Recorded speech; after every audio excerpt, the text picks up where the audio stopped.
Yaga, that we do. Man like Velly in the building. Come on, Mr. Thoroughly, we bring it to them early. Mm.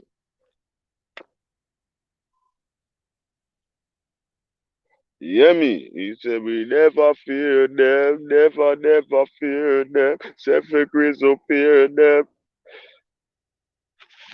Yeah, me.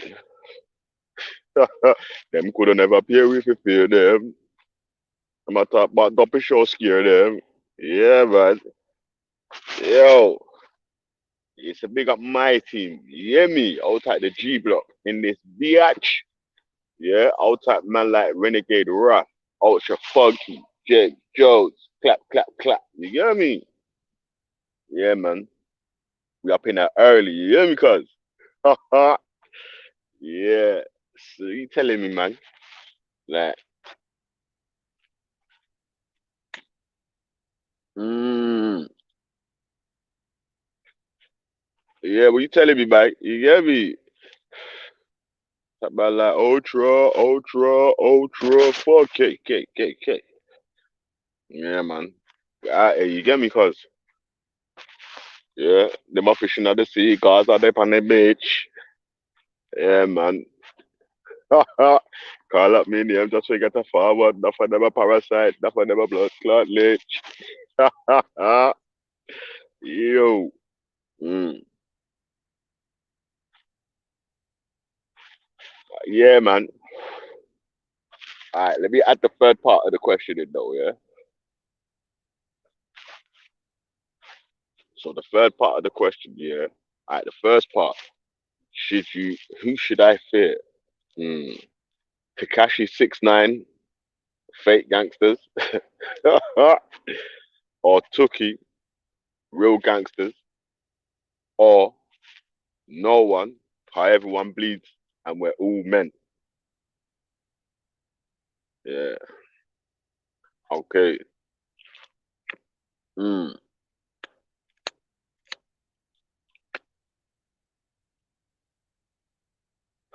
Okay. Yes. Ultra. All right. So Takashi 69 is one Mexican looking dude with multicolored hair and a 69 tattoo on his face. He was part of a crew who kidnapped him and was half violating him. You get me? So he was supposed to be under their protection, but he was a fake gangster. Number two, Tookie. Big Tookie, yeah?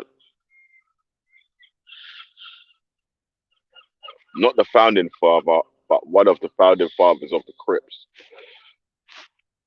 Obviously, the Blue Gang in LA, a real gangster.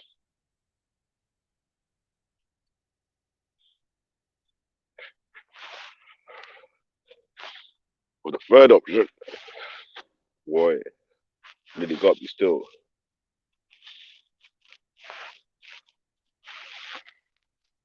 Yeah, yeah, he never founded the Crips still. He's one of the founding fathers though, still. Yeah, it was Raymond and them and they founded it still. So, yeah. Oh, anyway, yeah. Yeah, big up Tookie anyway, yeah. Um, number three. You never fear them, never fear them. Self appear them, them we disappear them. Them coulda never appear if you fear them. Ah, them a top and up show steer them. Yo, nobody at all. Cause we're all human, man. You get me? The fuck? All this fear shit. It's a joke thing, cuz. It's a joke thing, cuz. You get me? Man, a vex, fam. Man's on the beach out here. You hear me, cuz? Man, a vex, cuz. Man's getting guap out here, fam. You hear me, cuz? Man, a vex out here, cuz. Man's living man's life out here, bro. Like, so, how about that? You got man like Mr. Lee. Yeah, man. They are outside Kemo Ben Israel in the place. You get me? Smarter about. Yeah, man. Yeah, man. Yeah, man. You get me? They can't beat me like you beat me.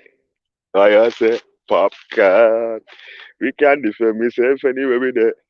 Everybody know a G Black we say. You can't beat me like my parents. That I can cause enough interference.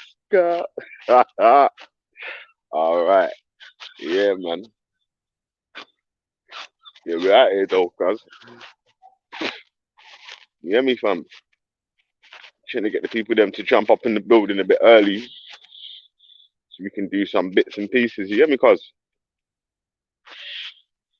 Yeah.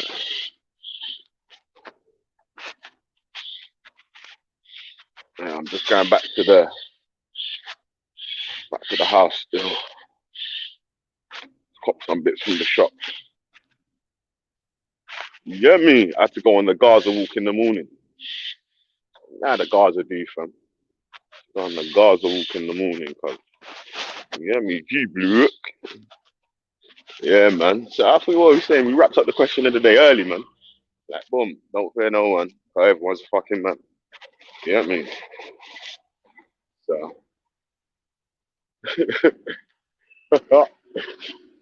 yeah, man. Obviously, the Muslim gang gonna say, fear Allah. Yeah, you get me? The Christian gang are gonna say, fear the wrath of God.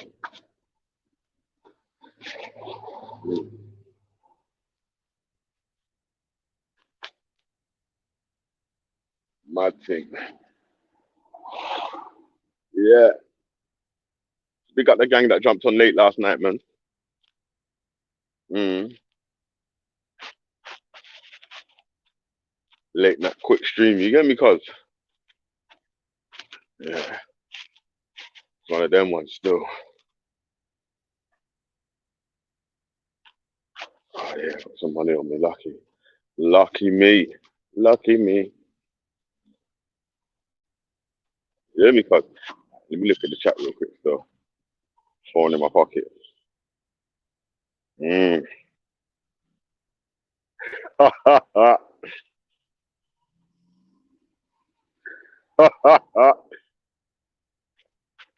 Yo. You hear me? You do, bruv. Right here. One sec, man.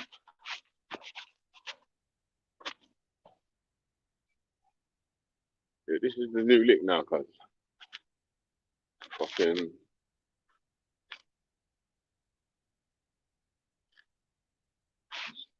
Airbnb a spot in any country you want to go, cuz. That's what I'm trying to do right now. You hear me, cuz? Wait. Let me dash the link in the chat. Yo, come true, man.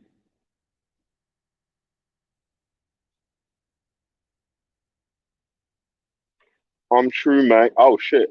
Man, like, Yan's in the building. What's going on, G? Yeah, good morning. Good morning, man. Good early Popping, morning. Yeah. Good early morning, Mr. Yan. Yeah. You're working. I heard Nah, it's I'm bank on holiday. holiday, man. Yeah, it was bank Ah, holiday yesterday. Yesterday was bank uh-huh. holiday, but I got a few days off. I You know what I mean? see. So yeah. Yeah, No man. BLM march yesterday. Nah, no BLM March yesterday, man. You Ah, got me? okay, I was okay. saying, black relaxing matters. You get me? Ah, okay. Yeah, So black what's this black what is holiday this matters. black vouch business day? Is that over or is it still going on? I was the pound day, Black Pound Day. Ah, yeah, Black Pound Day. Sorry, yeah. Yeah. It's one day every month. Oh, it's a official thing, yeah. Every month, Yeah. every month you celebrate hmm it. Okay. Well, it's not like a celebration. It's just like people try to patronize a business or visit a business that they may not have visited before. So yeah, yeah, Right. because like to see if they may become a new customer. They might not, but they may become a new customer, and then go from there. Yeah. So how many? I heard in the UK, people I mean, in the restaurant business, they sign up for this scheme. Yeah, you go to the I want restaurant. the 50%. Yeah. The 50% Are scheme. they African business doing this thing too? Yeah, it's just the last day was yesterday of that 50% thing, man. Oh, how many restaurants you tried? Very, I heard it's good Loads. deal. Loads on Monday to Wednesday. Yeah. Yeah. But you say so basically how it works, the government use your tax money, yeah, to fund the restaurants. Yeah, I don't know. Well, the government must pay the other half or something, innit? Yeah. If you have a takeaway, then it's full price though. Yeah, I know one thing for sure, the Chinese won't do this. Mm. We'll They just say they charge wouldn't be happy. the full price, man. Don't care. Oh mate. Yeah, man. Mm. So that half price business thing, some of the smaller business weren't really onto it though. Still, Yeah, of course. Yeah. mm, They won't last. They won't last. yeah, because obviously they brought it out right at the end of this Corona thing, man. Do you know what I'm saying? Mm. Like they didn't bring it out at the start to say, oh, let's help these businesses carry on. Let me. Why so this Black Pound Day? Why no media cover this event? I never heard this before. You know, this is the first time I hear this from your channel. What, Black Black Pound Day? Pound Day. Yeah. It's going on for a while, huh? Yeah. Well, sort of depends what sort of circles you're in it. If you're in these sort of circles where the people may speak about things like that, you may have caught wind of it or something. Oh, okay. Yeah. So One of them ones. I mean, so from what you say, Black Pound Day is more like is it a Afro Caribbean thing, more specific? Not really. Not all the African in the UK do this. You know, is it true? Just like from what you say, yeah. Like again, it Afro was sort of Caribbean. really for the not just Afro Caribbean. There was some African. It's sort of more to do with the sort of circles you was in, Oh, rather okay. than being African, Afro Caribbean split or anything like that. You know what I mean? Okay, Just I see. because yeah. If you was if you was in this sort of Pan African um, pro black circles, then you sort of might have heard about it. Mm, But like saying, obviously, there's a lot of people that ain't really or that don't really um, I don't know, see things like that they might be black or whatever, and still want to buy from black businesses in it. So really, the advertising needs to be a bit wider spread, so it's catching yeah, just anyone and everyone in it. Like so, that's true. yeah, because obviously Yeah. you need a But, multitude of but customers to support your business for your business to flourish in it. I mean, apart from your business, of course, your business or trade, you do it, you provide it for all people. But Mm. on other business, I want to ask, how much percentage that white people contribute to black people's business? You know what I mean? Like Uh, revenue, yeah, profit. it depends what your business is, isn't it? Okay. You know, I'm saying that because what if you're an electrician, then obviously that like your business doesn't have a race, in it. It's just Yeah. that you just need to fix whoever's electric has an issue. Hmm. No, like shops, shops. Don't just not just No, because there's all right, electrics. there's people that have shops or whatever, like a corner shop or something like that. Yeah, and then they got a corner shop or something like that, and it's on a local estate or whatever. And then obviously, if it's an African person, a Jamaican person, or whoever it is, the shop's usually funded by the people that go to the shop, innit? Yeah. That live in the area. So Yeah. I'm quite keen to see if there is there any government studies or government report regarding inter ethnic business, business relation. I want to see how much. Maybe Ralph would know. Maybe Ralph would know. Maybe what I mean. He might have the data pool there. Okay, how much The percentage data, a race contribute to another race? Business his wise. data is gonna have, yeah. You see when Ralph gives his data, yeah, it's gonna have Yeah, his yeah. right reaction thumbnail right in the corner of the data. Yeah, I'm just curious how it works in the UK. I mean, US. I don't care because US. I think the imbalance is very real.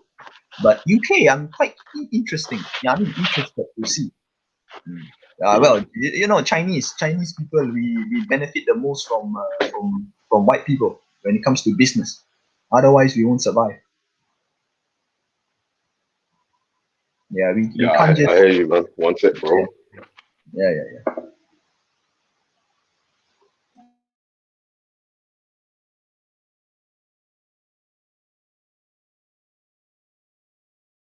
Banyu JJ, Assamese Bengali.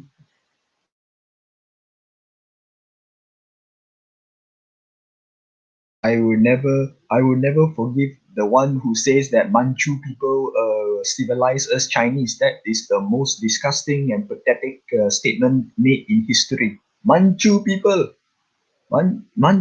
civilize us. Are you crazy? Right reaction even knows the history of the Chinese. Yeah, but obviously the Chinese are big in production, innit? So, like, No, I a mean, lot of the big companies have got um, warehouses or do their production where they buy their stuff imported from China, innit? but, They send their the design, but you they know make what? it to their specification and send it You back know, to, you know what, Belly? you know what I mean? It's a sad thing to see. Yeah, I'm not gonna lie. When I observe what's happening in the UK, the Chinese people, just Chinese, I don't care about Vietnamese. Vietnamese, they have their own hood, yeah, or ends. But Chinese, especially, they only Yeah. they only manage to thrive in the restaurant business. Restaurant business. So Yeah. I don't think there's anything else the Chinese are good at in the UK apart from restaurant business and being office workers. So But yeah, they do got their own Chinese cash and carries and all that sort of stuff as well. a little, yeah, but not so much, not so much. They're not a big player. But when it comes to the ones I mentioned, you see, the main benefactors are the white people. White people, if it's not for the white people, the Chinese in the UK will never survive. So I'm trying to switch it and understand how the black people's economy thrive in the UK. You see what I mean? I'm trying to Mm. understand. Mm. Yeah, I hear you. I hear what you're Yeah, saying, man. yeah. I want to see the data. Yeah, I don't know if there's ever been a study done like that. Oh, okay. You know what I mean? I honestly don't think that there's been a study that's looked at who's contributing to which people's business the most or anything like that. Yeah. It's more being like, yeah, really the studies you hear about, like flipping employment, crime, and so and so, not about which community is helping another community thrive by doing left, right, Mm. up, down. Yeah, so that's how you know James is a YG, cuz man said, who the F is Big Tookie? Oh, man. Oh my god. Oh my god. Oh, what's going on, bro? Here is the big data corner. Good morning, What's Mr. up? Data. Salam alaikum, K-Block. Salam alaikum, Yan. How are you? Good morning, man. Hey, Billy. Billy, did I see you? Were you down the beach, bro? Were you on the beach? Or were you and your I'm kids still play? here, man. Oh, you're still here, there? man. I thought you. I wasn't sure if you're in the beach or when your kids play sandpit. Oh, look good. Where do you go, man? Do you go to Bournemouth? No. I'm in Margate. Market, nice. Yeah. Yeah. The hood away from the hood, innit? You know what I mean? Yeah, for the Karens, right? Yeah. I know. Yeah, there's not really much. I ain't seen a Karen yet. Still, so. Oh, you haven't? Oh, okay. Yeah, we ain't been Karen yet, so. You haven't been Karen yet. I came on. I just saw last night. I called the last time. There's a stream later on, and your boy, junior top striker, Youth Division, was making some good cases last night against Lister. Is obviously a fucking idiot. But, yeah. So I listened in for a bit. So where's my belly G stream, man? Can't live without my drug hit. With the G, but come on, man. You know how we do, bruv. But like, obviously, we was going to the beach at the family in the car and everything. So. Oh, you know what those things are, man. I remember when mine were young, man. The nightmare just fucking getting out of that car ride, bro. Yeah, you know what I'm saying? Like, so instead of listening to me shout at my flipping kids for like an hour and a half in the car. Are we there yet? Are we there yet? Are we there yet? I want to pee. I want to eat. I want to get up. You're like, fuck it. Get me out. I remember I was one driving with my once a little. I turned around and said, remind me why I love you guys again. At least you made it, man. Nice. Good for Benny. Take a break and stuff. Oh, James showed up in the chat. Junior striker rolls in. How are you, Jan, my man? Not bad. I was talking to Ralph about the availability of data concerning inter-ethnic economic relationships in the UK. I think the data would be quite scarce because the majority of small businesses are where all that data is, and that's dwarfed by the large business data volumes. So you can't see very much like which corner shop sells to what. But what we do know, what data have seen, is that most of the people, the highest nepotism in business is between Indians, Jewish people, Muslims will buy and sell to their own. I think the black community is behind, and they onto a good thing when they say only buy black, right? So if you're trying to, because Indians will, first thing they'll do is they won't look at the fair price. They'll give it to another Indian guy. Yeah. And so they'll only look for fair price, liquid prices within their own ethnicity. So black guys could learn a lot. I think it was Shaka, someone was talking about it. They could learn a lot by just saying, hey, just keep buying black. If you want to promote black businesses, you got a choice, go to black business. Yeah, you might have to go down one more mile down the road, but that's one way to build. I know people that do that already. That already do that. Yeah, a lot of people learning. Always go to obviously they'll go to certain shops and they'll put petrol in their car to go down the road to extra shops to make sure that they're. Well, something's obvious, isn't it? Like food or clothes or something. But then some things you think, I could go a little extra mile, and I could rather than going to, I don't know, some larger chain store, like a chain shop. I'd actually go to a particular black kind of like a grocery or black, because that way you promote. That's how all the foreign communities did well. That's how the Jewish people did it. That's how the Indian and Chinese people did it. You see the Chinese people, you never see them shopping at non-Chinese shops, man. Same with the Indians, right? So it's quite, But anyway. I don't know. I don't think there's much more detailed data, because most of the actual high economic value data will be by already formed corporations, so they can't show you the ethnicity of the employees. That's legal. Yeah. Okay. So yesterday was a speaker's corner. Was pretty fucking mental this Sunday, man. There were the BLM descended with the anti-trans women. And even brother Bob, and even brother Bob got pulled over by the police. You say Bob's trying to tap black trannies now, yeah? He's, Bob is going to be whatever it is. It's all about, the message, right? But the police held his hand and took him around to the side. So what's happening with you then now? Like, what's happening with you in Christianity right now? Like, hey, like you're not taking too much of a favor into it. I'm on phase 3. Christ taught love, and essential to that is going to be, I want to make sure that I don't want to see Islamophobia in the park. I want to make sure that phase 3 phase 3 has begun now, man. So in phase 3, it's important that Islamophobia is challenged, and any Christian who comes there just to bait Muslims, that's not a Christian act of love. So I got Captain Bumperclot. I'm on his ass. I'm like, don't come there to bait Muslims. Don't come there to debate Captain Muslims. Show the Muslims the love, right? If there's no love, then you can't pretend you're a Christian. The second most important commandment is Christ taught us love, right? So I'm out to deal with Islamophobia as one of the things in page 3. But I've noticed that so like your style, yeah, and the say like the Muslim guys' styles, yeah, it's a little bit different from like their man ain't on a thing of like, right, we need to love your book and our book. You get me? And like, bro, obviously our thing is the thing, innit? You have to respect art. You get me? Like a tech man, you better respect 100%. Man. Yeah, but Veli, have you noticed there's an asymmetry there between the Christians and Muslims? The Christians are there constantly to have a pop of the Muslims. The Muslims tend to be there not to as much to pop of the Christians, but to defend their book. So you've got this asymmetry, I've noticed, and I'm not gonna accept it. I'm gonna cure it. I'm gonna fix it, bro. You're gonna cure it, yeah? yeah. Hey, so you're gonna cure it? Alhamdulillah. This is the creator wants the creator. Mashallah.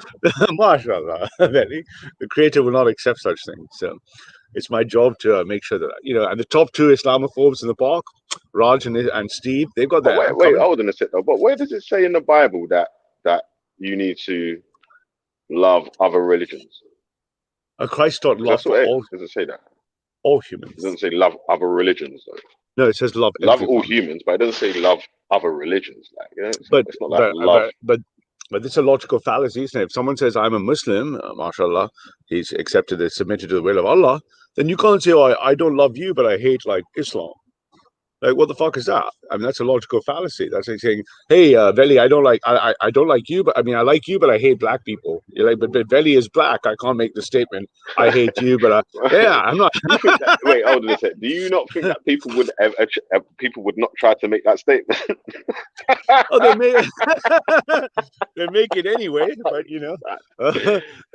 my job. Hey, James, man said, yeah, that man won't say, it's like, man won't say to man, yo, I like you, but I don't like the rest of the blacks. Yeah, but you can't separate the thing. And good morning, James. I noticed James was trying to educate people last night. I got an hour of him trying to educate them about philosophy and first principles. I don't think they were listening to you, James. I think it was going over their head a bit. But James is trying there. But what's on the Alaikum, James? In charge, G. Okay. I got to go now. But salam, right reaction. May Allah guide you. May Allah guide you through the today. Yeah. No, Masalama. What did you say, Veli? Say that again. Ni hao. Ni hao. Why have you lost your cat? Yeah. I was saying that. No, I was just saying peace to Jan, innit?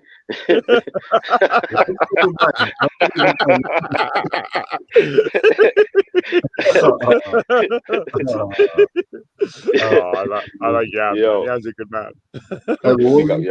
What did Ralph say? He said what? James, I was saying the same thing to you earlier. It's properties. Someone can't say, hey, I don't hate Muslims. It's just Islam I hate. That's like saying, hey, I don't hate black people. It's just Veli I don't like. But Veli has the property is black. I mean, that's a fucking. But Veli was saying people do actually say that though. That's probably personal. Yeah. No, but can I ask? Yeah, I remember when you first showed up on the team. People accused you of, I guess, mocking the Muslims that died in Christchurch and insulting the Prophet. I never said that though. Only thing I ever said was New Zealand was target practice. That's the only words I used, and it was right. I was right, wasn't I? There've been more Muslim attacks.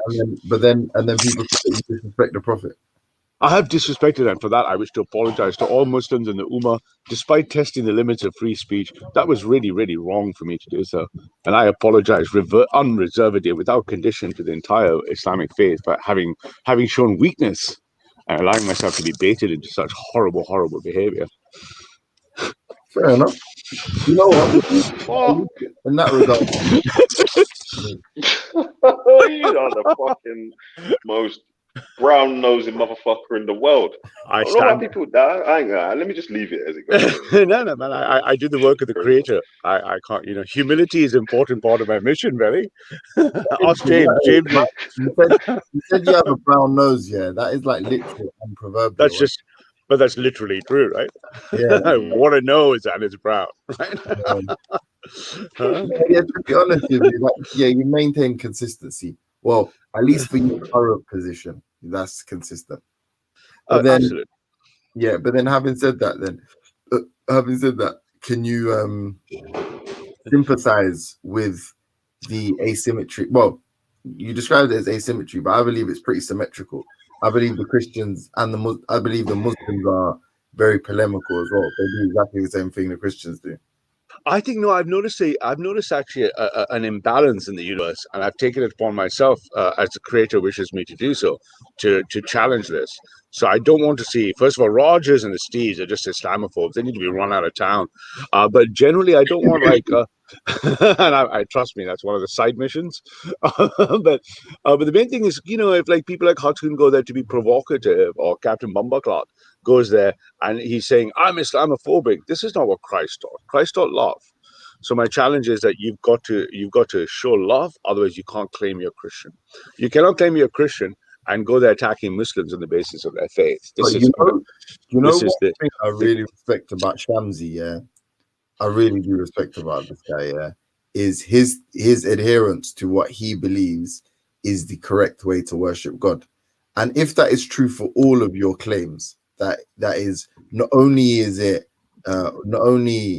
does it behove oneself to believe in the existence of a God, one should practice in a sort of specific way, then arguably it makes sense for Khatun and all of these people to be to be polemical towards what they believe is deviant sort of beliefs in the creator. That makes sense. Like, if anything, that's more sincere than going, I love everyone and everyone can believe, because then ultimately you believe if they don't accept Jesus Christ as their Lord and Savior, as their Lord or their salvation, they're going to burn in hellfire. Yeah, but I think this is a problem, right? Because I think it's a problem in both sides. So there's a symmetrical problem, but fundamentally there's an asymmetry imbalance. But before we go to that, look, there's one thing to saying, hey, I want to help you open the door and invite you to Christ. There's another thing in attacking the Creator and 1.8 billion Muslims with this kind of what is thinly veiled as polemics. It's very, very few polemics. Most of it is just outright attacks. If there's somebody who's so, for example, if there is a false prophet, he should be criticized. Do you not agree? Do you agree or disagree with that? If you can prove he's a false prophet. If you just make the assumption he's a false prophet because you think he is a false prophet, but then how would you test the divinity of Christ or the fact that the angel visited Prophet Muhammad, peace be unto him? Well, there's no scriptural evidence that other than the assertions of Muslims that Jibril visited the Prophet, peace be upon him. Cool. Yeah. But that's by the by. But that's irrelevant, right? What is relevant is the Prophet came down with a message, and in that message, he did not affirm Jesus' status as the creator. Correct. I mean, in fact, if you actually look at the foundational scriptures, pre-Nicene Creed, Christianity was not Trinitarian. Christianity was only Trinitarian. Christianity only became Trinitarian in the Roman emperors enforcing Trinitarianism on the population. But with regards, you don't believe in the triune or triumvirate fucking gods? Right? Well, I say there's an argument to be had, then the argument is going to be, one has to look at the historical evidence, because remember, most of this is 2 to 3 centuries after the passing of Christ, to whether Trinitarianism is evidence in Scripture. But Trinitarianism isn't really evidence in Scripture; it only emerges in pre-Nicene Creed. So now these are interesting. But these are interesting arguments, but they must be done within a balance of respect. You want to see respect and love. But don't tell me you're Christian if you don't love the Muslims. You ain't no Christian, bruv. If it is the case that the prophet is a false prophet, should he be referred to as such? And then if he is referred to as such, if you can provide evidence that the angel did not visit Prophet Muhammad, peace be unto him, then absolutely. But you would have to provide you'd have to provide evidence that the message is contradicted. So wait, so not only forget Trinitarianism, yeah. Do you believe that Jesus was sent to die for our sins? Absolutely, because if you believe that the Muslims Spirit, don't believe that. but if you believe that there's two versions of there's multiple versions of Christianity, right? But in the Orthodox version of Christianity, what is the Orthodox principle? Is you must believe that in John 1:1, you must believe that the Spirit left God, and God, the God the Father, represented himself on earth and manifested himself as the Lord Jesus Christ, and therefore he died in his sins, our consequentialism. Therefore he died for our sins and was resurrected. It's a core ontology of Christian beliefs. But on the other hand, if you were a Unitarian Christian, you would believe that that's not the case, and you would go back to where the Muslims are, that Jesus is a prophet, and therefore his work was done under that, but he's not divine. For you, so first of all, that's an imposition on every other Christian to essentially say that it is sort of some absence of love for their fellow man that they criticize. That they criticize what they consider to be like a false religion or absolutely, yeah, they can do that, and they can hold say, hold on, but quickly, but then more importantly, impositions aside, what is your opinion? Because if it is your opinion that Jesus was sent down to die for our sins, then you believe that the Prophet Muhammad must have been a false prophet by virtue of the fact that he was preaching a message that wasn't the truth, right? I believe that right now I have myself need to learn a lot more. I'm not like you, James. I'm doing a lot of research right now towards what the fault line is between Trinitarianism and my faith in Christ, which would not change. It would only challenge the divinity of Christ versus Christ being a messenger. But nevertheless, my point is, if I was any form of Christian, a Unitarian Christian or an Orthodox Trinitarian Christian, this behavior of disrespecting and therefore unloving Muslims is unacceptable to me. I think this has to just, mashallah, this cannot be permitted. Yeah, I think you have. I think that you are. I think you do, because it's obviously, and I've expressed this to you before, because you don't actually believe in Christianity at all, and that's why you're able to. Because I believe that those zealots that sincerely believe the truth, and that people soul I believe they're well within the rights to be as polemical as they are, and even as censuring or however you want to describe their behavior. I believe. Yeah, but I don't, James. I don't think you understand what I'm saying. I'm not saying that there's any problem with critiquing or criticizing. It's the tone and the sentiment and the spirit that doesn't smell of love. When I feel it, I can't. Look, hey, what's wrong with the world, mama? People acting like they ain't got no mama, right? So if I went all Black Eyed Peas on your ass,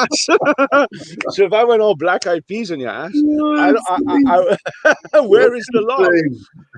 Where is the love, right? Where is the love? Right? So if I go more Black Eyed Peas. Oh my god, I was sick all over the car, man. Fucking hell. What's wrong with the world, mama? People acting like they ain't got no mama, right? Exactly, that is where is the love? Because after sharing this same first foundational principle with Muslims, we only have one God and he is almighty, and we must fear and adore him. The second tenet of Christianity is to love, right? Yeah, so but but bro, like what you're misunderstanding is what would be true love if you sincerely believed that somebody was going to the hellfire, is to prove to them that their prophet is a false prophet. And if indeed the prophet, peace be upon him, is a false prophet, then I believe condemnation and harsh criticism would be necessary.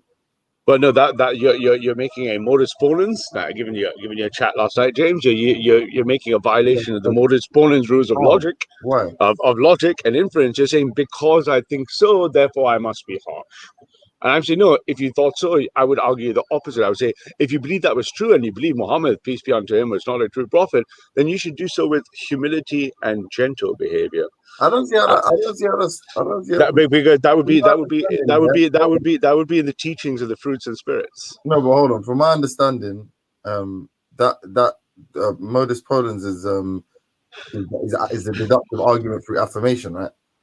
So I don't know how is that. I don't see how. Because the logical clauses you constructed. I was quite impressed with you last night, James. You were like about 80% on. What you talking about now is about like ought and is kind of thing, isn't it? You're saying like Well, not just Hume's razor. What I'm saying is just simple than that. Just first order predicate logic. If X is true, then I must do Y. You're making the claim is if I believe Prophet Muhammad, peace be unto him, was not a messenger, then I must attack Islam to save them from hellfire and I should do it with rigor or anger. And I'm saying no. If you believe that Muhammad, peace be unto him, was not a messenger, and he obviously was a messenger, then I should treat them, if I was a true Christian, then I would be treating them with love. And Christianity is very clear about the fruits and spirits of Christ. Humility, peace, tranquility, love. These are the principles is what you should be using. Put it like this then. Not burning a Quran, bringing a mouse, burning a Quran, bringing a mouse over a Quran. These things are, alhamdulillah, I can't accept this. Let me try to formalize it, yeah. So I'm gonna formalize it like this. I'm gonna say, I love my fellow man, yeah. To love my fellow man is to keep them from hellfire, yeah. To believe in Muhammad is to believe in hellfire, yeah. Tell them not to believe in Muhammad. That's consistent. That would be consistent, but that's not what's happening, is it? But that is what's happening. No, what's happening is people running around burning Qurans and Malmo. Hatun is running around with mouses over pictures of a Quran. No, but these violate. So let me put a different logical clause. If I'm a true Christian and I believe that, let's say, I need to reform Islam or convert people away from Islam, then I must also, as a true Christian, believe in the fruits and the spirits. And walking around insulting, offending Muslims, putting a mouse of the Quran is not consistent with the fruits and the spirits. That doesn't logically follow now, because what you're saying that love, yeah.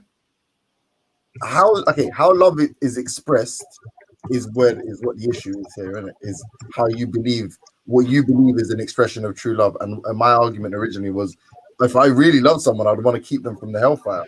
But now what you're arguing is shock tactics sort of are they consistent logically with the fruits and the spirits? So if you look at the fruits and the spirits, what do you mean the fruits and the spirits? But the fruits and But the fruits and the spirits of Christianity, which is how you practice the deen, the fruits and the spirits, they don't wander around with like a mouse over Quran and stuff. Or look at like Raj going over there, or Steve calling Muslims terrorists. I mean, what kind of behavior is this? This could threaten, brother. What's his name? The Islam guy. Jesus, there's a noise in the background. Ali Dawa. How could brother Ali Dawa survive? How could brother Ali Dawa survive potentially someone coming for him and thinking he's a terrorist because some atheist metrosexual guy decides his way to attack the faith is to actually accuse someone of being a terrorist with no evidence? He's not Christian though. But the Christians are doing the same. Yeah, but you're saying that love in Christianity, or would you say the fruits of the spirits, or however you described it, yeah? Correct. You're saying that doesn't involve any disrespect of idolatry, and I'm saying I don't think that's a fact. I don't think. Okay, so your reason. But you know what? Hang on. Do you know what the fruits and the spirits are? I don't know. I never heard of this phrase before. The fruits of the spirits are the ways a true Christian, a real Christian is meant to practice. It is from the Holy. It is a gift of the Holy Spirit. So, for example, understanding, knowledge, piety, wisdom, gentleness, patience, kindness, goodness. I'm just naming all the fruits of the Spirit. I don't see these Christians when they're attacking the Muslims in the park demonstrating the actual fruits and spirits of their faith. Well, yeah, if that's true, then I don't see them. I didn't see Captain Bumbaclot hugging a Muslim and say, "Look, I love you, brother, and I believe Muhammad is not the messenger." Where is the love? I mean, what's wrong with the world, Mama?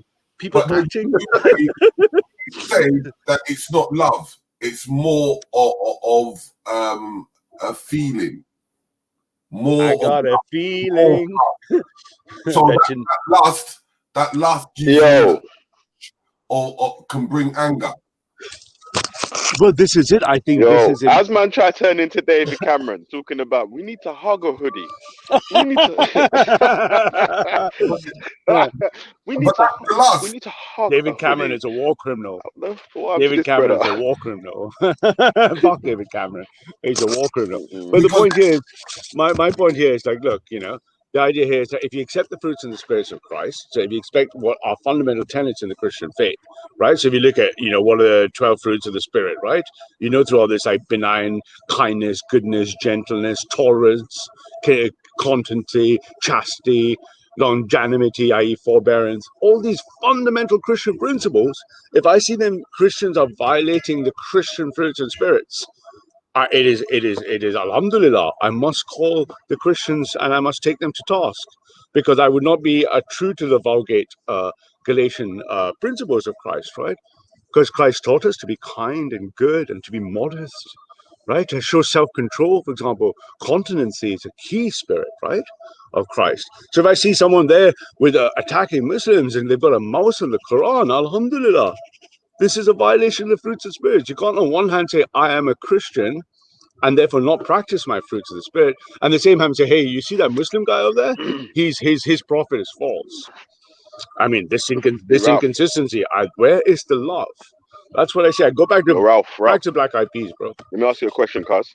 Tell me, shoot, Let me man. ask you a question, cuz. Do you think that it was Hatun's fault why she's got an asthma warning? I don't know if did she get an Oscar warning? I only heard about this, but I don't know if she did or not. That's a political thing. But I think if you continuously antagonize Muslims, we've learned from Malmo, you've learned this from, haven't they learned the lesson from Salman Rushdie? Haven't we learned the lesson that if you go against the faith and you're offensive to the faith, as opposed to trying to show the actual, see, if you were an atheist, it would be one thing. Yeah?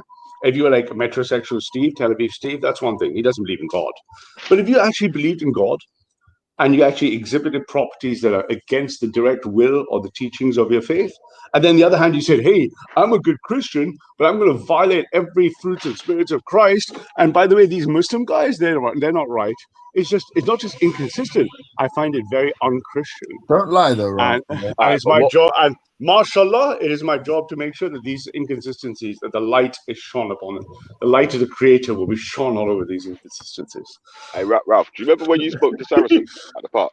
You know Saracen, right? Saracen, yeah, he's a good guy. The young, sharp guy, quick guy. Yeah. Remember what you told him? So 1 second, man. Sorry, say again. Can you remember what you told Saracen? Yeah, Saracen. Yeah, I know he is. Yeah, he's a good guy. You said I would desensitize you and have you waterboarded in Abu Ghraib. Oh yeah. But you see, I've always said this. Everything that happens in the theater of Speaker's Corner is to be only considered that. Would I ever say that in real life to anyone? Good Lord, would I ever use the N-word to someone in real life? God, no. What a crazy idea. Mashallah.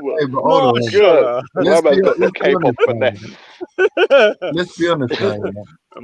Be honest. Is phase 4 the Shahada? I'm sorry, say again, sir? Is phase 4 the Shahada? Phase 4. Is phase 4 the Shahada? Phase 4, we will only know what happens at the end of phase 3. Phase 3 is just beginning now. Phase 3 was accelerated. I was expecting phase 3 to only start in November, December, but obviously events have caused us in the NRX to accelerate phase 3. Yeah, phase 3 is to ensure, yeah. We're saying Liam gets all the credit for ending phase 2, but no, it was seriousness, yeah. You just said though you're gonna have to look into the Prophet Muhammad and see whether or not he was a true prophet. I fell asleep last night to volume 2 of the Quran. That's right. So if I don't know if it's fucking broken up like that. But anyway, listen, yeah. I fell asleep to volume 2. Yeah. I think Muslims would disagree on the way that you believe it's been organized. That you got some Mark Collect Quran, yeah. But yeah, the question is, I've already completed the NRX has already completed this. Like I said, the work was accelerated. We were expecting completion November, December, but got completed early. So the next obvious thing, but I'll be honest, James, the next obvious thing is for the best and the betterment of all the world and all of life. Forget that. That's not the question. Hang on, before you ask the question, what's the point? You dropped a few points. Before you drop points, I didn't drop anything. My point here is what I'm trying to say is that Islam is essential to this. Inshallah. Yeah. Thank you, James. phase 5 is when you take the Shahada. Yeah, okay, listen though, yeah. Seriously, yeah. Listen. If you do come to the conclusion that the Prophet, peace be upon him, is a true prophet, will you take the Shahada? Oh. There would be no choice with that. Wow. Yeah, so what Baited evidence? breath. I'm waiting there. I'm just waiting. What evidence do you need to find out whether Prophet Muhammad is the true prophet or not? Then? Well, James last night hit on those things. He was very close with some key points, except the idiots weren't listening to him properly. I was. Was no, absolutely. What evidence would you have? Evidence, after all, is limited, Belly, by two axes: your experience, what you see and what you feel, and logic and reason. To what James was talking last night, you cannot have evidence and reason for events that happened in the past. Like if I told you, how do you know that Rome was sacked in 1527? You would have no evidence. You'd have to provide evidence. You'd have to provide history, but you'd have no eyewitnesses. All the history could be made up. So when people say, I want evidence for events that happened in the far past, these calls for evidence are irrelevant. That's what the difference between faith and evidence is. Right? Yeah, so what? Wait, hold on a sec. But you said that you're trying to find the evidence to find out whether Prophet Muhammad is the true prophet. But then when I asked you for what evidence that you need to find, you're saying that there is going to be no evidence. It won't be evidence in the form you'd expect, like a set of logical arguments or a piece of scripture. It would have to be something that well wired into faith, because obviously you would require faith, right? Without faith, you would not be able to be either Christian or a Muslim. But that Right? Because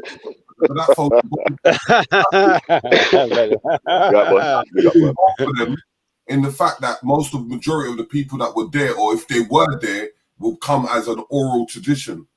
Because indeed, Mr. Riggs writes it is given an oral display of the situation. Like, for instance, Jesus. Because if I ask people, can you tell me when Jesus was born, or when did he exist, or the time of when he was around, when he died, most of it all is going to be on oral tradition, and you're going to have 2 to 3 other stories that are going to incline for Jesus, but the true factor is there is no proof to proving that he existed. Correct, absolutely the same. You could even argue that there'd be no proof, despite the historical record, that even the Prophet Muhammad, peace be unto him, would have ever existed. And therefore, I think evidence by itself, in your traditional sense of the word, is limited. Evidence, and that's why, if you look at people of faith, people say the Creator. You don't find the Creator. You don't find Allah. Allah finds you. Right? Yeah. This is what England was talking about. He's gonna hit me with the word salad.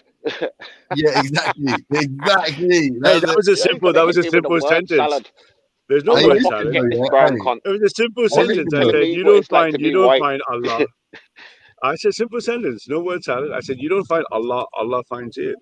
Can I say one thing though? Yeah, can I say one real thing though? And this is gonna sound like a shot and a slight, and obviously. Hey, come on, James. Early in the morning, I can't expect. No, not you. No, not against you. Not against you. Damn. It's independent. I know you narcissist, you. But yeah, no, seriously, yeah. Muslims, and guys, again, don't take this disrespectfully. So they will accept fucking anyone, bro. Like that, and that's why, like, when people ask what is the appeal for reverting to Islam, why do people, when they revert or convert to Islam, do it so publicly? These are the reasons. Because these bro, Ralph has said, yeah, some of the most disrespectful shit to Muslims and their Muslim brothers. And they're literally, from today and the other day, Muslims just there bigging up in the chat. Yo, Ralph's gonna school James Jones. Man ain't even having an argument, but man are just showing their support for Ralph because of the deference. Because of the love. Hold on. They'll accept a homosexual in the park. They defend a fucking homosexual. I mean, they defend all types of deviants and wrong-uns in the jails and wherever else. They'll respect Jordan M's from the right wing, right? I vote breaks. They're like, what you believe in the Prophet Muhammad? You're cool, bro. Like, yeah, but you know what? But you know what that is, James. James. I think you're getting closer to Allah when you say that. You know that because you're seeing the sheer power. You're seeing the sheer power of Islam, the sheer unity and the bondness, the in-group preference, if you like, of the Ummah of Islam. You're seeing it and you're sensing that powerful force that says even the homosexual Paul, even like, you know, what you think is right-wing Jordan M, even a prisoner, all of them, when they accept Allah and they submit to the will of Allah, they're immediately part of the real family. You hear that, Raspect? The real family, yeah? Oh yeah, brother, but yeah, Raspect's another one. Like all the Muslims that used to hate him, as soon as he took his shahada, they were just like, yo, man can't chat about respect. Man got like But James, would you admit that's a very powerful bonding? Isn't that a very powerful bonding force? Isn't that what Christianity is? It seems to be weak relative to the Ummah.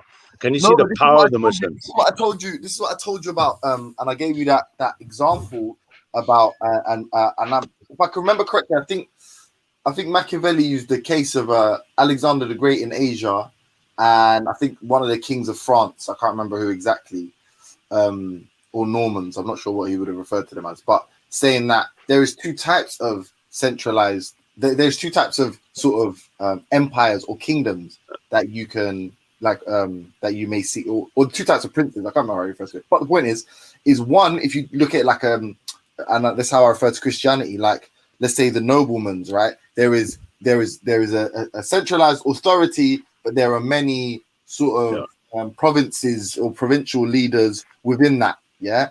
And to take over, to knock over the prince or the king, you can employ the noblemen, right, to assist you in your endeavor.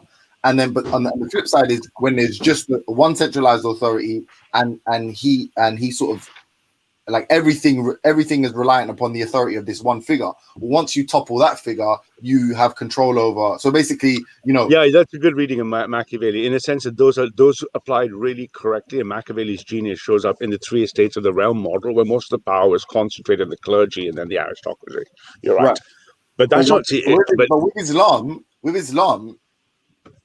what you refer to as evidence of the power of Allah just shows me as the sort of, in my opinion, the power of oppression or subjugation or the rigidity of the Lord, which don't involve any autonomy. Which is why I made the case earlier that if something were to happen with regards to the sort of I see what you mean. No, but you know what's different? I remember I alluded to this yesterday in our conversation, and you know the Prophet Muhammad brings not what just peace be unto him, not just the words of Allah by divine revelation. Inside, wired into these three axes, for example, it's a constant reinforcement of the power structure propagated in society. So the public interest, mashallah, if you like, maslaha, will lead into accountability, the hisbah, which leads into reflection as a Muslim, the tafakkur, and eventually that comes to the nahisha, back to the shura, and round it goes. If I drew the ontology of the cycle, Islam is propagating. You're just talking about admonition. Hold on. You're just talking about admonition. You're saying if you do something that some Saudi Arabian scholar somewhere described as sort of deviant or heretical, then you'll be completely ostracized from the community. No, that's what I'm saying. No. The Muslim scholars came much later because all they're doing is they're using their intellectual power. So very soon I'll be doing a couple of videos on the Cathedral in Islam, where I'll be doing the formal semantic technology analysis of the teachings in the Quran, for example. And I'll be showing how, for example, little things like, you know, your sincere conduct, ikhlas. Eventually I will show you the faith, the true faith, James. So you see that even our discussion, our dissent, what you'd call ikhliyaf, right? In the fundamental ontology of Islam, is a self-perpetuating structure that draws in the true believers, and each of their interactions, their shura, their consultation, their hisbah, their accountability is not just by a scholar. Scholars are just refining the argument. It's reinforcing a beautiful three-dimensional ontological model that strengthens the faith. Inshallah, this is something that has to be explored. It has to be explored by all of us, right? James, I want to be able to put you in these ontologies. I want to take you like the washing machine spin cycle. I want to spin you through these ontologies. I want to see if I can draw you into the true vortex of the true faith, right? That way. Yeah, this is one of my side. As they said in the Bible, God said the word turned into flesh. Yes, of course. Yes, of course he did. And John 1:1. Yeah. And that's the power of BT. Very funny, Mr. Riggs, very funny. But yeah, exactly. Khan is in the chat. Assalamu alaikum, Khan. But Khan knows what I mean, right? Slowly James is coming, but James is coming through this with just the intellectual head because he's an atheist. What he needs to do, he needs to actually feel. So I think once he gets to feel, for example, Khan, once he feels, for example, that the maslaha, the public interest is best served by him having this little dissent, this ikhtilaf, if you like, right? And eventually we're going to spin James in, we're going to draw him in, we're going to get him to actually conduct what is called tafakkur, James, the reflection, that process. And by good counsel, nasiha, we're going to be able to see if we can get that sincerity that you're lacking, James, the ikhlas. We're going to bring you in and you're going to see if you can actually, you can resist the faith. Because I think you're the man to do it, aren't you? You're the top striker of the youth division. So, you know, if there's a top striker. Yo, hey, listen, yeah. What I'm saying though, yeah. Hold on a sec, cuz, yeah. Listen, yeah. If there's any lessons that you wanna learn, yeah, like how you finesse someone hard, yeah. This is how you do it. Yeah? This is how you finesse man hard. Yeah, trust me. Like you have to learn a little bit about the bits and pieces though, so you know what we're talking about.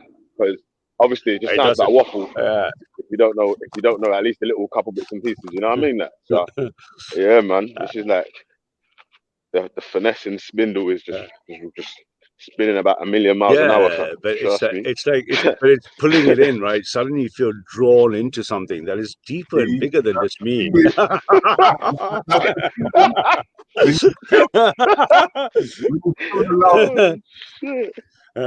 And when James, when James Jones finally prostrates and submits his life and becomes the best James Jones he can possibly be because he is following the will of Allah, then for example, that phase 5 is started.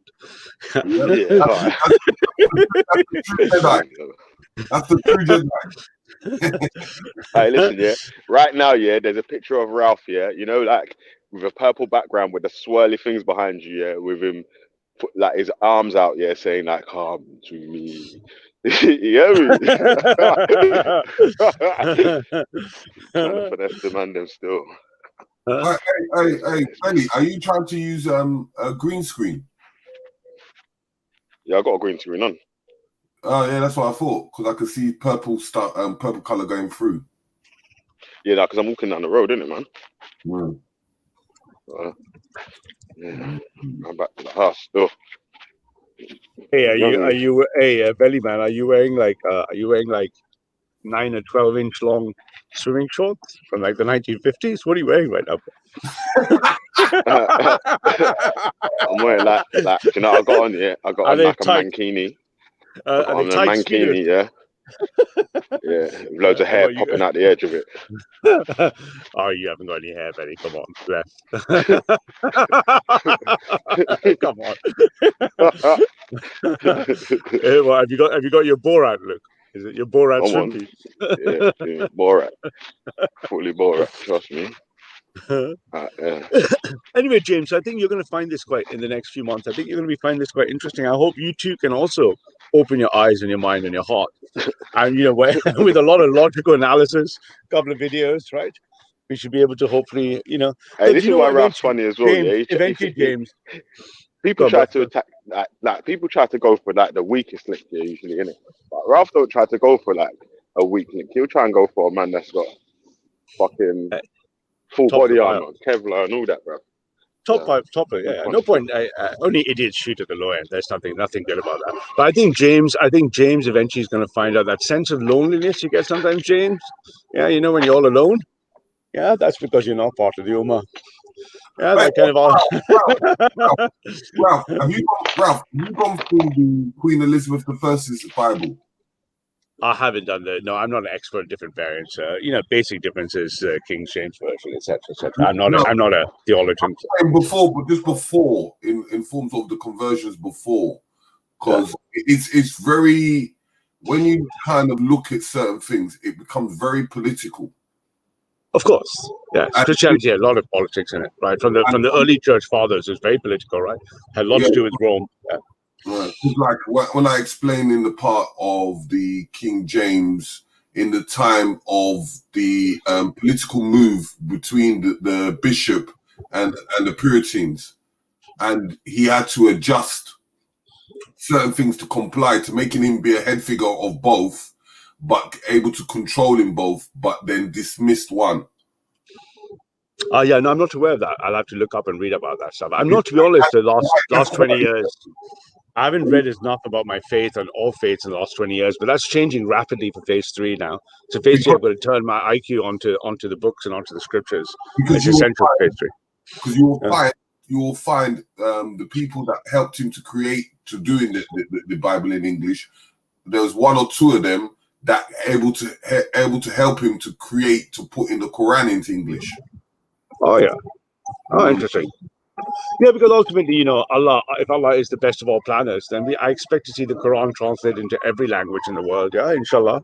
We would expect to see the Quran in every possible, including deaf, dumb, blind people, people limited hearing. The words of Allah have to be heard, right? I mean, you cannot, you know, ultimately the whole world must either accept the Quran or reject the Quran. But to do so, they must listen to the Quran. So it's essential that the Quran is heard in many possible ways, in any possible sense of the word. And then and only then can people either submit themselves to the Creator or reject it. Yeah, and I believe James Jones is going to be a lot happier and less lonely once he joins us. So, you know, I feel bad for the gay bloc, but that'll be one of their top strikers gone. But, you know, what can I say? Eventually, Veli will be the last man standing, and then Veli are coming for you. Veli's lost. And then eventually Veli can rename G Block to the Veli Vision God Block. That's when you know phase 5 is finished. Yeah, Veli Vision God Block. That's a mission, man. But today's I've got to go look at some flats and houses and stuff. Got to buy one of those fuckers, and it's Extinction Rebellion today. So I thought I might wander in and have a look at how the weakened West and the weakened liberals are going to scream on the streets. So I might get some footage. Don't know. But of course, Veli's on the beach, sand in his crotch. Hi, Veli. So did you go speakers corner yesterday? Nah. Yeah, because a couple of my people were saying it was just pure madness. It turned into pure madness. Yeah. Just give it. Yeah. So but James, I don't know if you saw that. I didn't even know what happened at Speaker. What was you was at Speaker's Corner yesterday, innit, Ralph? Yeah, I went there. It was like quite on Sunday. Yeah, it was quite mental. Posey Parker came in, and all the white feminists were screaming, "Trans women are men." Then BLM went by, and of course they immediately went, "Trans women are women." And then Antifa were there. They stole the signs. Brother Bob, everyone was in the scarves. And unfortunately, I mean, I hope God will forgive me. I took my eye off the ball, and I took my eye off the ball. And I noticed Raj was harassing and persecuting. And as Raj was persecuting and harassing Muslims, but I missed that. So, did the carnival people reach? I don't think the carnival came that way, G. I think they were part of the people. I think it all got took over by the Trillion Man March. So I think the Trillion Man March was going through. So, but then I missed Pavlov tried to talk to. I missed some really juicy bits because I had to catch up with some of my young boys who've been groomed and stuff. I missed young Pavlov took on Shabur, brother Shabur, and that was quite interesting. I've been speakers corner for ages, man. Yeah. Is that because of the hat, Billy, or what's wrong? I'll give you protection if you So don't need to be worried. Gee, Billy, you know my love for you. I go everywhere by myself. Billy, you're safe. You're safe. I guarantee protection for you, Billy. Don't you worry about it. Yeah. You come with me. I promise you, no one will touch you and there, man. If they touch you, that's like touching me, bro. So no one's gonna do that. No one's gonna do that, man. Protection. Yeah, thanks for the protection. Huh? Cheers. Oh, yeah, it's okay. Yeah. It comes from the Most High. The unseen. Yeah. Trust me. I got some asshole in the chat going, I want something. You get me? I like this. There's an asshole in the chat going, you're on a Silicon Valley blacklist. I don't know what the fuck that is. I go to Silicon Valley every year. I don't know what the blacklist is. Blacklist. I have no idea what that is. It sounds like a porn thing or something. God knows what it is. So Silicon Valley. But yeah, man, today's the extinction. The hippies will be out today. Going like, save the trees. Essentially. It's a big march in London today, isn't it? It's the Extinction Has it? Rebellion. Yeah. So you're only going up there to give us support, yeah? I just observed the chimps behaving. Right? A lot of white hippie chimps, so they're quite amusing.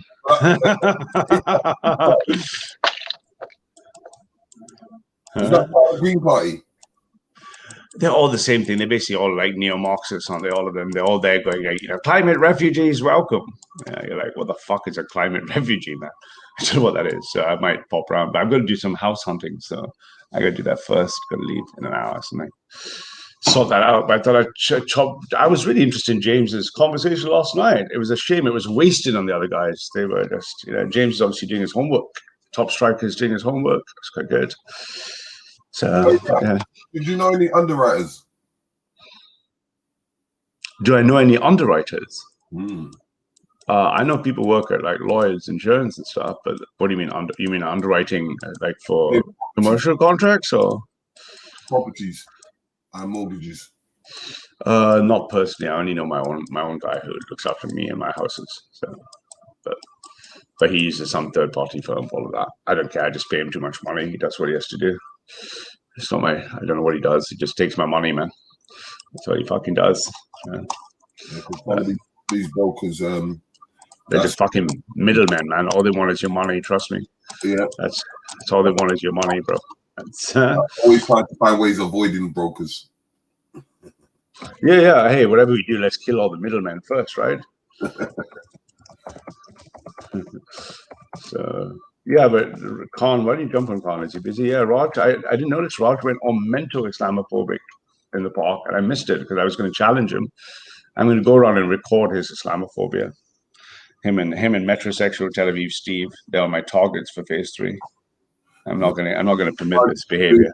Raj was doing DNA testing for 100 quid. He's done the DNA test. So what does it come up like 90%? What does it come up like 20% Sikh, 80% twat?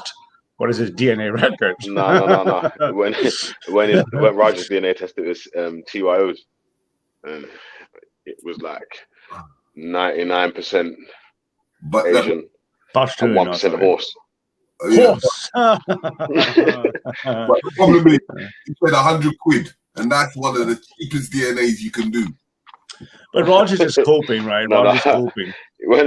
Hey, Terry. But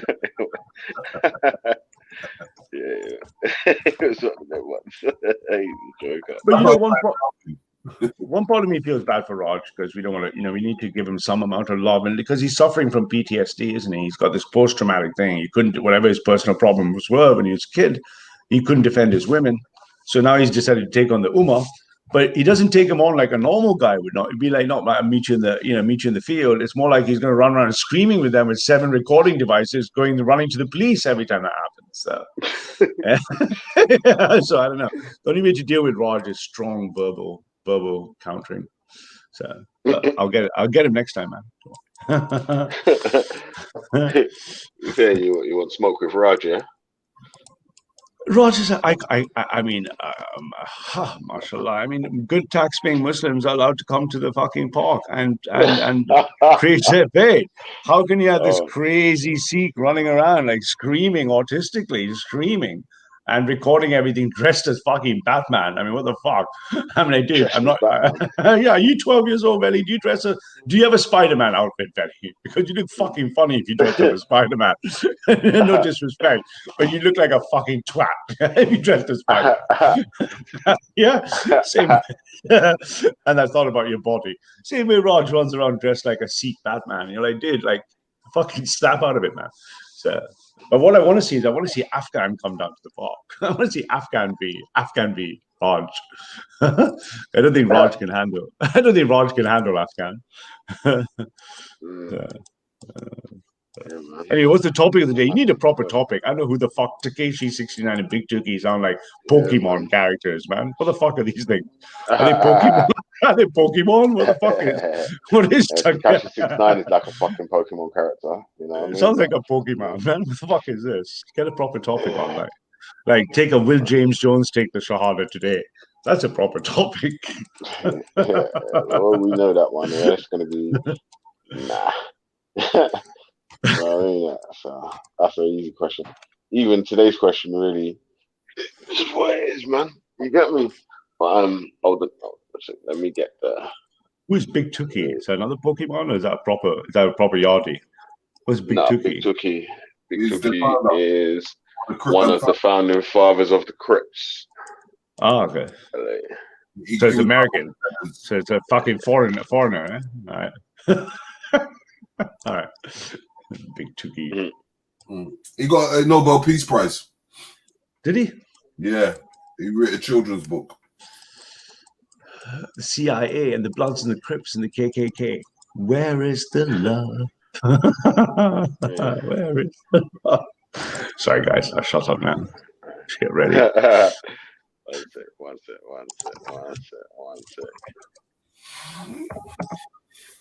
That's the sound of Belly lighting up and going to his book box. Hold on a sec. I said Raj DNA, you know. No, that. Allow Raj's DNA, man. You get me?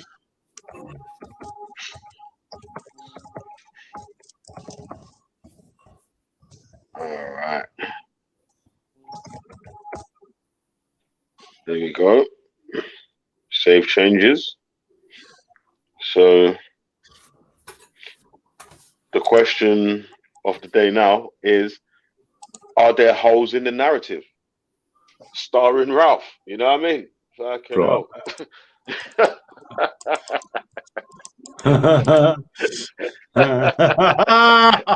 Very good. Swiss cheese holes in this fucking narrative. Now that's what I call a very good finessing right there. You just man. Shit. So, I think Belly's there's job any holes in the narrative? Yeah. Go, James. I gotta be out of here soon anyway now. No, shit. You got it. I tell you, I gotta look at some houses and then Extinction Rebellion. Not for that long, but I'm still here for another half an hour. Maybe depends when she gets ready. Takes him half an hour to pick one of the fucking 200 dresses she owns, man. Fucking. So they're all the same, but just one different color on it. If you want to say that, you're a braver man than me, man. Yeah. Yeah,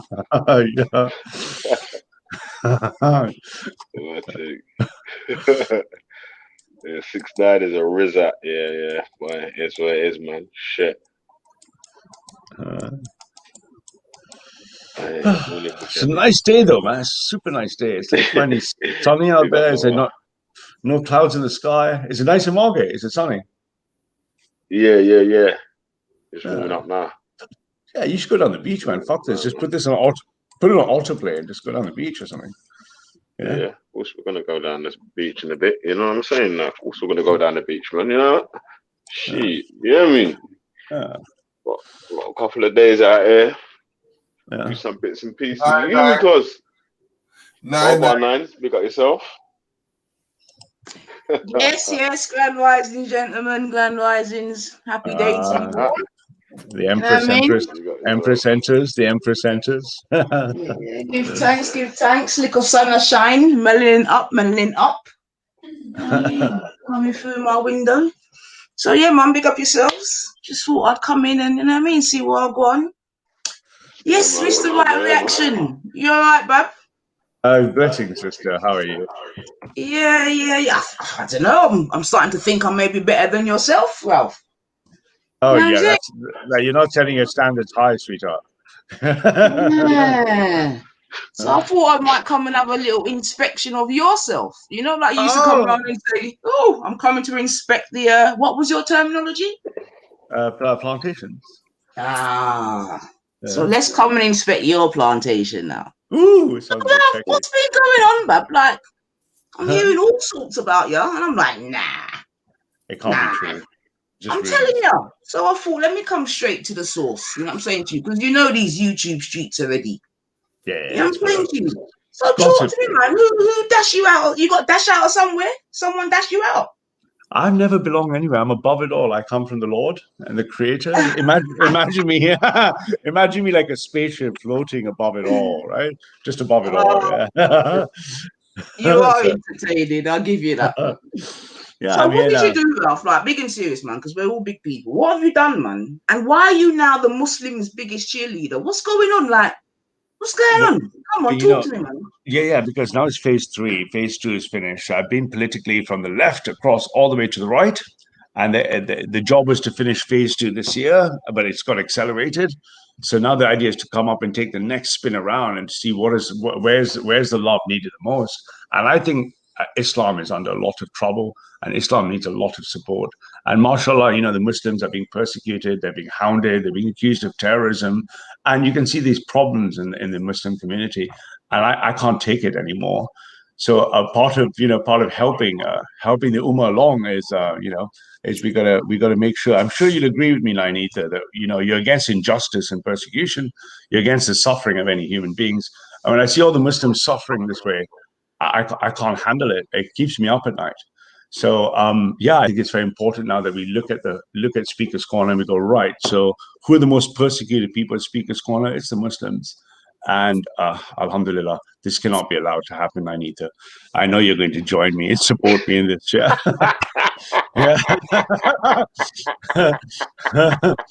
Yeah, you have to come on, Anita. Yeah? Where's the injustice, right? Yeah. Huh? Injustice. We cannot. No justice. Man's gone from no peace. Yeah, man's gone from. I stopped. I found out about the grooming gang. Muslims are being persecuted. You was one of the people that was persecuting the Muslims, bro. No, I was there to provoke the conversation. I'm waiting for Ralph to do the biggest one yet. Right, so listen, bruv, you made up a fake rape story that was involving Muslims, yeah, that could have got other Muslims attacked. So you was a persecutor, bro. That's speculation by your part. Speculation, isn't it? It's pure speculation. But no, if you look at it, I'm trying to help Naini to understand the truth. You'll see in the next 6 months, 9 months as I move myself. I'm gonna leave you to it, yeah. I'm gonna leave you. Hey, hands off Nainita, man. Nainita's mine. Yeah? If I was single and 20 years younger, I'm telling you, G, I wouldn't let you be talking to Nainita, right? So I'm very jealous, never man. chance anyway, man. Because she's much more blacker than that. Hey, Belly, we're all African, G. We're all African, right? Don't you fucking ever forget that, bro. I don't want to see any infighting in my African family. I'm not going to accept infighting. No infighting in the real family, yeah? So, Nainita, I think that's going to be a really important part of that. That's one of the main things. They're not the only thing I will have to be focusing on. The other thing is to make sure that now that we've seen how the far right completely work, and because I now have made hundreds of friends in the far right, we can see what the problems with this white rights problem is. And we're going to work out where the balance is to deal with that camp's problems, to deal with the fact that they hate black people, brown people, Muslims, then to look at Muslims. So before you go any further, are you still recruiting this disgruntled young white boys that were coming to you? I get messages all day, every day. Yeah, I've got a large. No, but are you still? Because remember, before you was actually recruiting them, and I've recruited the recruiters, so I don't need to recruit myself. I've got an army of recruiters who have trained, so that's fine. That one's sorted. That mission's done. I've got them all working. That's fine. The main thing now is to look at, you must always look at the weakest link, right, Anita? Where's the problems? There are 2 other big problems that are going to happen. One is around Black lives and issues of Black lives. The other thing is Islam. So let's sort out Islam first. So we're going to go after Islam and say, why the people hate me? T-shirt the other day. What's going on, man? I got all sorts of T-shirts, love. Yeah. I've got a mate of mine who can print them. Have you been taking love doves? Hey, I'm in a committed relationship. There's no love. Love is lost now. Yeah, it's a committed relationship. There's no need for love when you've got a relationship, right? Man. You've been dropping some love doves, man. You've been dropping some keys or something. You've been dropping something. Yeah, all right then. All right, so I'll keep watching. Was it phase 3? Phase 3 is just starting. Yeah, phase 3 is starting. So we've got to look at now what the problem is. And the biggest thing I see right now is look at what happened in Sweden the other night. There's Quran's being burnt by crazy people. Muslims getting really upset. Even Muslim nations have come out saying this is unacceptable. You see crazy people. That's unacceptable. I find it unacceptable. You see that Muslims are being, look at the park, the people just come there and their entire job at Speaker's Corner is to harass Muslims. I mean, this injustice, I can't go to bed at night when I I'm see this hearing you, injustice. man. I'm hearing you. Yeah, I can't take it. Who's Huh? harassing Muslims though? I don't know. Like, I know. Oh, the list is long. You got like metrosexual Tel Aviv Steve. You got a crazy Sikh guy dressed as Batman. You got Christians like playing with mice over the Quran. Hold on. But I hold mean, on. this is Wait. But I thought like yourself, Raj, because he's now in stage 3 as well, and he's all about solutions with Muslims, etc., etc. So I don't know. Well, that's what his stage 3 is apparently about. I don't know what his stage. I don't follow. I don't watch any of his stuff. When he says stage 3, I have no idea what that even means. For me, the stage 3 is part of our group of operatives. We are planning our mission, and phase 3 was meant to start by December, by Christmas, but it started a bit early. That's okay. And the first thing what's this about you getting dashed out of PA then? What's this about? PA, I can tell you so. Me and Mark and PA, we had a foundational disagreement. I was like, do you want power, political power, or do you want to just hang around in a closed group going, get the nigger, gas the Jew, kill the Muslim? If you keep sitting in your closed circle saying, hang the nigger, gas the Jews, kill the Pakis, you ain't getting any power, ever. And it looks like PA is stuck in that point. Because PA can't get any political power, they're being blocked by the Electoral College. There's no way out, and that's the end of that bit. So I'll be making a series of videos in the next month or two. A lot of people will enjoy around the theme of which way, whitey, which way, white man. Do you want political power? Blessings. Do you want political power, or do you want to just go gas? Do you want to go gas the Jew, gas the Jew, gas the Jew? And I will tell you something, 90-80% of normal English people or white people are worried. They don't want to kill black people or hang them up or gas the Jews. It's just a small group of these people who are like basically think that way. So that's why I agree with that still. I do agree with that. I don't think it's the majority, at least. So I agree with that in terms of England. I don't know actually. Yeah. No, I would agree with that still. But then since BLM, I don't know, man. People have been changing their faces. I don't know. But all right then. So basically, there was a disagreement of ideology within. No, not ideology so much. Disagreement of like, look, if you actually take on, if you open your heart and you say, here, white people, they're suffering, they're being demographically replaced, they're losing their shit. You're supposed to be overrun, and you open your heart and take sympathy to them. You say, okay, I understand your problems. What are your solutions? Your solution is to string up a black guy in a tree and gas the Jews. Most white people are never going to agree with you. That's where PA is. So how long did it take you to come to that conclusion about that organization? Oh, I knew quite early, but my mission and my concerns are not PA, the organization, one or two people. It's the wider family. You're right there, sis. It's the wider family. Blessings. It's the wider concerns. Yeah, it's the wider family, right? So. All right, well, I look forward to inspecting phase 3, man. Phase 3 has already begun, and mashallah, I think the important thing is to look at this absolute pressure on the Muslim community. The black community will be next afterwards, but the pressure on the Muslim community is just accelerating. How many times are you going to keep attacking Muslims for their faith? How many times are you going to challenge the divine words of Allah? How many times are you going to say all Muslims are terrorists? How can you pretend you're a liberal, inclusive person? Okay, equal rights. It's equal rights for everyone except Muslims. I mean, mashallah.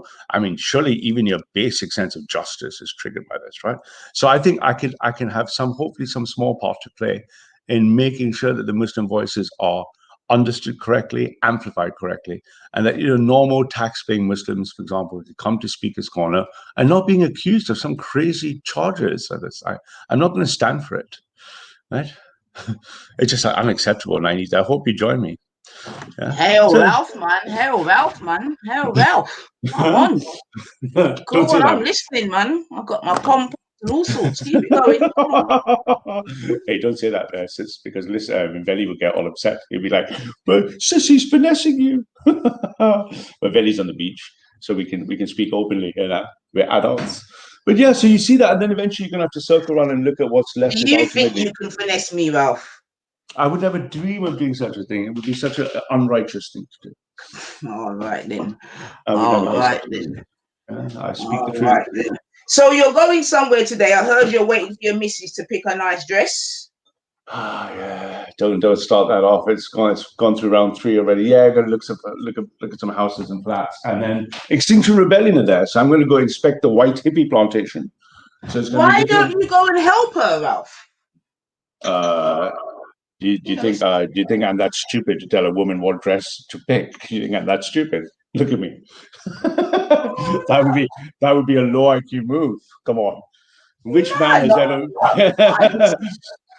I disagree, Ralph. I disagree.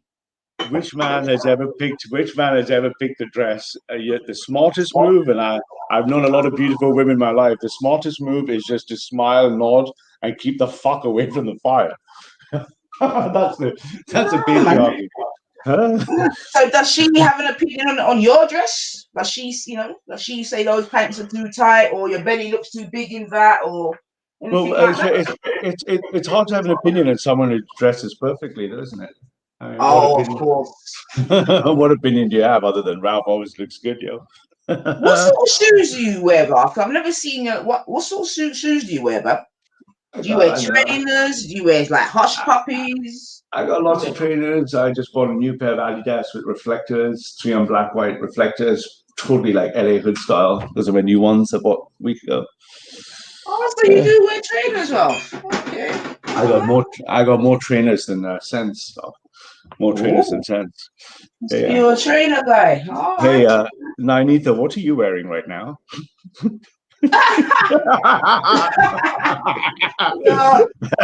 Hey, Belly, kick everyone off the stream now. What are you wearing, Nainita? I'll wear my dressing gown, actually. That's what I want to know. But yeah, so yeah, that's it, man. All right, then. Well, like I said, look forward to watching. Nainita, don't take it too seriously. After all, I'm just an elderly Asian migrant, trying to make my way through a multicultural day. It's just, yes, I have heard the new catchphrase. You get me? It's nice. You like it? It's a good one, right? Yo. But how are you, Nainita? How are you, Nainita? What's going on with you? I saw you take out the 2 Cinderella sisters the other night, but I haven't seen you since. Huh? Nah, yeah, man. It's been enjoying a little couple weeks. Was out of town doing some stuff, living life. Out of town, nice. Are you practicing social distancing? Absolutely. Shit, man. I don't. I don't. I got told off in the tube the other day because I was walking to the tube and I was just playing with my mask. I never wear the mask, but I just play with it like a little. And this guy said, "Oh, put it on." I said, "No, I won't actually." He said, "Well, then you have to leave the tube." I said, "Yeah, I'm going to do that when I get out on the other side." Yeah. So, Ralph, in fact, as you even mentioned that now, yeah, let's quickly have a quick chat about this because obviously they're sending people back to work now, this, that, and the other. They're sending the children back to school. Yeah. So firstly, have you heard of a second wave on its way? It is a second wave. See, I had COVID, right? So my favorite niece is a very good doctor. I knew her since she was a baby. My favorite niece, and she was on my ass for 6 months. And yeah, she warned me of the second wave really early. And now, if you look at the death rate figures, you can see if you plot all of them, you can see the second wave is starting. So it's coming. Yeah. But I'm finally clear of COVID, and I was lucky. I have like 2.5 times higher antibody levels, so I'm not going to be infected. I mean, I'm going to be impacted, but a lot of other people will be. And these idiots are going to fucking the Maldives. They're going to Greece to party, and they're fucking spreading it everywhere again. Yeah. So kids will be all right because kids don't get it, right? So yeah, it's usually very few cases. So do you think there'll be another lockdown, though, or do you think they're just going to send people out to die, effectively? I think the global economy is going to be fucked and forever changed for the next 3 to 5 years. It doesn't look like. So if you look at the money in the banks, all that stock market rally, that's all false pumping, getting ready for like a really bad economic downturn. A lot of people are going to lose their jobs. A lot of people are going to lose their livelihood. And the government's going to fuck over the poor people first. That's what the government does, right? And you keep fucking over the poorest people first, right? A lot of people don't have job security. I know a guy who's worked in a professional job. He can't even get a job in Tesco's. And he's done almost 20 years in a very professional career, but they just laid them all off. And he's trying to get jobs in Tesco's. He's overqualified, yeah? Yeah, And he doesn't know how to pay his mortgage, doesn't know how to deal with his kids. Yeah, this is true. I think there's a lot of unspoken things going on where it's a bit devastating for persons, and it's only going to get worse. So I do agree with that still. Yeah, mad. So you're not impacted, are you? Are you safe, Manita? Thus far, Ralph, thus far. It's not good for people. I know a lot of people impacted. It's really sad, yeah. Some people with really good jobs who are scared they're going to lose their houses. Yeah, they're not getting any help. Then I know people are just, we're just making, getting through week by week, and they're completely fucked. They're on to like, what's it called? Job allowance, job seeker allowance or something. And it's like, there's no money in that. It's like, I think £100 a week or something crazy. I don't know how much they pay you, but it's like fucking sounds like nothing. So that's not very good. Yeah, man, it's true. And the thing is, that's it. I mean, in all reality, a lot of the effects probably won't be seen until after Christmas and that. Correct. It takes about 6 to 9 months to get a good picture of the company earnings. So I think by October, November, we're going to see how bad it is for the big companies, and then next year is going to be brutal. Right? I agree with that. So it's time to get those rice and peas going. Time to maybe a little less sauce and a bit more water in the rice and peas. Spread it out more on the plate, yeah. Yeah, I mean, if anything, just makes us know we got to have an alternative plan. That's what I've always tried to say. So if it's plan B, man. Plan B, not the rapper, but plan B. Plan B is what you need to have right now. Yeah. Yeah, you're on one this morning, Ralph. Fuck's sake. But yeah, man. So let me ask you something now, because obviously, if your plan goes through, you're gonna. Oh, mate. Oh, I'll have to come back to you, Ralph. Right. Tell him you're taking. I need to tell him to stop calling you. Morning, Tash. Assalamu alaikum. Hey, it's just me. I can't handle it. Solo on the platform? Fuck that. No.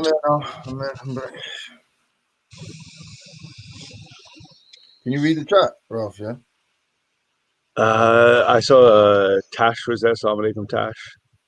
And real one says it's great where he is, but I don't know where he is. Con is on your ass, James. Con won't stop. Did you see our last little exchange? I haven't. I wasn't watching the chat, but what's it? Is Con is not jumping on though? Is he? He said that's not actually the real Con. Is that not real Con? Oh, okay. He said Allah forgives everything, and I said that's funny because so do idiots. Your journey is going to be a long and painful one, James. But you know that what we were discussing the other day, but I can't fully remember it. But I remember you said we'll reconvene, so it was something to do with I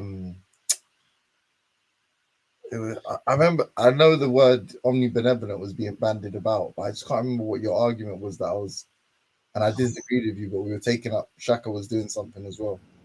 So I think I must say respect to Shaka. I actually enjoyed Shaka's last thing. For the first time, I really thought Shaka was like showing his knowledge and stuff in African history, except the Cinderella sisters were like fucking kicking off.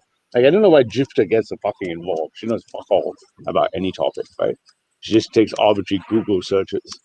But yeah, but Shaka was I don't, like you said, Baller not the man. So if you can remember that argument, feel free to interject at any point. Yeah, I thought we've had a few, man. Which one was it? I can't remember. I know I like last night. What you talking about last night? I wish I'd been there for that one, man. That was nice when you were like, "But listen, we're not equipped to understand." I wasn't talking logic as being at the core, and you're absolutely correct. You know, the Raheem. I don't think Lister was even. I'm not sure if he was even present. I think he runs away from Lister. Yeah, Raheem, Lister, and someone else, Elron maybe or something. I can't remember who was on.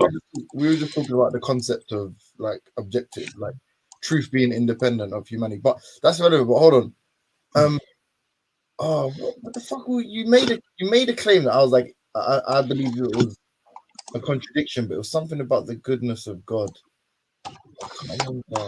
I wish I could share my screen. I'll show you something that would just boost and bolster what you're saying. Wait. That's what it was. So I always mispronounce. Is it Euthripo or Eutripo or some shit? The dilemma, you know, the dilemma about, is it Euthripo or Euthripo? What's the dilemma? I can't even spell it to get the name up on Google. Dilemma. Let me do dilemma in EU. Okay, Euthripo. Hey, I've got incoming call from Mark Collette. I think I just ignore that one. I talk to you instead. No, I bet can we get? That would be sick if we could get. What, should I share it? Yeah, why not? Fuck him. Nah. Yeah. Hey. He wants to do everything. Let me turn this off somehow. 1 second, G. 1 second. Fuck. Okay. That was Mark Collette and Laura. Yeah, so I'm busy talking to the family. Go on, James. You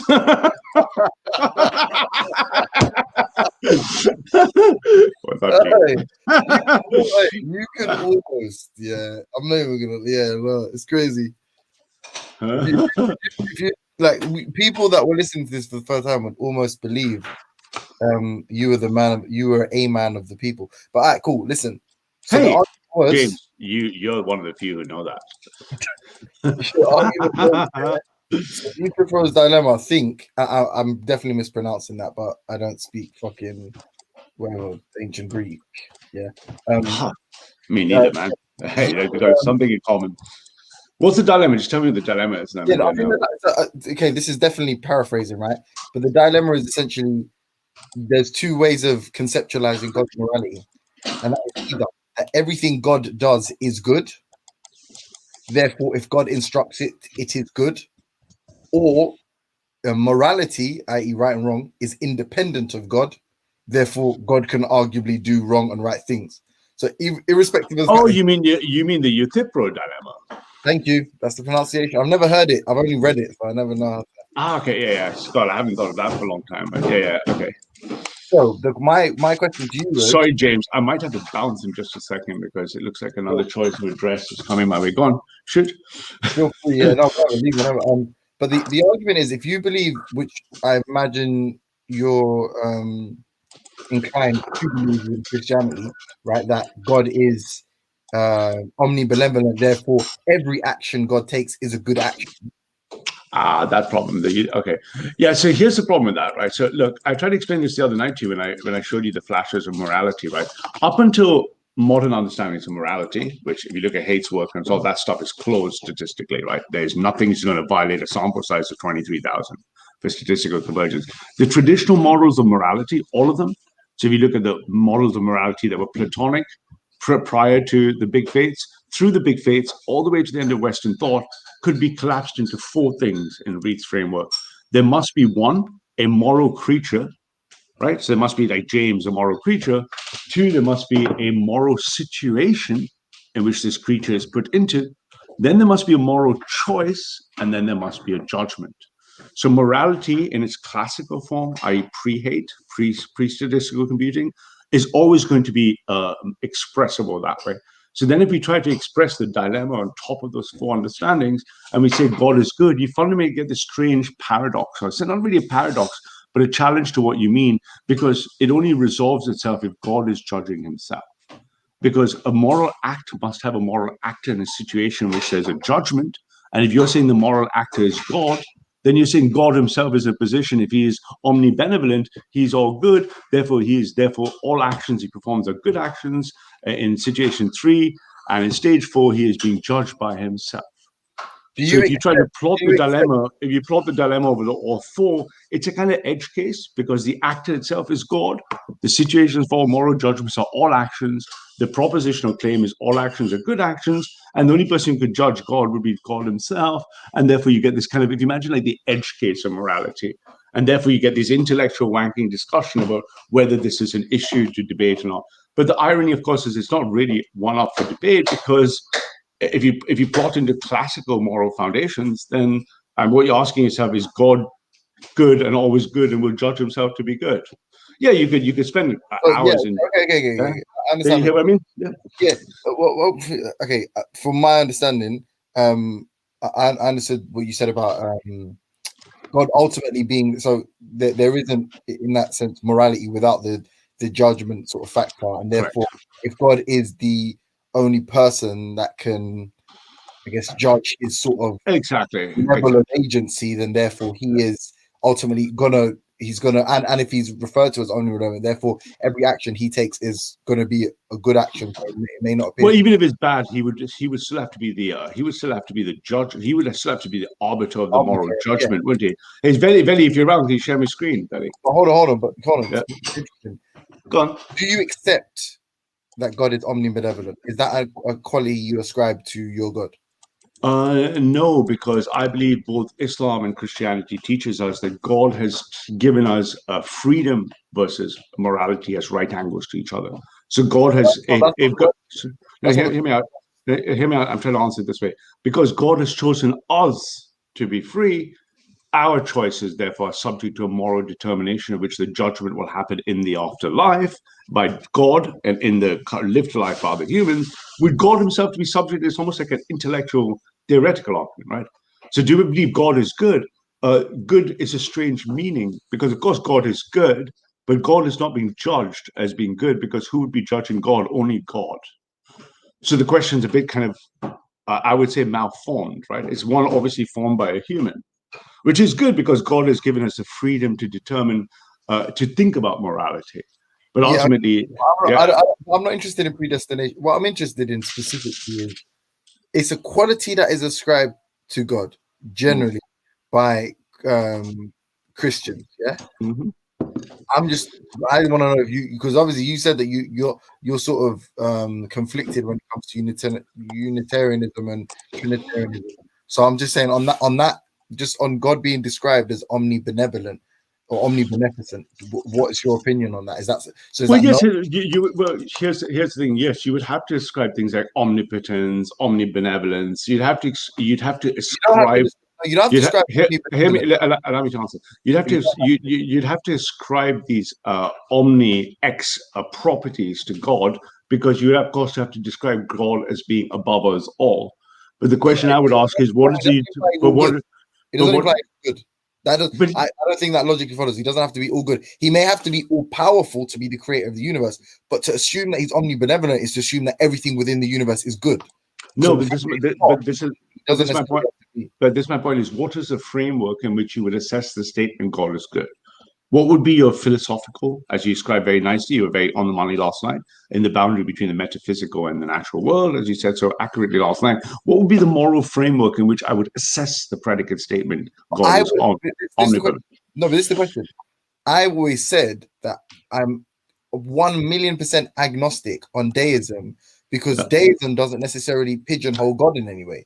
Right? No, not necessarily. Absolutely, 100%. But let's I don't care that you're an atheist or not. I'm just saying from the argument. What I'm saying to you is, if God has no interaction with the world, and if God doesn't have these fucking attributes like Muslims and Christians always love to describe, then I don't believe that God must be omnibenevolent or that there's anything that even requires him to be omnibenevolent. Therefore, I don't need to make that kind of a judgment. Like I don't. You're 100% right. But you see, these thoughts you're having are on the long tail end of thoughts that have happened for over 1,000 years of analysis. If you look at the times of the Greeks and Platonic idealism and morality that then handed over to the big three faiths, for example, at least the faiths as we know them, the Abrahamic faiths. Again, the question must be asked: what is the framework in which I assess the statement? So I can make two types of statements: God is not omnibenevolent or God is omnibenevolent? And the question then would be, what is the framework in which I assess whether those predicate statements are true? And the answer is after 1,000 years of Western and Eastern analysis, we end up with this four model view of morality in which you must assess these two statements as being true or false. Okay, right? hold on. Before you go, hold on. What I'm asking you is, you made an earlier statement about, I think it was the fruits of the spirit or something, and Right. that all Christians are adjured to love thy neighbor and love everybody and deal with everyone with compassion and turn the other cheek and all that, right? That is an injunction, or that is by instruction from your God, correct? It's instruction for a human that is a free agent capable of making moral choices. But that implies God requires good from humanity. God is what strictly the faith teaches, all the three faiths teach us, is that God has given us the power to make that choice, and whether we're good or not good is going to be a subject to our free will, and the judgment for that will be in the afterlife. Okay, what I'm trying to get at, and I was from the beginning, is like, what is your theodicy? Like, what is can God be guilty of committing acts of evil? Is that possible? Can he be? No. So he's therefore all good, right? Well, no, not because of that reason. No, because it would mean that the judgment of his act evil would be in so much as God would be judging himself. And you're saying that would be an example of being of something that we perceive to be evil would in God's eyes be good. Well, in so much as that we would not be in stage 4 capable of judging God. That's why. Right. This is interesting. So you're saying that we don't have the moral authority to judge, i.e. in stage 4 of the morality pipeline. We don't have the moral authority to make a judgment on what God does. Why? Because we're not the creator. We're the created. I love that. So this is a really terrible analogy, yeah. But hopefully, you can prove to me how it's different, or you can find some kind of, I don't know, counter analogy, yeah. But if I was to create a cake, make a cake, and I told you that I made the cake taste nice, are you obliged to tell me that the cake tastes nice? Did I think the cake was nice? I'm saying, are you obliged to tell me that it was nice? Because my answer depends on whether I thought the cake was nice. Correct. So I'm saying, is it okay? So what's the question? Was the cake nice? I'm telling you, I made it to be nice. Okay, so it is nice. Okay, if it is nice, then I would tell you yes, it was nice. No. Was it nice? If I thought it was nice, it was nice. So the answer to that question is you don't know because you haven't tasted it. But if you tasted it and it wasn't nice, then you tell me it wasn't nice, irrespective of whether or not I told you that I was made to taste nice. Oh, correct. If you said that we made it, so God, I understand the analogy. I know where you're going now. So if God said, for example, hey, murder is bad, and I murdered someone, and it felt good to murder someone, think of a serial killer, I could then turn around to God and say, God said murder was bad, but I performed act of murder, and I'm judging myself in the moral framework, against the judgment of God, and I'm telling God your judgment, your framework is not good. So I'm basically, technically speaking, I'm being evil. But better still, a more objective method of disproving your earlier hypothesis is if let's say if infanticide is something I consider to be wrong, like a sin, a bad thing, right? But God comes and tells me, the omnibenevolent guy, no, this is the world I've created, and the world I've created, infanticide is good. And then I'm like, because I've instructed you to do it. And then, all right, cool. And just before I do it, he says, psych, don't do the infanticide thing, even though I did tell you it's good. And the next time I told you to do something, make sure you do that. And I go, all right, cool. And then I'm left back to my own devices. And I'm like, how do I really feel about infanticide? And I've been given a clear contradiction by God. On the first hand, it's bad. Second hand, it's okay. So then you're on the money. You're on the money. I can't remember the reasoning. I think it was by either Cicero or someone. So I think it's around the time of the Nicene Creed about what if God changes his mind? What if on a Monday God tells you infanticide is good, and you agree with it, and you go through this moral reasoning and judgment as I outlaid, and on Wednesday God tells you, actually I've changed my mind. Infanticide is like rocks. Yeah. Are you going to follow God's will without condition? Or are you going to be an independent arbiter of morality and lay a moral foundation that is externalized from God? in which case you become the one doing the judging of what is good. And the answer to that question resolves that only if you believe in God. If you believe in God, you follow God's will, even if he changes his mind. This brings us back to the original discussion the first time we sort of engaged on this topic, when we were talking about this concept of objectivity and subjectivity with regards to morals. And what I'm saying to you is if God is the judge of himself, and in that anything God, so if your argument is God created the world, therefore he has the final say because we can't judge him, well, arguably my position would be God has agency as well as an opinion or an ability to reflect on his own agency, as do I. Absolutely, but the difference is God in this definition, God has created the universe, and the difference is you have not. That's irrelevant though. So I've created the cake, and I'm telling you it's a nice cake. But you can a nice cake. But the question is, but do I need to care about your moral? So again, if you plot everything you're saying, I just keep plotting all your sentences into the full classical model, for example. And if I put the full model, every time you make a statement, I'm saying you're asking me, you seem to be jumping between who is the judgment of the moral act. Who's the one that passes judgment on the arbiter of the morality? Your case, you're saying, you're trying to argue, correct me if I'm wrong, you're trying to argue that you have equivalence of moral judgment with God, and that the objective, that the morality of which we're being judged against is somehow a objective truth that is independent of the creator. Am I right? Is that what you're saying? No. So I'm of a firm believer that all morals are sort of derived from a subjective perspective. Reason being, and again, it's really poor analogy and crude, but what we're saying is yeah, you created the universe. Well done, kudos for that.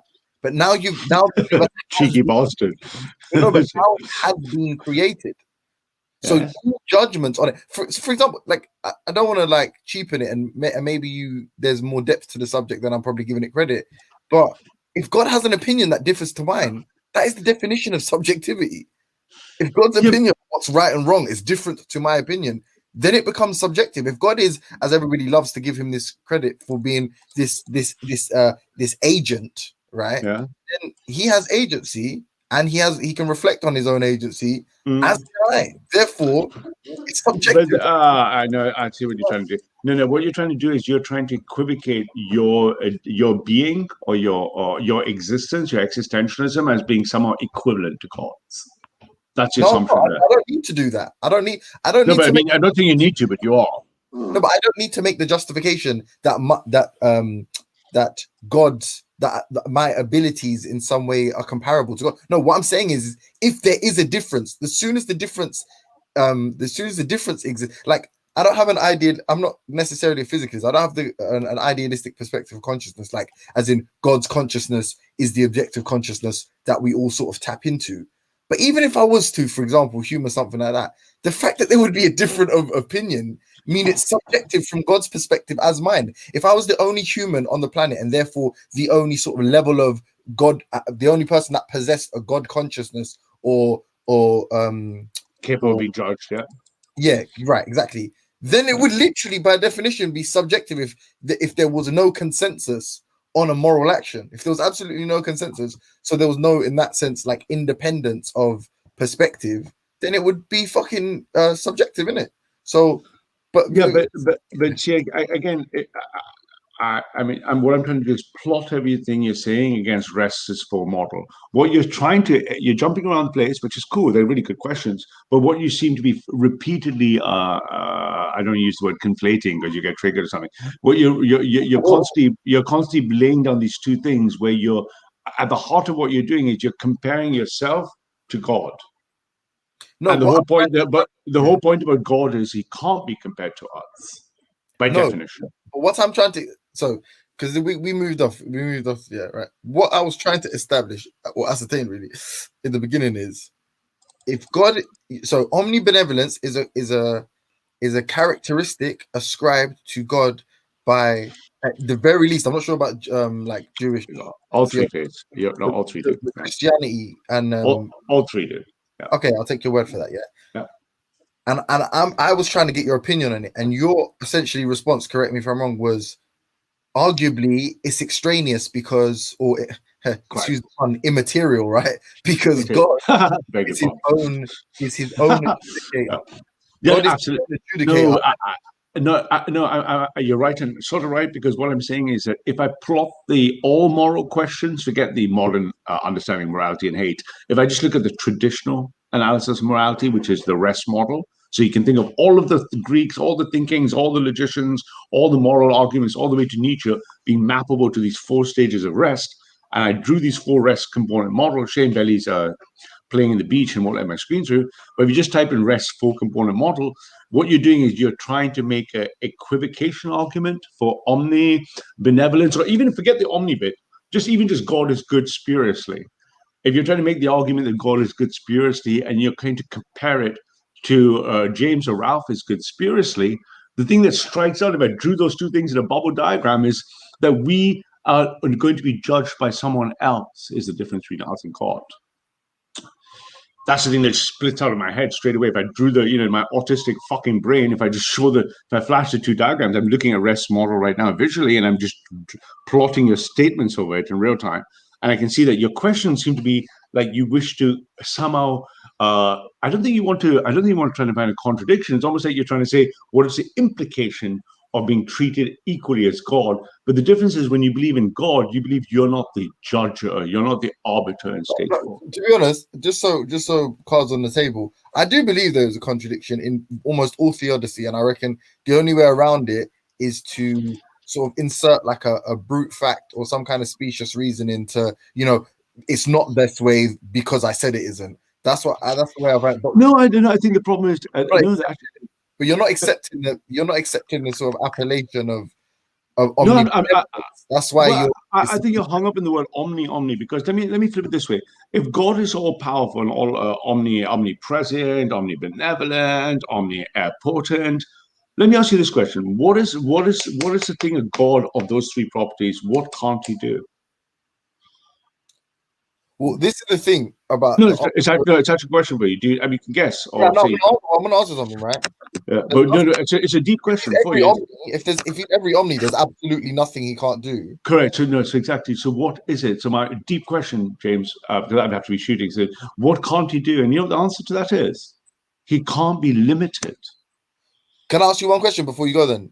Yeah. By the sort of way you just sort of carte blanche said, omni everything. So is he omni evil as well then? Well, again, malevolent. Again, the question would be: good or evil means nothing until there's a judgment. So my question would be: hold on. My question is: I'm answering your question this way. I'm saying, who's judging whether he's evil, James? And this is my question back to you. Then how can he take the title of omnibenevolent? Because omnibenevolent exists within a dyad. It exists within. It is a contraposition to. The argument is all that if God, look, in simple English, the argument is all: if God is all good, why did he allow us to commit evil? This is the theodicy. This is the question. Because the answer to that always resolves is because he made a trade-off between giving you the choice of freedom and knowing. Because if he didn't, and he made us all good, and we could never have evil, and we couldn't choose, by definition, we couldn't choose. Therefore, we wouldn't be moral actors. Therefore, we would not be free. But then this is the question. So the traditional reasoning from, I think, as back, if you look at it, the reasoning goes as back as, I think, as Cicero. So it comes around the second, third, fourth century, these argumentations, they always end up in the line of the conclusion is God made the choice of allowing us to be free. Hold on. So let me ask you one more question, yeah? So then so let's say you accept, just tentatively, yeah? You accept that God is omnibenevolent, yeah? Was God omni and the judgments, judging how good whenever God judges himself or themselves or whatever, is post creation with regards to giving us the option of selecting good or bad. That's the only way we could do. Cool. The question would be then: was God omnibenevolent before creation? Again, my answers, I know you don't like the answers, but they constantly come back, and answering consistently is that I could answer yes and no, but it would, in either case, the answer would be moot because only God would be allowed to judge himself. You and I cannot judge him. But I'm saying before creation, did God judge himself as good? I would make, but for God to be good, he must be subject. The word good doesn't exist in a vacuum. It's not an atomic property. To think of your conversation last night, James, it's not an atomic property. It's a property that exhibits itself over a process. So good might just be a simple adjective and you might think of it as an atomic property because you're arguing quite well last night for fundamentals. If you think of it, don't think of it as an atomic property. Think of it as a property that is expressed over the 4 stages of the rest model. So then when you think of the property is good, forget the omni part, just is good. If you think of the property is good and we attribute it to the creator, then we look at is good over those 4 parts of the model. And then your questions seem to be a bit sort of... Yeah, so then pre-creation, he's omni-benevolent and omni-beneficent. If he's all the omnis, but the judgment can only be established post-creation, then prior to creation, he must be all good and all evil. Well, he could be all good and all evil, but nevertheless, even pre-creation, and even he would be the only one judging himself. Right, but what I'm saying is God inclined to judge himself as good? Is that the standard answer from us is that we are not the creator did not create us to cast judgment on the creator. Would be I'm saying, listen, as clearly as possible. In the way that you're instructed by God, you are adjured to love thy neighbor and turn the other cheek, essentially not to be evil. Right? It's a bomb. James. That's a bomber, isn't that one? Right. Yeah. Exactly. Trust me. But evil is by your God prescribed. Then does it not logically follow? Hey, mate. Sorry about this. I've got like less than 30, 60 seconds. But I had a personal question. Be the other way. Can I ask you? So why don't you turn on your camera? Because I feel like you referred to me as a coward enough to know. No, it's a genuine question with no omni malevolence in my heart. Why don't you? Is it because you're scared? Is it because you're scared that you'll be doxxed, or are you scared that people will judge you on how you look?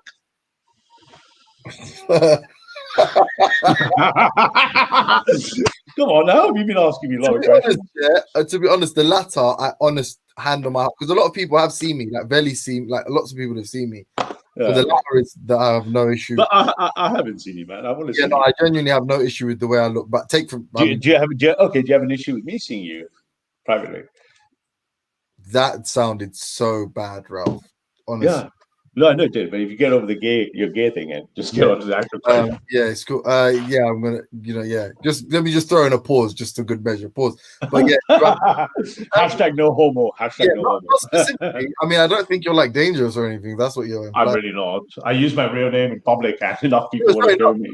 No, I wasn't using that as a way of, like, I wasn't being rude. I just mean I wouldn't. The issue with me, you seeing me, is not because danger. It's more because I just don't trust you. I don't know. Yeah, I don't know why, man. You made this awkward now, bro.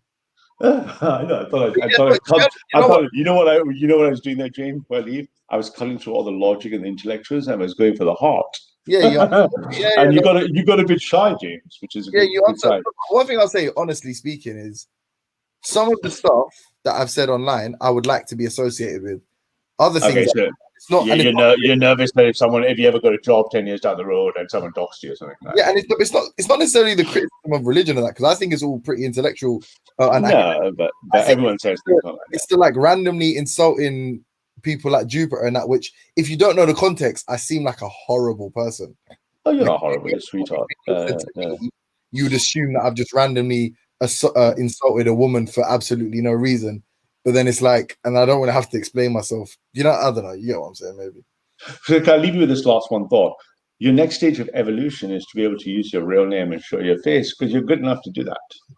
Anyway, I got to bounce because I got a final dress to pick. Peace out. I'm going to go inspect the hippie white plantation today. Wish me luck. None of this fucking shower. Inshallah, we just have to fear Allah, innit, at the end of the day, my brother. That's it. You not fear Allah. Submit yourself to the will of the Creator. Assalamu alaikum. Inshallah.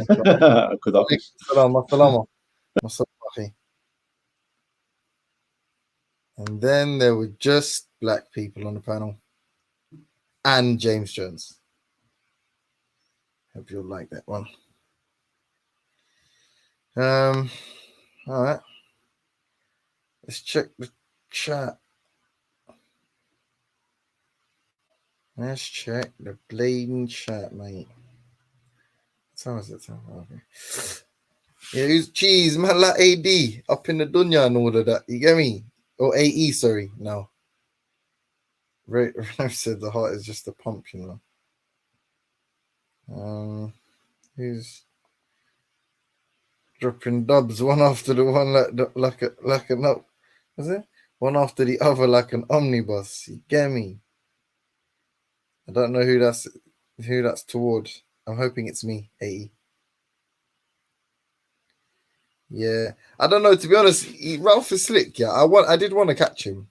I wanted to catch him I wanted to, in the same way like Muslims have the attributes for God, that these attributes they ascribe to God.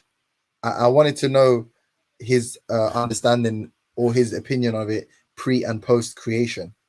I won't give up my whole argument, but hopefully people can see what, like, people are smart enough to see what the argument ultimately would be. But I would like to know what like people I would like to know how people reconcile their sort of theodicy with concepts like omnibenevolence. How can something be all good and yet it arguably creates evil? But what's interesting though as well, what he said about, he sort of conceded that there's the potential for pre-creation God to be omnibenevolent and omni-maleficent. I've kind of just inserted that phrase. I'm not sure that's generally accepted, yeah. But if that is the case, which is quite interesting, then it's then essentially like why then is God so intent on punishing those who've committed evil if it's in God's nature to be evil? That's what I was going to ask Ralph next, because that puts you in a bit of a bind. If you're saying God is all good, then it makes sense that God will punish you for not being good and for not repenting for whenever you have been bad or being contrite. But then if God is all good and all evil, how can he punish you for evil? Right? Because that's part of his nature. So that's the bind he falls himself into. But to be fair, with like you know what it is? It's dodging a bullet to get hit by a bus. That's really what his argument was. The first he sort of eluded the first sort of constriction by saying, okay, you know what? Yeah, God doesn't have to be all good. But then the second part of that, the second part of that will be ever more. You see what I'm saying? Sort of. Is dexterous a word? Am I making that shit up in my mind? I don't know. Let's Google that motherfucker. Oh yeah, it is a word, but not in the way I was using it. I was using it in the sense that it was like it would be complicated and tricky, but in actuality, it's the opposite. It means you're skilled. Jeez, man, like legerdemain. That's like a word I still to this day have never used in a sentence, but really would like to use in a sentence. Oh well. But yeah, thanks, AE. You know what is AE, yeah? I'll be honest with you.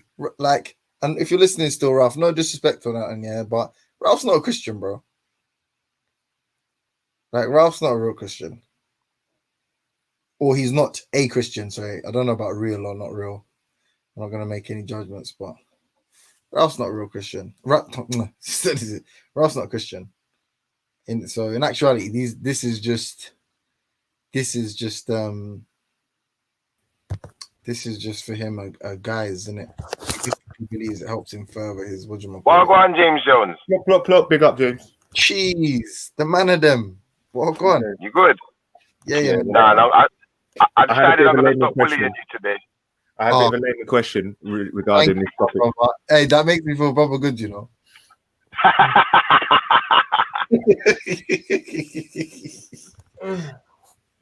Oh God, a king of I was listening to you yesterday, G. Yeah, I know. I thought you would be. It kind of hurt my feelings, but then you complimented me, so I was like, all right, cool, fuck it. Yeah, no, do you know what, brother? Yeah, I thought you would be, and this is one thing I was kind of wanted to talk to you about as well, because it's funny.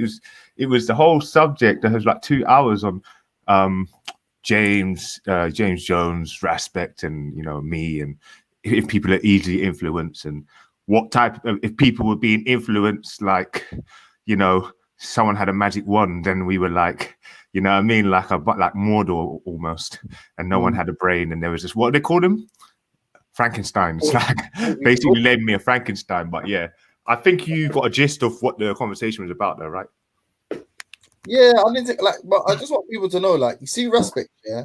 Like, I don't hate on Ras, like, I don't know, obviously, you know, Ras is one of them guys, like, he has, like, what's the word, like, he's got a, like, he focuses on an individual, and that's, like, you know what I mean, his fucking enemy for a period. But as far as it wasn't reciprocated, that sort of enmity, I don't have no hate for my man. Like, I think a couple things he does are, like, you know what I mean, I don't like certain behavioral traits or whatever, but I wish nothing but the best for my man. I rate some of the shit that he does, obviously not all of the shit he does.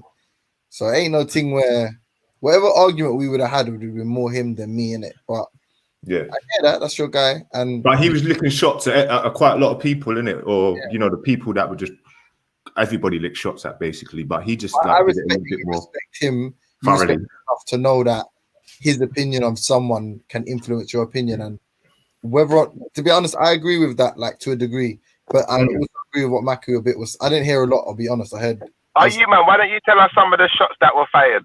Do you know what he right? That was a good point. That was the best part of the conversation was, what type of, like, me personally, if I like someone. So say for example, yeah, you're an avid fan, or you're a friend, or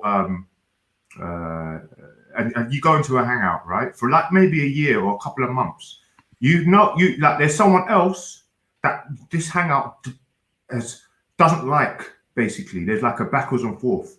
It's like almost like Sarnet as like a polite thing type of thing, or polite and Sarah suit and set or whatever. I can't really give a good example that you got. I don't know if everybody knows about the example, but it's like if I'm a Lions Den, person who likes to go there, and then there's James Jones, who's now an enemy of the Lions Den, basically, in one way, shape, or form. I'm not, yeah, but that's not the, like, I would have been, like, bro, like, me, the only people always make it seem as if because of some issue that we had, I wouldn't go on his show, and therefore that exacerbated it. But the reality is, he not kicked me off. He put me in the back one time, and I said, bro, that's disrespectful. When, yeah, me, like, me and him doing that, I was like, disrespectful. I'm not coming on your fucking show until you apologize for that shit. And to be honest, I never expected, I won't lie, I never expected him to apologize. But that's the reason I weren't coming on the show. And then from that moment on, because we was cool at that point, but it was a principle. It's like, if I'll be honest, if Veli did it to me, I'll do the same thing. But fuck, am I giving my time and energy to your shit and you don't rate me at all, but you rate other people? And the reason, and you know what, putting me in the back ain't a big problem. I don't mind if Veli just put me in the back or something. But man, put me in the back to let someone else slander, man, bro. What do you take this for? I'm kind of like, you know what I mean? So I'll just do it in the chat, innit? I can just be in the chat. And then all that trolling in the chat, obviously it broke man's heart because Analyze Dunya made that video of him saying slavery was a test from God. I didn't make the fucking video, bro. I mean, I didn't make the video, bro. I agree, you sounded like a dickhead in the video, and I'm not gonna lie, because like we're not personal friends, and even if we're personal friends, I would have ripped man anyway. Like if Veli did some retarded shit like that, I would rip him too, and I hope he would do the same. I know he would do the same to me. He already does. He's a pagan. He already rips him for other shit. Like that's just normal shit. This kid's just emotional and that. But I get it. One other thing I'll say about Respect is he's playing for different stakes than we are. I'm just chatting shit online. So let me say something to you, James. Basically, what I hear what you're saying, and it's kind of what Maku was saying. But Maku, what he tried to say was, so say I'll give you an example. Would you now go from Velis to Afghans? And sit down with Afghan just after he showed his kids online. It's the same type of thing. You see what I'm saying? It's not that you went to that extent. So I know you're not that stupid to like be going and that like childish. You're more of an intellect than to. But he just it's like me going and sitting. Me though, that makes sense. No, but that's like really what that's like in actuality. Just to be clear, it's like Veli doing to Afghan what Afghan did to Veli.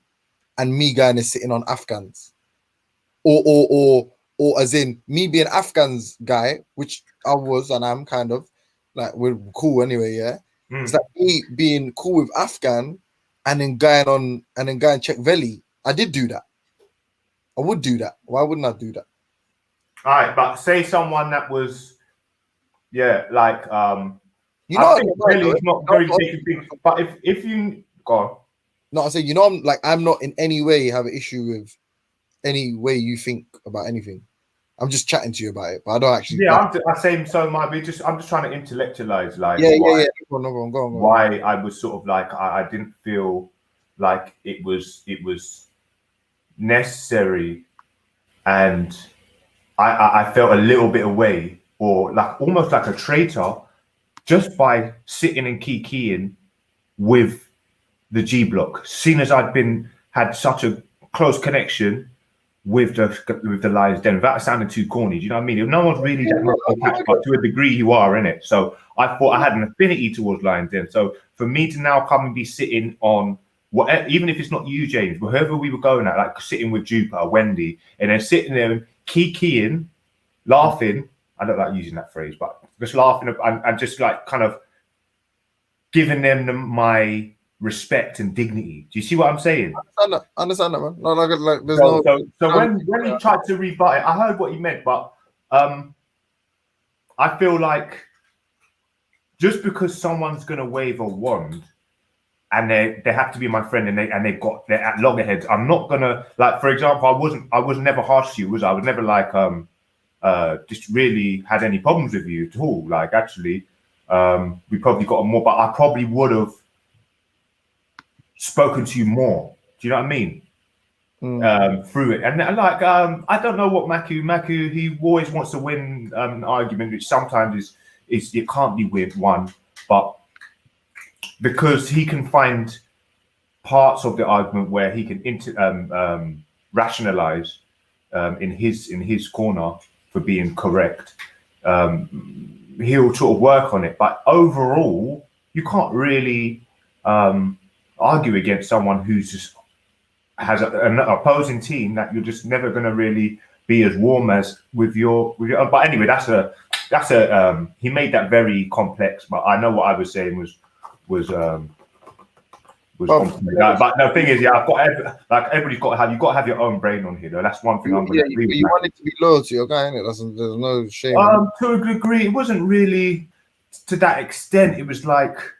He definitely made me. But you were never, to be fair though, my G, you were never disrespectful to me. Other than one time we had a little 30 seconds of madness, you've never really been disrespectful to me, and nor are you. So I know. So that kind of extinguishes, what Matthew said as well about me. And you're not inclined to be anybody's fucking you're not obliged to be anyone's best friend. Like, if it's a thing where you come on here to discuss stuff, right, and someone you're cool with has an issue with someone here, then like, it makes sense that you'll be reserved with that person, and you're not in any way outside. Like, there's nothing that, like, even like a free mind or being independent doesn't oblige you to be fucking friends with everybody. Like, you know what I mean? So exactly. Like, you're not cool with someone. It could be for multiple reasons other than just your brethren doesn't like them. You know what I mean? So I didn't take it. And brother, like, to be honest with you, you spoke glowingly about me anyway, mate. So I'll just take the compliment. Bro. Do you know what? I'm gonna be honest, bro. You know, and even if it causes, my brothers to think, you know what, that's this blow, give him big man, how can you big up man after whatever, you cannot sit in a place where there's other human beings and not let themselves evolve from whatever shenanigans they were on, for them to move up, and then for people then to embrace each other again. Because it's not like, we had a problem, so let's make sure we're enemies. Like, it's like, I prefer to just the next day, bro. It's like a reborn state of yourself, and you're not gonna be. You don't know what's loggerheads. So man, it's just a case of the reason them man upset anyway is like, it's not. From my perspective, it's nothing personal. Like, people have said a bag of personal shit to me and about me, and the reason being because I beat the piss out of their stupid ideas about the supernatural. That's just what it is. And I'll be honest with you, like that's why I can't really feel hate in my heart. I feel nothing but pity for people that get mad over their ideas. But you were aware people were going to get mad, innit? But you're just more in touch with the truth than that people's feelings, isn't it? Yeah, like me and Ralph were having a discussion now, and at the end he just asked me a few personal questions and then giggled because he was like, you see, in the end I got you, like I unsettled you. But it's like, yeah, but the reality is if something personal is said, I understand why people be unsettled. Like if I don't know, man, if I just made a personal attack towards you now, Kingo, I could see how it would make you, respond out of character or emotionally or whatever. But if we're talking about ideas and you get to emotion, like it makes you emotional, then in my opinion, like put it like this, I don't feel the same level of hostility toward people that seem to be focused on me personally as they, like, I don't feel the same level of hostility that they feel, obviously, because I can see that it's from their perspective, it comes from an emotional place, but I don't care, bro. But,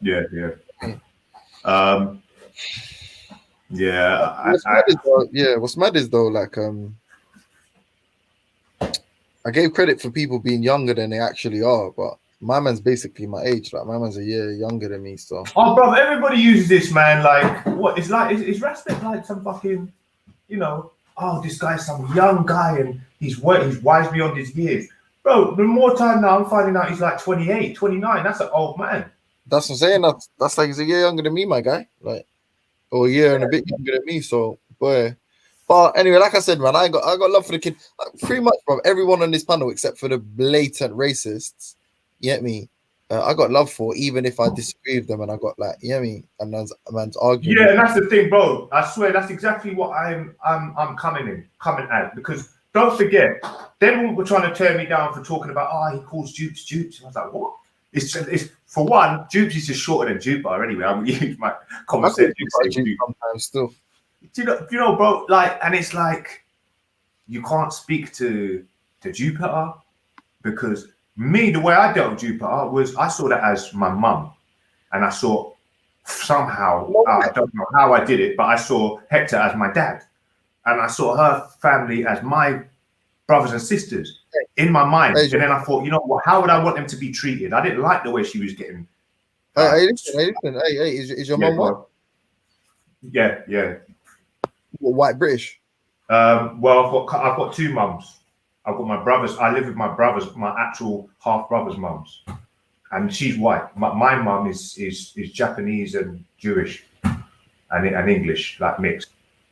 So fucking hell, mate. Yeah, I've got quite a big family, man. It's like it's complex situation. I think that's probably as much as I'm going to give away. But now why did you ask that anyway? No, you just said Jupiter's like your mum, innit? Yeah. So yeah. So that's how I saw it, right? Even women, because more like to do with the age and her color, but her color obviously added the fact that I might have, this is like it's like my double ganger family in just in a different part of London. So I thought, let me give them a bit of bly in it. I think I've done that for everybody. They might be mentally ill. That's the first thing you've got to think of. This person might have mental health problems and not be able to control themselves via their emotions, outdoing their brain. Yeah, because that's what sometimes do. Your emotions are so highly strung that your brain cannot function, bro. So sometimes people come on and when they get angry, bang, it's their God, they lost it.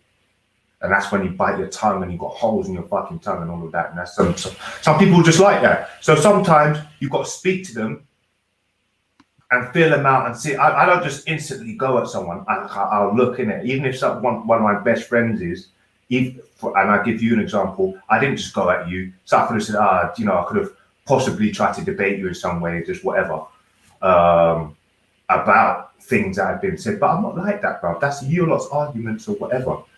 And then I thought, let me just let everybody create their own path in my eyes. Don't let someone else paint a picture of it. I'll say one thing. That's a dangerous thing, bro. Yeah, go on. I'll say one thing though, just to kind of agree with Maku though. Yeah, like you should at the very least know the arguments though.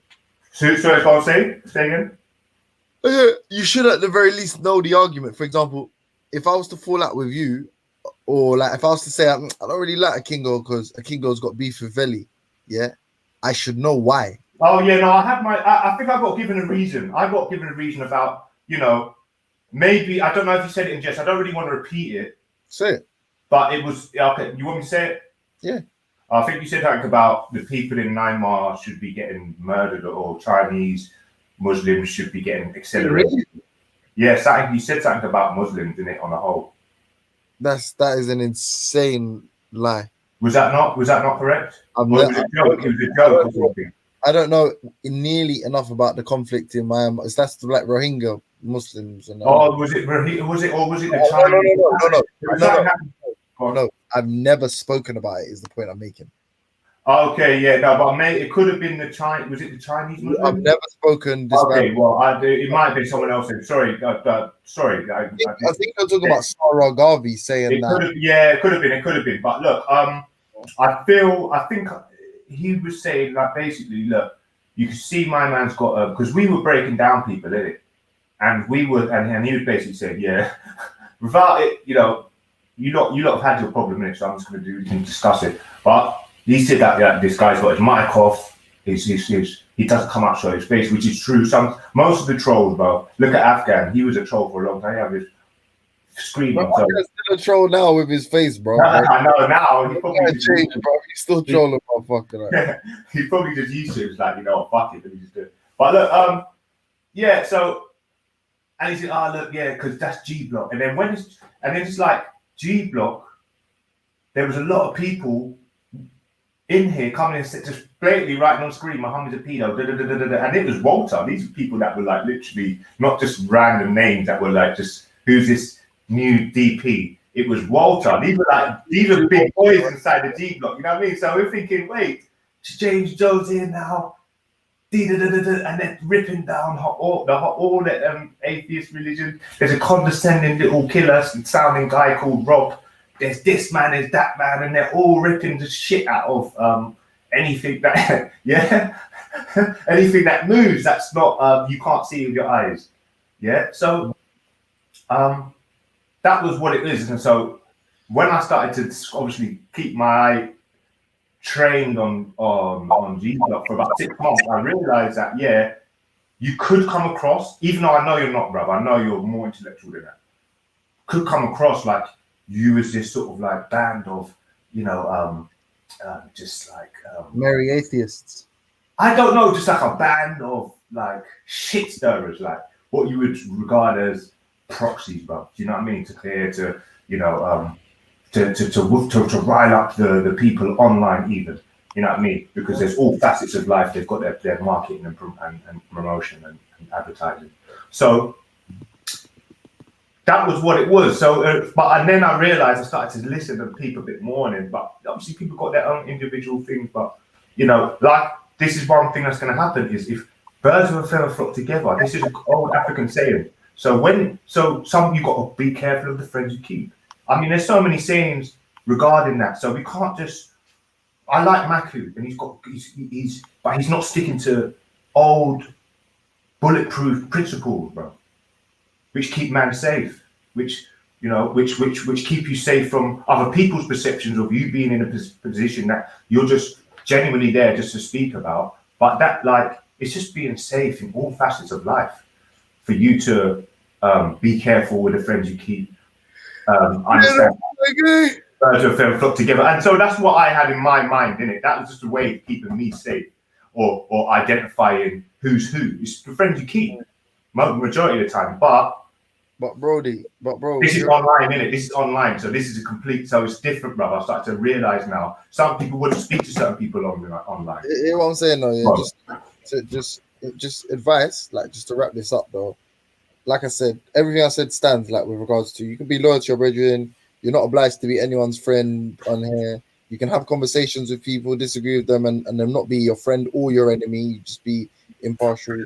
But I would say that if you were gonna be like reserved with an individual based upon their relationship with one of your associates, or based on some kind of falling out they've had with someone you're associated with, or someone you should at the very least know what sort of the particulars for you to have an opinion like that, or for you to agree that this. Oh well, there's an ethos in. That's a I'm fact. just looking at myself with closing and saying there's an ethos in the Lions Den. No one's sitting there respecting, laughing, popping fun at anybody's belief or anything that anybody feels, sounds to, or given the perception that they value this thing. So that would be a lot of the people that are Muslim. You know, by default, they're going to value Islam. So what it was is, in the Lions Den, no one would speak derogatory on any sort of belief system, or. We literally started G Block by destroying Christianity on the Lions Den. So I don't accept that. I mean, look. It was we know the storyline behind the Lions Den, but generally people, as I said, people in their conversation wouldn't be just having jokes about particular things that we know people get annoyed about. That just wouldn't happen in the Lions Den. That would be like I've heard. It'd almost be like treading on eggshells on a respect level in there, and I like that. That's how I was brought up. Yeah, I don't like that. I like that, bro. Yeah, I don't. That's snowflakery, bro. No, it's not, bro. That's how I was brought up. If you're African, you've got to be brought up with respect, bro, wherever you go. Yeah, no, I hear you, but are you saying respect? Bro. Are you saying respect at the cost of not questioning things you think are ridiculous? When they're mocking your fucking religion, bro, when they know it's annoying you, that's disrespectful. Even if you're right, you've got to have some. What do you mean? Even if you're right, yeah. Even if you're right, we're not supposed to say it. Delivering it ultra funky. Yeah, that's it, innit? That's it in a nutshell. You need to be respectful, so it doesn't run, because it means that you just look like a wind-up, bro. You can't like. Yeah, but we're wind-ups though. Akingo, we are wind-ups though. That's it. We're wind-ups. Yeah, but you wind up. No, listen. Hold on. You don't give it if you can't take it. I agree, but wind up things that are not people's mums, people's fucking religion. Yeah, we have not said anything about anyone's mum though, bro. You can scrutinize it in an intellectual way. People's mums are real. Scrutinize it in intellectual, but don't disrespect the thing, man. Why? So wait. So wait, are you saying critique is I like Islam, or I like African spirituality? Do you think you can come up and tell me any type of funny fucking business about African spirituality? No, of course. If you come to our channel, then yes. In your face, I look at you and I say, "What did you say?" And then I'll take you. I think the thing that you believe in is nonsense. Thinking I'm going to start throwing my hands, and I'd say, "What the fuck are you saying? You know that's disrespectful. What are you talking about?" Then So you know that this doesn't run outside. So why do you think that you can sit online and say things that you know is going to piss people off and just fucking say them? I hear you. Let me respond to that. That's a good question. Actually, that's a really good question, Kinga. Let me respond to it real quick. Yeah. Remember, if religious people put their ideas out there in public, they are going to be critiqued and criticized and ridiculed and agreed with publicly. That's just how it is. If you said nothing, you would know nothing. But if you're gonna say stupid shit, like man are flying to the moon and cutting the moon in half. Listen. Also, this is why it's nonsense. Me and you, if we did meet up, I'd have to tell you, look, don't ridicule certain things, because even my brother, even my closest brother, he's a joker of the family, but he says certain things sometimes that it pushes it too far. I have to check him, bro. I have to check him, and he's my younger brother. He probably beat me up, but I still have to fucking check him, bro. Just don't like things you said. That's not all slow flakery. That's what that is when we're in public, when we're outside, and you say some fuckeries about certain things, and next minute we've got a whole fucking group of people trying to beat us up, because that's happened before, and I told him to watch his fucking mouth. Yeah. So that's the difference. But again, you literally just described snowflakery. People's mind on this fucking thing, bro. Like you literally just described snowflakery. Like the people that are trying to beat you up with snowflakes. Come across like you're right. Just take it and that's it, bro. Yeah. You know, I mean, you know, Nah, but Ultra, that's a cop out though, bro. I'm kind of lost now. I'm confused. No, you've been making good points, bro. You've been making good points, Kingo, to go. Like, and if I'm honest with you, I'm not gonna sit here and be like, I do not understand where you're coming from, because to be honest with you, bro, I do. I kind of get what you're coming from, but the problem that I have is what I said about 5 minutes ago, where if Mandem are gonna put like ideas out there in public, and especially on this particular platform where we're not like the Lions Den, where you have to tread on eggshells, right? Then you have to be prepared to have your shit called. You should always be on eggshells with your fucking respect level, bro. You know that people got feelings. There's women in there. There's actually religious women in there. Akingo, you sound really far from your mic. You've got to be on Akingo, you sound far from the mic. You almost demand Akingo, if you can hear me, you sound far away from your phone or your mic. Sorry. You've got to demand respect, bruv, when it comes to say now, look at it like this, right? You've got Belly Sham, anything goes, pretty much. But even Belly says, look, I've got to chill out with these, you know, F your mum or suck on this or what. Them things there didn't go down inside the Lions Den. So what you got from that was, we know that by default there's a respect level here now. So if you come in, you're going to be safe. You're not going to be people just all of a sudden inside the same side. Yeah, no, I hear that. I totally hear that. That's the African fucking base and back base for it. I hear you, broski. It's a respect, not to the point where you can't speak or you can't speak your mind, but make sure you try and relay stuff and say stuff in a way where you're not perceived to be winding people up or trying to fucking get a reaction or making it a butt of your joke. Yeah. Because I hear you. I can go. Let me tell you why. Wait, who's making that noise? Yeah, let me tell you why. I knew you was gonna say that today. You know, that's why I said I'm gonna stop bullying James Jones today. But Ultra, stop copping out, man. You just want excuses. Hold on a second, Schiffer. Hold on a second. Let me respond to Akingo. Yeah, the reason why I strongly disagree with what Akingo Gold is saying is because if all platforms were the same, it would be boring. And like, if you could go to the Lions Den as a theist and feel safe, fine. Go to the Lions Den as a theist and be safe. It's fine. There's no problem with that. However, if we've got another platform that's specifically godless and we're critiquing and challenging ideas that are being put out there, you can't expect the same level of security, that same security blanket you get over there, here. Because first and foremost, we don't believe you. And if somebody says something that we perceive to be absolutely ridiculous, then you're going to be at the receiving end of all the jokes. Now, I'm not going to lie to you. Sometimes being at the receiving end of a joke, depending on who you are, can be quite painful, right? And you know what I mean. I get it, but if you and I can't stress this enough, if you're going to put specific or particular ideas out in public, especially when it relates to the supernatural, then you need to be prepared to have your shit challenged, whether you like it or not. And don't. Yeah. So Ultra. Wait. First of all, big up, Chef. Well, go on, bro. Yeah, big up. I was just gonna. Did you enjoy your bank holiday? Yeah. Kind of still. It was alright. Been working really. Nice. Oh, okay. Right. But big up. Go through, bro. Go through. I was just gonna ask you, yeah, like, do you think that then, if you're gonna disrespect someone's belief, and then, like King Gold said, if you done that in someone's face, they might flip out and punch you in your face, doesn't it? Like, but if it's online, then they might flip out and just cuss you, isn't it? That's fair, isn't it? Who's fair in love and war, isn't it? That's you lot's motto, isn't it? Yeah, but Schiffer, nobody said that there's a problem with that.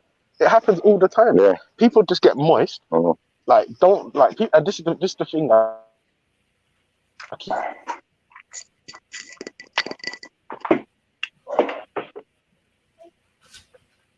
As men, we're supposed to be able to control us.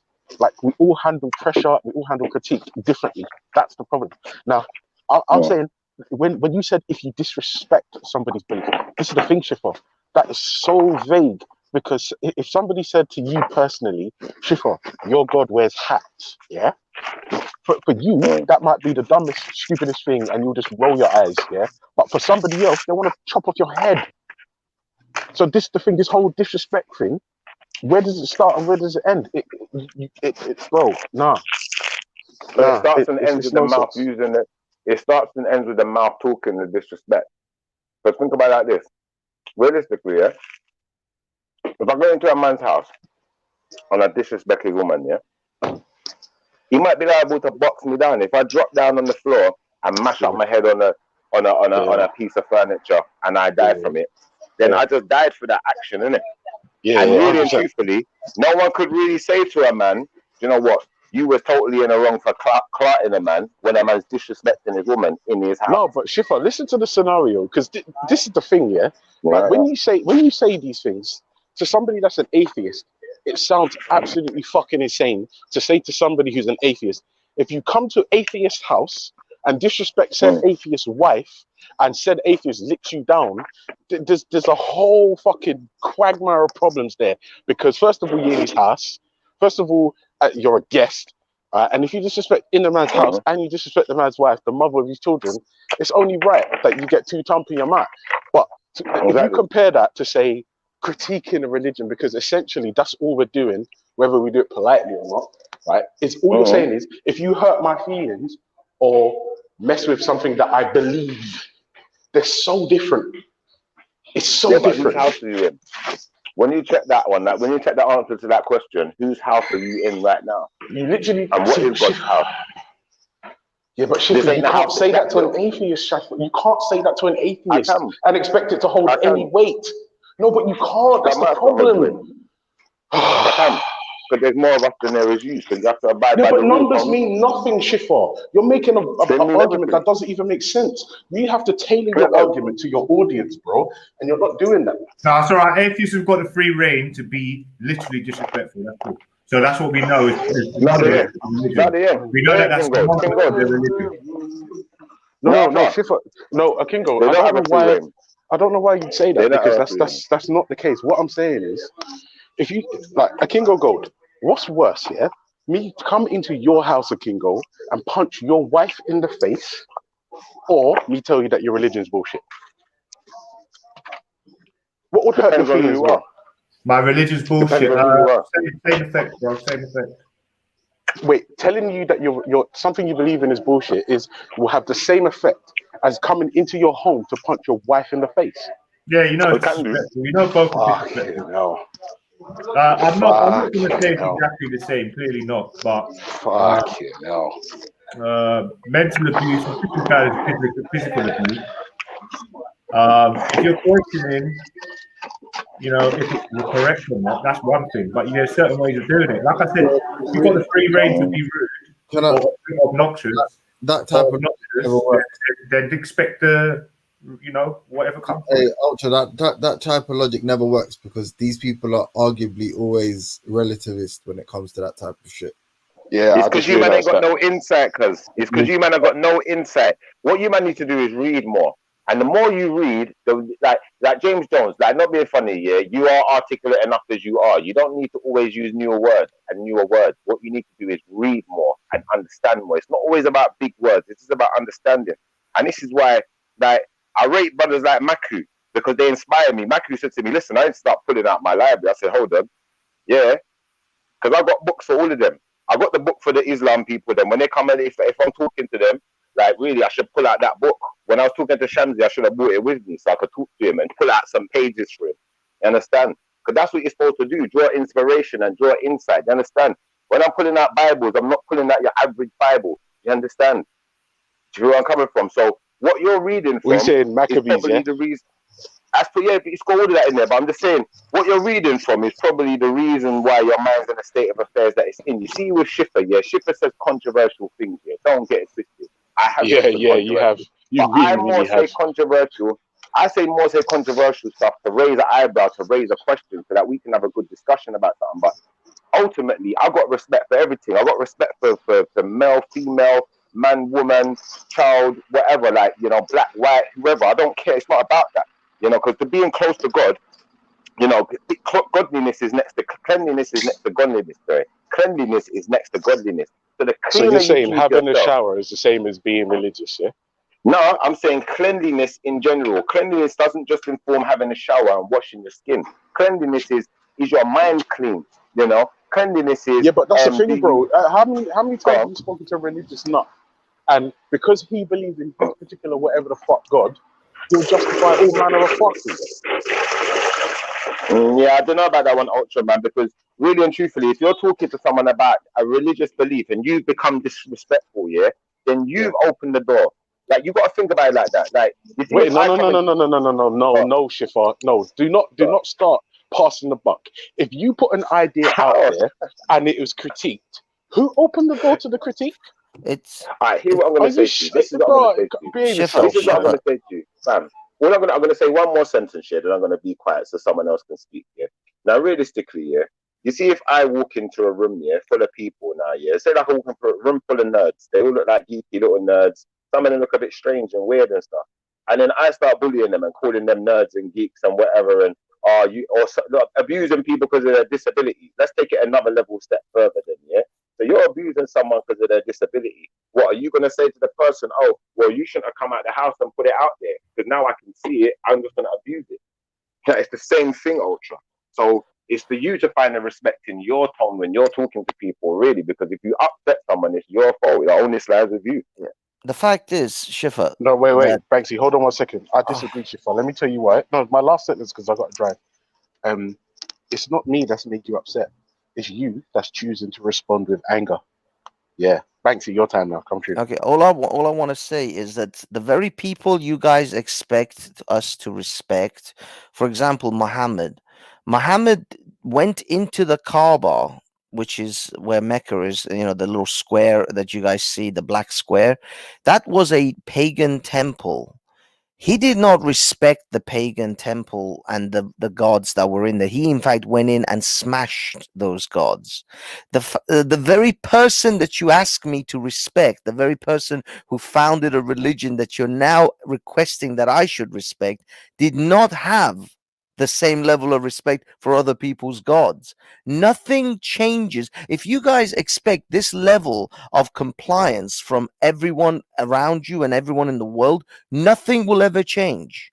Nothing will ever change because no one will be brave enough to dare to disrespect someone else's ideas in order to challenge their ideas. The only way humanity has progressed is because some dude said, no, your idea is bullshit.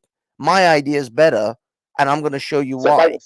Banksy, are you telling me that you have to be disrespectful to challenge something?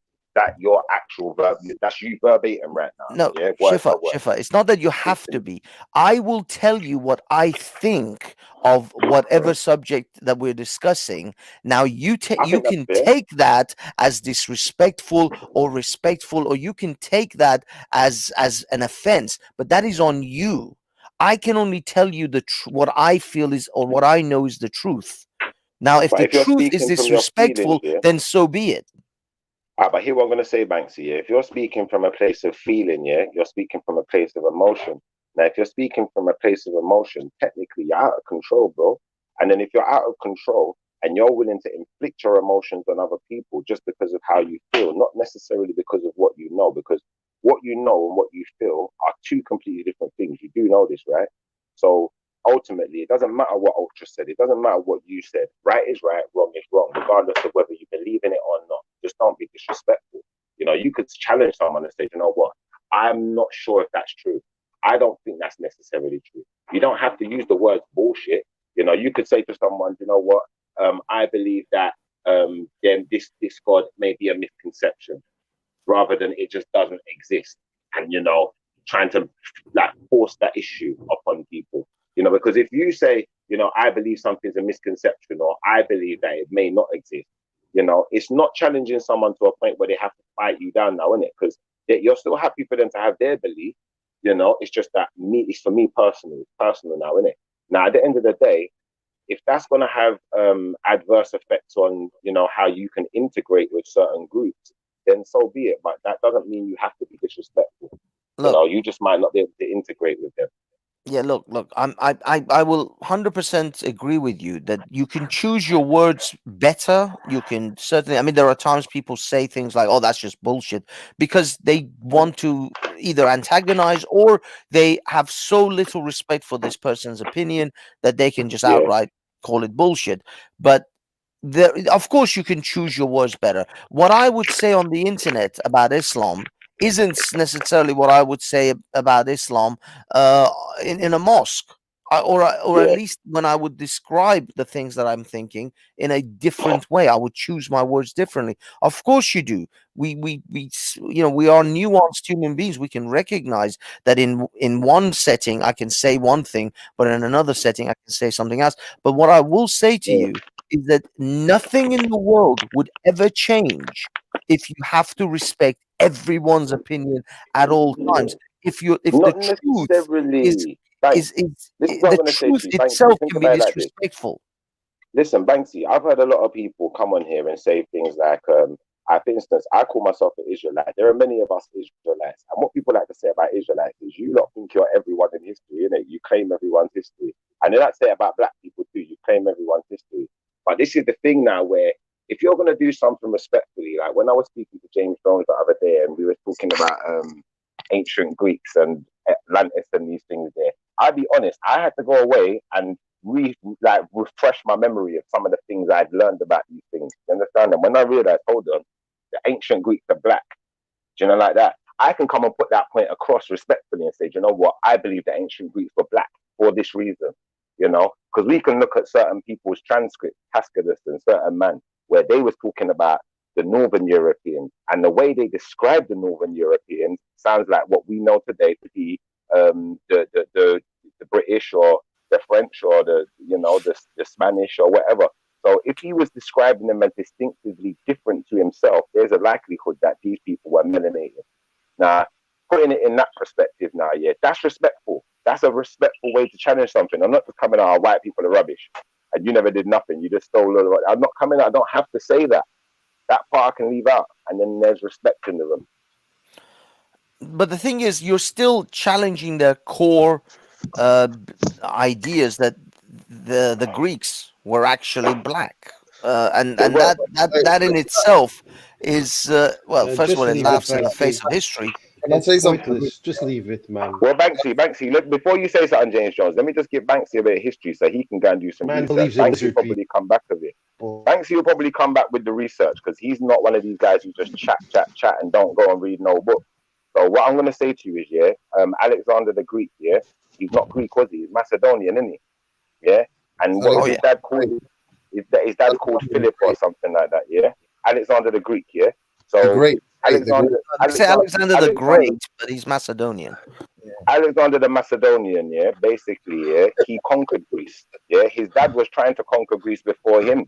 And then when they conquered Greece, what I was told is, and what I've read, is that they whitewashed the whole of Greece. And then there's certain parts of Greece that when they're talking about Atlantis, that's why certain things, like when they talk about Hercules is supposed to be like literally the same thing as Samson, isn't it? Like that's why they got like the pillars of Hercules and certain statues or whatever that has washed off the coast, isn't it? That's what they're talking about when they say underwater cities, and underwater monuments and X, Y, Z. So I'd challenge anyone to go and do some research on it. Challenge. Yeah, but Shifa, it's not just Alexander. The Greeks are recorded in history pre-Alexander. Yeah, Plato. Hold on. Plato existed before Alexander anyway. So? And he's the Aristotle, Plato, Copernicus, they were all Hebrew Israelites. One second, Banksy. Just to quickly touch on this, Shifa. I'm not trying to open this subject back up. The argument isn't whether Greeks are black or white. The argument was whether Atlantis is a fictional place or it was real. I hear you. And the fact you said, listen, doesn't matter. The Hebrew Israelites lived in Atlantis. Listen, you said, this is what you said, James Jones. You said there's no way that any of those people in Atlantis could have been related to me because they're Europeans, isn't it? They're Greek. No, they don't exist. They don't exist. They do exist. It's a fictional place. They don't exist. All right, then, did you see Aquaman? Lax. But then, but it's like saying my family. All right, whatever. Anyway, I don't want to get into this with you. That's the argument. No one made any claim that the Greeks were a specific color, even though I imagine that they would be more phenotypically linked to Mediterranean. No, but they got conquered. If they got conquered, the ones you see today, yes, they are more phenotypically related to what we know today as Caucasian. But because that's because they got conquered, the original ones, which is why you can go to places like Cyprus, yeah. And right now, if you go to Cyprus, they got people like when a black man turns up with dreads and them things, they'll get down on the knees and start praying. Hey, Shifa, when did the lizard people take over Greece? Let me finish. Listen, one sentence. Let me finish. What you don't need to do, go to Cyprus yourself. My cousin lives in Cyprus. Go to Cyprus, go to the catacombs.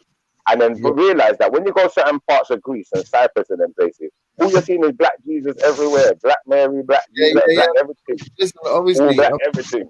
Thanks. I just wanted to touch on what you were starting to use it, yeah. No, I'm gonna let Walter talk as well.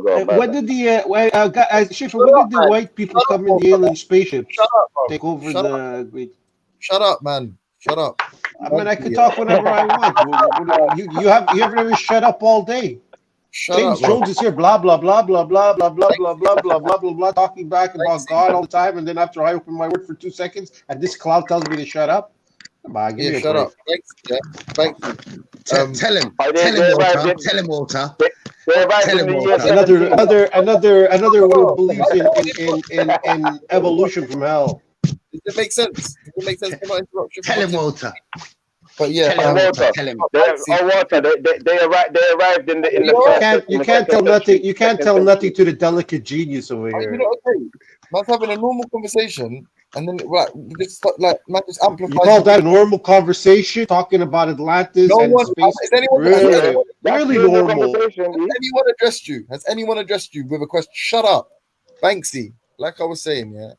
The issue I would have with the way you approach religious discourse is, for example, serious. Serious conversation. For example, when you because people say we mock, but we may propose or we may evaluate a set of propositions and point out the absurdity in them.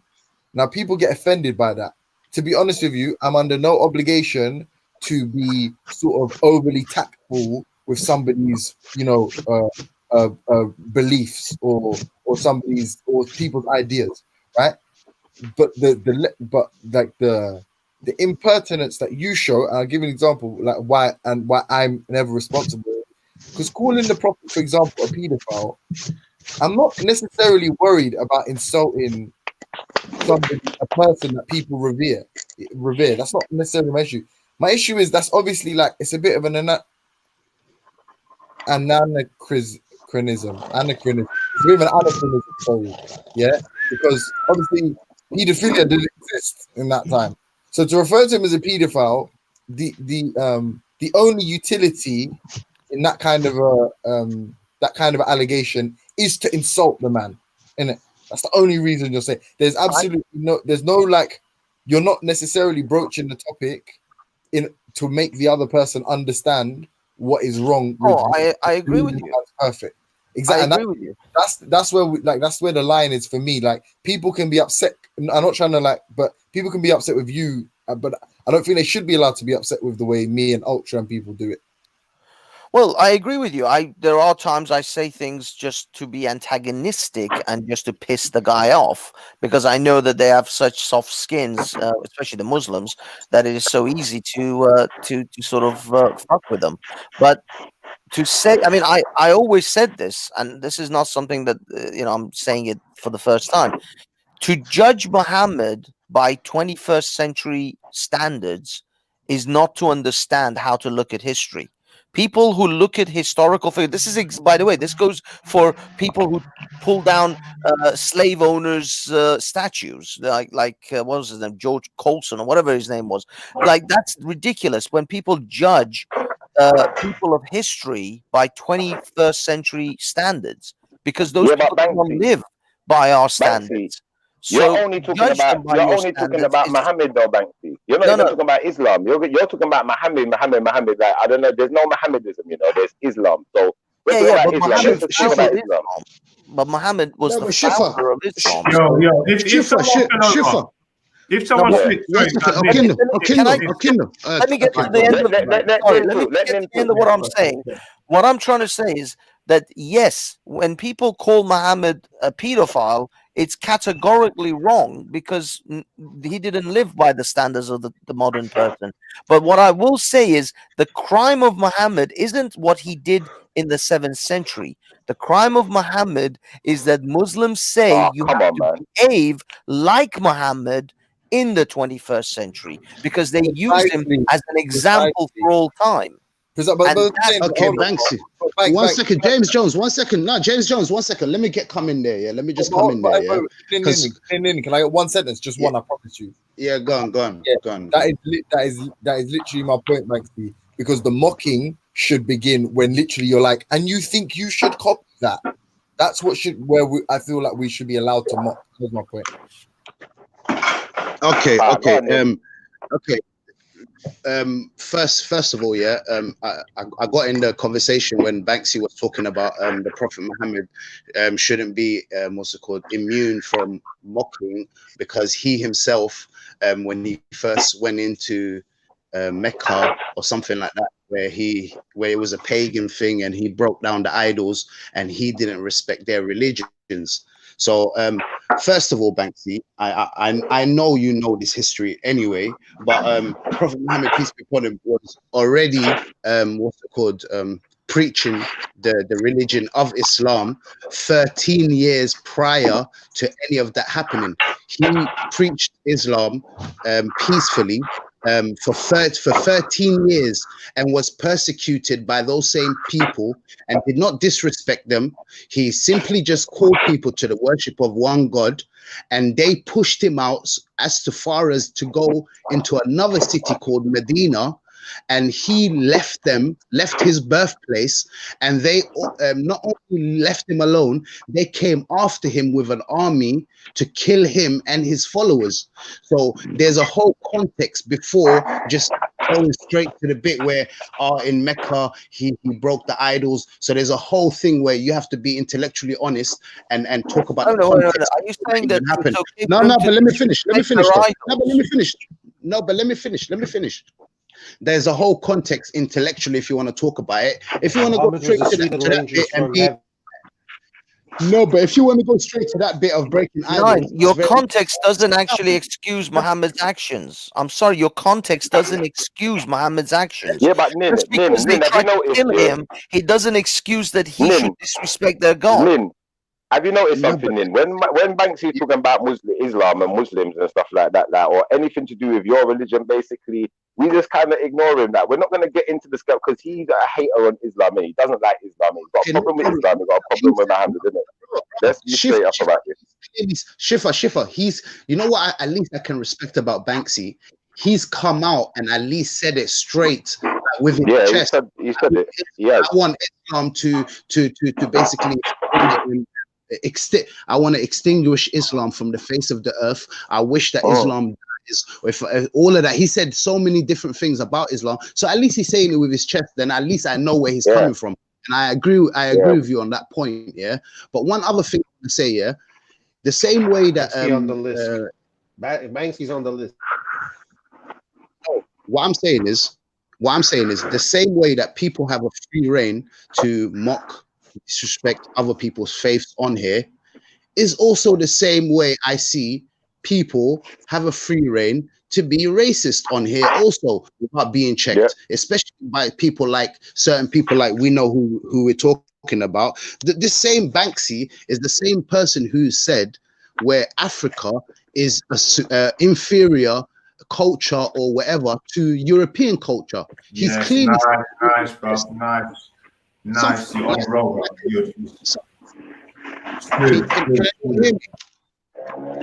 Yeah, we can hear you, man. Yeah, that was good, bro. That was good. That was perfect. 9 is gone. I didn't actually say just European culture. You can't respond. No, I didn't say just European culture. I said world history. There's nothing. Africa has never produced anything of major significance apart from Egypt. But I will say, hold on, before I let go of that, Shaka Ra pointed out several things which I didn't know about, like the walls of Berlin and various other things, which has given me some food for thought, if you will. We're not going to go there with you. That's why I'm giving you some homework to do. I've given you a bit of research. Go and look at the ancient Greeks. Go and look at what the transcripts say about the Northern Europeans. Go and look that up. That's why I'm not like Banksy. Like, I realize you're a guy, like, sometimes you're controversial, but I think you're controversial not necessarily sincerely, but you really believe what you believe in it. You really believe what's coming out your mouth in it. So I'm not here to change you. I'm just here to enlighten. Not like that. But differently, I was going to say, like, the reason why it's going to affect Nims more is because he actually is from Islam. That's his sect. That's where he's. That's what he does in it with his life. In it, he's dedicated his life to it. With me, I'm dealing with tetragrammatons and stuff like that. So it's something different, in it. Like, I challenge Walter to tell us what the tetragrammaton is, because he's supposed to be a Bible student. All right, but hold on. By the way, that was the name of the upper apparat in the movie Equilibrium, which is one of the best action films. No. That's not what the tetragrammaton is, bro.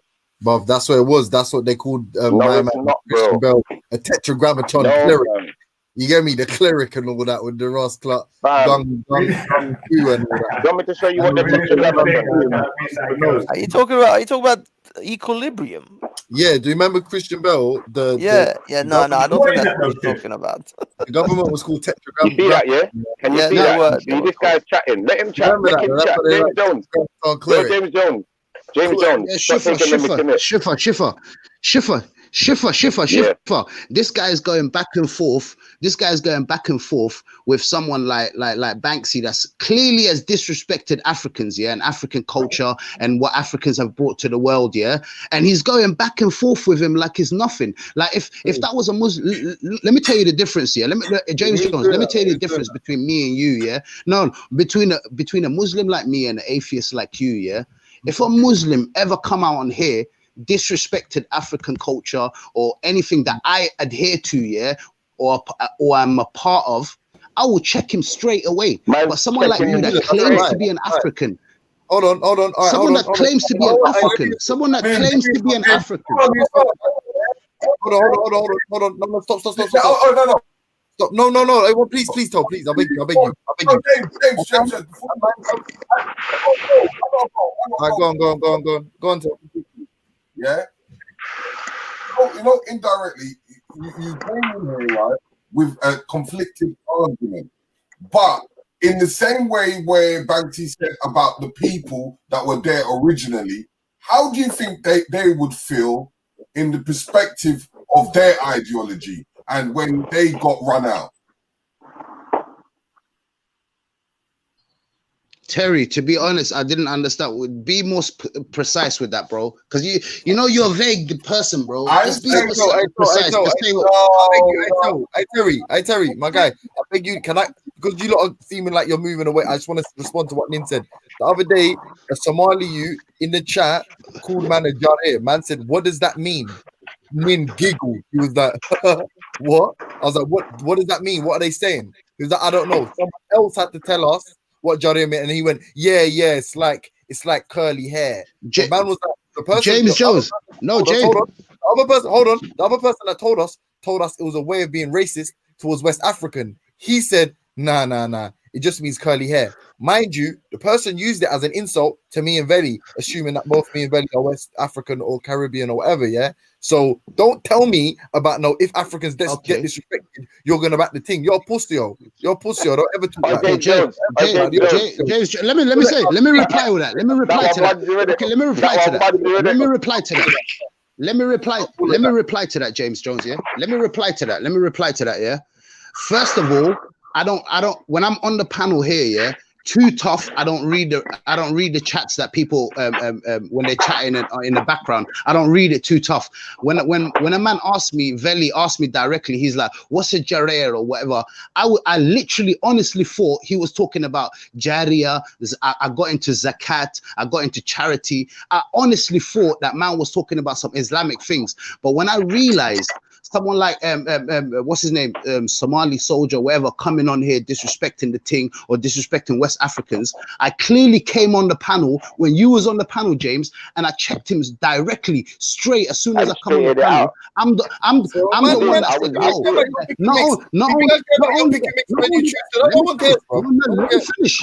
said, let me finish. And I quit. And not only that, I asked him for his email in the chats. Yeah, I said, here's my email, message me. And I spoke to him away from this panel, and I checked him one-on-one, and I told him them kind of things are not acceptable. No, but let me finish, James. No, but let me finish, James. You talk. No, it's not. So let me finish. No, let me finish. And when I and someone like them, man, yeah, that's doing these kind of things, I condone that, and I'll tell them to their face in the chats, whether it's privately, whether it's on the panel. You man have seen I directly challenge them and I check them for those kind of behaviors. But I would expect the least I would expect, James Jones, from someone like you, yeah, is to check Banksy here for talking shit about Africans and African culture and how we're backward and inferior. But what you're doing, you're going back. You have never heard Banksy talk about Africans disrespecting Africans. You've never heard that, James Jones. I've heard Banksy disrespect my mum and my dad, bruv. You idiot, bruv. You think Africans are the least of my fucking issues with Banksy, bruv? Anyway, yeah. Back to what we're not friends, people. We're not what you're saying, yeah. Having drinks. You know what I'm saying? But back to what you're saying, yeah. But to be honest, you're growing on me more and more, Banksy. To be honest, I don't know why. James Jones, just to give you the information, yeah. The Tetragrammaton is actually the 4 vowels that make up Yahweh's name. God, yeah, God, I know. I was just being like I was being jocular. Yeah, just so you know, innit? Yes. I know you went and googled it just now. Hold on. Look, I'm getting a call, but I want to make this point to Nin. So listen to what I'm saying to you, my brother. Yeah, I don't give a shit. Like, if you want your Nobel Peace Prize is in the fucking post, innit? Well done for coming on and speaking to fucking what's his Somali soldier. Well done. Credit to you. Break your wrist, patting yourself on the back. The reality is, though, is you're on a pick and mix thing, because when you were faced with somebody being racist and using what I imagine is like an insult in like a Somali dialect or whatever, your thing was funny. You didn't say, yo, whoever said that, don't listen, we're all Africans, yeah? That's racist towards my African He brother. can feel free to use whatever tactic he finds appropriate at the time. We're not gonna, that don't even make sense. So you're telling my man, don't interrupt. You're telling me don't interrupt my man, but you start speaking second.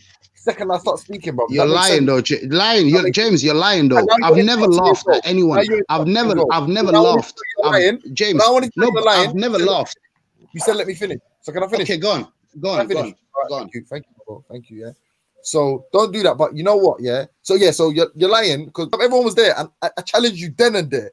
I'm not doing it today like it's like you didn't know how I felt in the moment. I was like, rare, and you man think this is cool because you know how you try and lie as well. Somali soldier didn't write it in the chat. Somali soldier was the one who told us that's what it meant. He was on a panel with you, blood. It was someone, and then the other person in the chat started copying it. That Catch 22 person who you've never G-checked, your Muslim brother, and I can't remember the person who wrote it. Someone said you and Veli Sutton, your Jarez, whatever. A man asked you and you said, huh? Man asked you again, you giggled. No, man asked you, you said, huh? My man explained what it was. You laughed. And the man said, right, it's cool for man to be saying them things. And you were like, no, it doesn't mean that. In Somali, it just means curly hair. When you know, then I explained to you, I said, man said you man are giggling and joking. Okay, so let me check, man. But you know what it is? You know what the wickedest thing is, Shifa? You're a donut. That's an insult that would be used against you as well, you spastic, yeah? And my man, you're a rat face coward. Let me. Okay. You try to be fancy, you can't even do it to your own people. James Jones, you said your piece. Yeah. 1 second, Shifa, yeah. The catch 22, clearly on the chats, I said, bro, that's not a thing that we're supposed to be saying. I've said that clearly on the chats, yeah? So don't lie about me with that. Somali soldier, on the panel, I came on the panel when you and Ezra and Maku and that day, when I jumped on the panel and I said, the first thing I want to say is to Somalian soldier, and I want to tell him, don't be saying them kind of things. You can't be doing that. I checked him, and what did you man do? You man shut me down. You man started talking over me. You man didn't even let me finish a sentence. You remember that, James Jones, when man was shouting me down, wouldn't even. And the first thing I did was to jump on him and say, yo, like, what are you doing? You can't be doing that. And number two, yeah, let me just say one thing. Let me say one thing. In Somalia, the word Jarer is used for Bantu Somalians, and Bantu Somalians themselves use it to say between themselves, and they say it with their chest that they're Jarer. Jarer means not woolly hair, it's someone with hard hair. What do we use? What do this is a descriptive culture that we have in Somalia. When someone has one hand, we say one hand person. When someone is fat, we say fatso. This is not a thing where someone is derogatory dissing someone. This is a descriptive language that we use. What do we use for Asians or Indians or something like that? We say timajalea. What does timajalea mean? Timajalea means soft hair. So now we have people that we call hard hair. We have people that we call soft hair. We have, what do we call Chinese people? You guys might see this as, but this is a culture in Somalia. I'm just letting you know the insides of Somalian culture and how we use descriptive terms. So why would you say that? Why would you say that you told people don't say that? It's a positive term, a term of endearment. Why did you tell man to stop saying it? No, but what I'm saying is drowning because you were chatting shit. Because you tried to do some little virtue thing when you're drowning. James, let me finish. Chatting shit. Okay, bro. You see how I let you finish. You don't let me finish. A person who's from China or Japanese or whatever, we say small eyes. This is what we say, you know, in there. Bro, this is what we Somali here. Is that what you like? No, but you asked me about but you respond to what I'm saying. Make it as a point, bro. Not as a Somali lesson. You're the one that brought up a Somalian word. We understand the point. Yes, thank you. We understand it. She said, hey, your cheerleader said he understands. So you're done now. Hey. No, James Jones. No. One more sentence. James Jones, one more sentence. I'll let you finish. Let me finish. Go on. So what you're the one, not me, you're the one that brought up the word Jarer in this conversation. So I'm giving you a history lesson and a culture lesson and a language lesson that you might have. Nigga, you're telling me every adjective in the whole of fucking Somali. Like, I don't need to know the whole adjective. I'm telling you in Somali. I'm saying is two examples. No. Nin, let him talk, Nin. Hold on, let him go. This guy doesn't, brother. This guy tells me I interrupt him, but then he wants to interrupt me every couple of seconds. You're giving every single. Bro, go. One last question. James Jones, one last question. James Jones, one last question. I promise. Where are you from? Cool. You tried to be. Look. You tried to be. This is the point. It was a random virtue signal because you've got whatever issues you've got with Banksy. But take them up with him. You want to challenge him, challenge the man, innit? But don't try this little sententious, this little morally self-righteous fucking attempt to admonish me when you yourself are like, I just proved the clear hypocrisy when you yourself are guilty of the actions which you're attempting to condemn me for. Like, chill out. That's embarrassing, yeah. And Chief, I'm sorry for calling you spastic, my bro. I didn't mean that. I'm sorry. I just got caught up in the heat of the moment. All right, cool. I don't even care. But I was just gonna say, yeah, like I've heard both sides of the argument, and you know, from what my brother Nin has described, yeah, I'm gonna be honest. Like yesterday, I was watching Cobra Kai's, and I heard a man calling the youths them all sorts of names, fatty and cleft lip, and what if he couldn't lip, and all sorts of things, like calling man geeks and nerds and deformities and all sorts of names. Like at the end of the day, if it's just a reference to refer back to a people, if it's not used in a way to put people down and, you know, to marginalize people in society and stuff, and, you know, to stop them getting jobs, then I don't see how it can be seen in the same way as racism. But then in another sense, you know, I understand James Jones, like at the time, the concern, you know, of Nin saying to a brother, like, you know, that's not something to use to put someone down, you know, like that. You're supposed to use them terms respectfully, isn't it? Yeah, I don't mind. Listen, so that's what we're getting at. I remember when Raspek Chair was calling Jen Wallace, and I'm only using respect because this is someone that Nin reveres, yeah. But in some circles they refer to him as a prophet. But listen, I'm not going to be the one to judge. The point is, though, yeah, is I remember when he called Jen Wallace racist, right? But at the same time, he wouldn't call what's that nigga's name? Oh, what the fuck is that Asian guy's name? He's got his own channel, and he's always coked up. Fogger Faz, that's it. When Faz called Veli a coon, yeah, and I asked Ras, I was like, so is he a racist? And I said, no, he's not racist. He said some fucked up shit.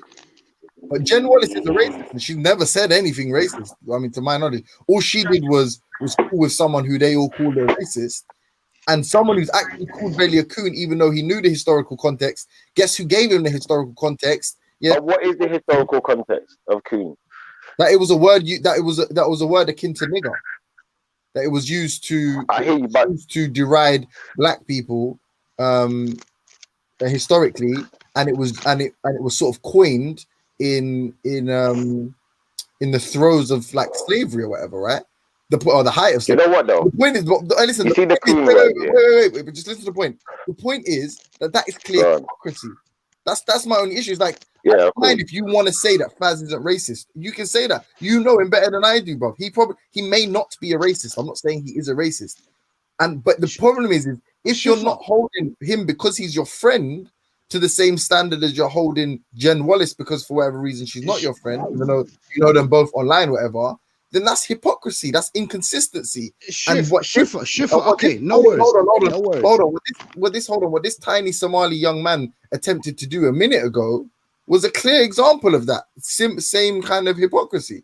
And I'm just proving like I don't mind. James Jones. Okay, James Jones. It's fine. I don't mind. Okay. James Jones. James Jones. Big up to the Black Taliban respect anyway, yeah, and big up the Lions then, yeah. No one ever sees respect as a prophet and all of these things in circles that you're talking wet nonsense now, yeah. You said that. Right. You just said people call him prophet or whatever, yeah, in some circles. That's what you just said. Good point. Okay, so what I'm saying is, no one ever calls him a prophet, yeah. You're the one who calls someone who's an ex-apartheid traffic cop, Rob, peace be upon him, and the prophet Rob, and says that, yeah, exactly. So you big up someone who's someone who's an ex-apartheid traffic cop that used to look at. Someone who used to be at the traffic lights in apartheid South Africa, and that used to tell black people, go back to your slums. You can't come through this road. Hold on. The white area. And then man making friends with bacon. And then man making friends with bacon, yeah? So you man friends with the bacon and that, yeah?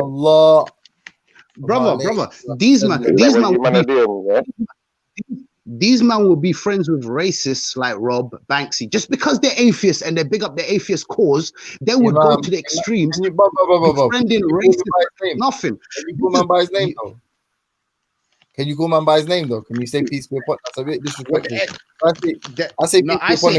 I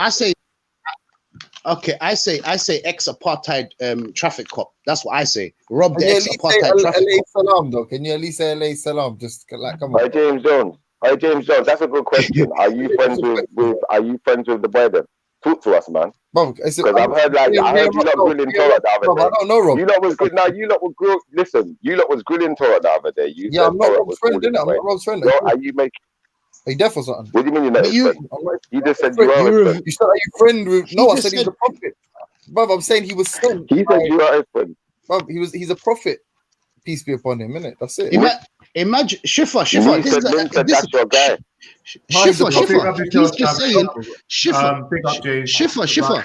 Not everybody's attacking you, but you've got good qualities, and I like you as a guy. You're good, G. This is just debate, bro. You know what I mean? Come on, man. We're cool, bro. Man. I mean, what did he just say? What did he just say? Let me break it down to you, Shifa. Let me break it down to you. I don't know if you know Rob. Okay, but Shifa, I don't know if you know Rob. Yeah, Rob has clearly stated that he used to be an ex-apartheid traffic cop He used to literally divert traffic from black. I know it's Robert so- talking about. I thought, you know what? Hey, can you? I thought he was an army guy. Now you've confirmed it. He's a the minute. I had a suspicion. Hey, Shifa, you're a real one, yeah? Yeah. It's Veli's channel, yeah? So can you do me a favor? Can anyone that can see the comments? I can't do it because it looks like I did. Can someone read Veli's comment, please, out loud? Nin, can you read it? Nin or Shifa, can you read Veli's comment out loud? Veli's comment. I don't see it. Which What, in one the is, comments? In the Prophet live comments? Rob says he's not racist, even though he swapped 2 black slaves for 1 white. Oh no, man. I don't know about all of this, man. See, all of this swapping slaves and stuff is sounding Hey, weird. listen. And that's supposed to be your homie. Hey, Banksy, can I ask you a question, yeah? If Rob was my prophet, and we know who Nin's prophet is, based on the information you have at hand about both of them, who would you say was more likely to be a racist? Well, you know, I've never I don't know, swapped man. 2 black slaves for 1 white slave, so I don't wouldn't. think So Rob let, has either. so let me tell you. Okay. So let me give you the context of James that Jones, one. that's Yeah? your homie, man. James In the- Jones, that's Nah, your but homie. watch this. That- Watch that- this. that- Watch what's this. going on? Watch this. Shifa. That's his Imagine, prophet, even worse. he's trying to compare Alayhi salatu wassalam. someone that just comes on the panel here that has clearly said exactly, yeah, that's what you say about him, yeah. Even though he's the one that was a traffic cop, directing people, black people in their own country, that they weren't allowed to come into certain areas because of the apartheid system. Now you want to compare and say the 2 black slaves and all of that, yeah. Okay, I'm I sorry, didn't Prophet say peace be anything. I upon didn't him. say Nine. that. Wars. Has Rob No, ever let me- owned slaves? Let me t- No, When, no. I can you don't. tell me which? I mean, you call a particular person a prophet, and you worship the ground he walks on, and yet he Okay, is okay, let me actually owned slaves. so Yo, Nin, Rob let me has finish never then. owned So let me another finish then. human being. So let me Yo, Nin, let finish me say then. one So thing. let me Let me say one thing. Quickly, Go on, Nin, let go me on, say one thing go to you, on, go Nin, on. yeah? You see, when you're dealing with these man here, now, this is how you have to deal with these type of man, especially man like James Jones. Like these man, you know, like when you got a little brother, yeah, and he's annoying, isn't it? Like he just won't listen. You try to tell him many a time, and it's like his behavior's gonna get the better of him. It's like you've told him, bro, you can't just go around attacking people. One day you're gonna get your ass whipped.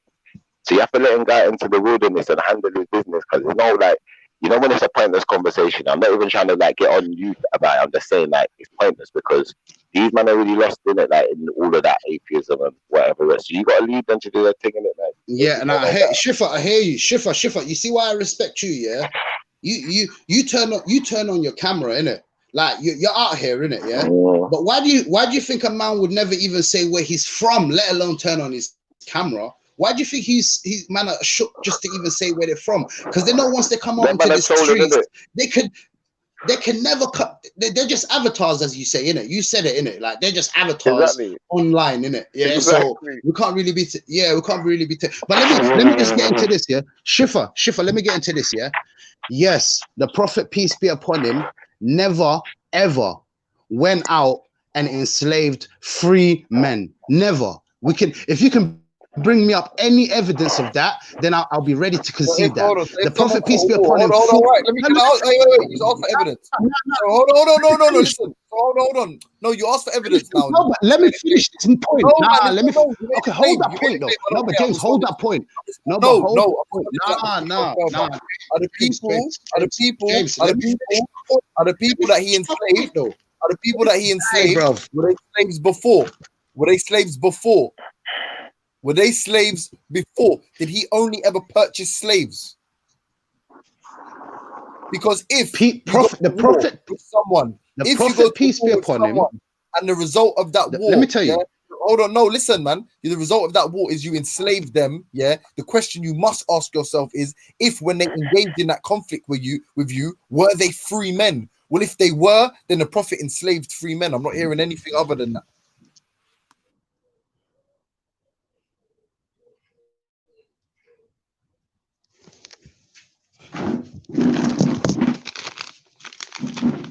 Oh, but now it's silent. You don't want to speak, but you want to fucking speak. Hi, James Jones. Can I ask you one question?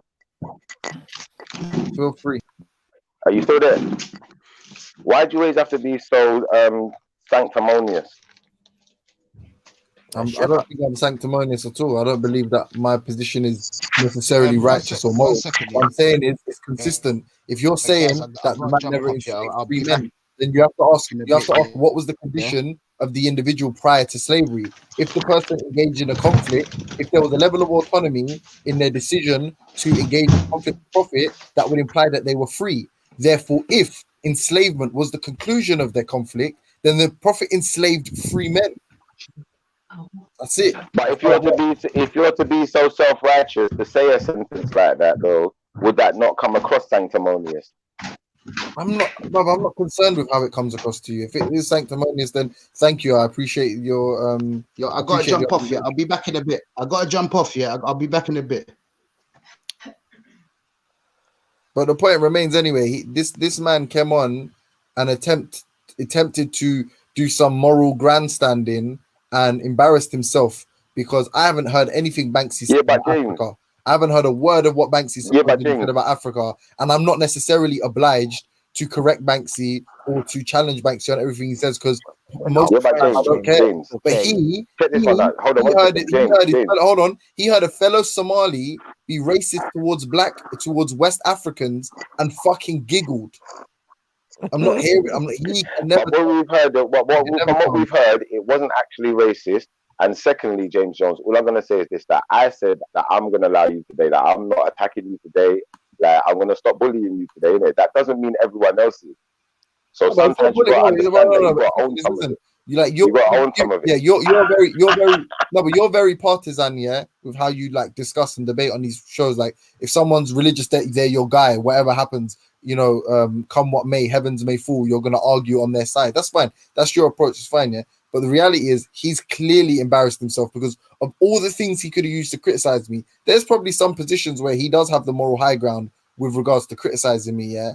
But with that one, that is pure embarrassing, because literally the other day I was challenging him like, how are you going to talk this Pan-African bullshit, big up Shakara, big up this one and that one in the chat, but you're on a panel and someone, because he's true. The next day he came on when the other guy was there, or maybe a few days after, and he challenged his Somali brother for being racist towards Maku and Ezra. Yeah, I'm not going to necessarily give him any fucking kudos for it, but like, all right, cool. I'll affirm that is exactly what he did do. Yeah. All right, but let me ask you a question, genuine question. Yeah. One question, James. One question, genuine question about what you're saying now. Yeah. I just want to ask this one question: is hard hair a racist term? Pardon?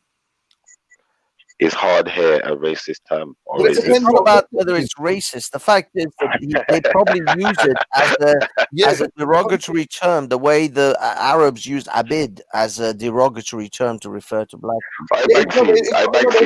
Are you looking for people to jump in your boat with you? No, but what I mean is when it comes to derogatory terms, hold on, Negro.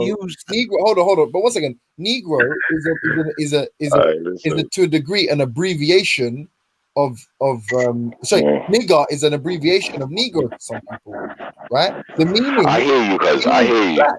But but here I'm gonna say, yeah. Here I'm gonna say though, cuz listen. I'm gonna say to you, yeah. I'm just imagining a scenario, yeah, where I walk up to a man in the street, yeah, and he says hard hair. I'm just imagining my reaction to that, and my reaction is minimal. Now, I'll be honest with you, Banksy. You see what you said when you said that Africans are backwards, and compared to the rest of the world. Like, if you said that in my face, and I was walking down the street, I heard you say that, I might punch you in the face. Well, I mean, dude, you can go ahead and take that as you will. As I said, I'll be honest. I'm just being honest. I tear up a Quran and piss on a Quran, would I? It all depends on your context, and people do things very differently in different environments and say things. But I mean, when I brought up that particular subject, I wanted to be noted. Shaka Ra actually corrected me on several points, and I had to go and look up those points.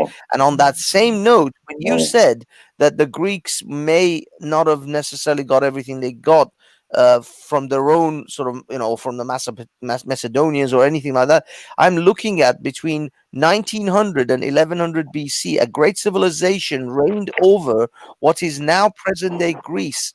The Mycenaeans created works of art, etc., etc. So there is possibly something, because they're in this article they're pointing out to what is known as the Greek Dark Ages. Now I'm looking into what you said in regards to the Greeks not. I mean, well, this article is about whether the Greeks got their civilization and their ideas about civilization from Africa, and that's where this article is going. And about actually, there's a culture was called Kemet. So there is. What did you say about Africa that everyone's talking about? Because everyone in the chat's talking about. I said the African civilizations or the African countries never created anything of value or anything of significance apart from for the rest of the world. And Shaka Rah pointed out the walls of Berlin. He pointed out several other artifacts and several other sort of things. You're not that naive to not know that the sort of Hellenists spent a lot of time in Egypt, right? So a lot of Western philosophy by the Hellenistic Greeks themselves is accredited to their time spent in Egypt. You're aware of that? Yeah, right? but I said apart from Egypt. I said except Egypt. Oh, okay. There was no other significant sort of cities or structures, or you know what I mean, things that have survived ancient times. But again, I looked at the walls of Berlin and a few other things, and those things. Yeah, those to be honest with that, I don't know. But I man. just didn't know about those things. Yeah, but if I would either share knowledge with you on a point like that, just in my opinion, I like I said, you've been personally insulting towards me, and I've responded to that stuff. But I think someone referring to someone in my presence as like using some racial epithet that requires my condemnation more than you being ignorant on the topic. Like I should. Nah, bro, that's what puts you in the box. That's what puts you in the box. James Jones, 1 second. James Jones, that's what puts you in the box. Because you see what you're doing, you're failing to recognize that you're just one person in it. There's a whole world out there. And if you're only ever going to think from your own perspective and what works from you, that's quite selfish. It doesn't actually work for anyone else. You know, like that. So when you take yourself outside of the box, you might get some better answers. Shifa, I've heard that before from your perspective. Yeah,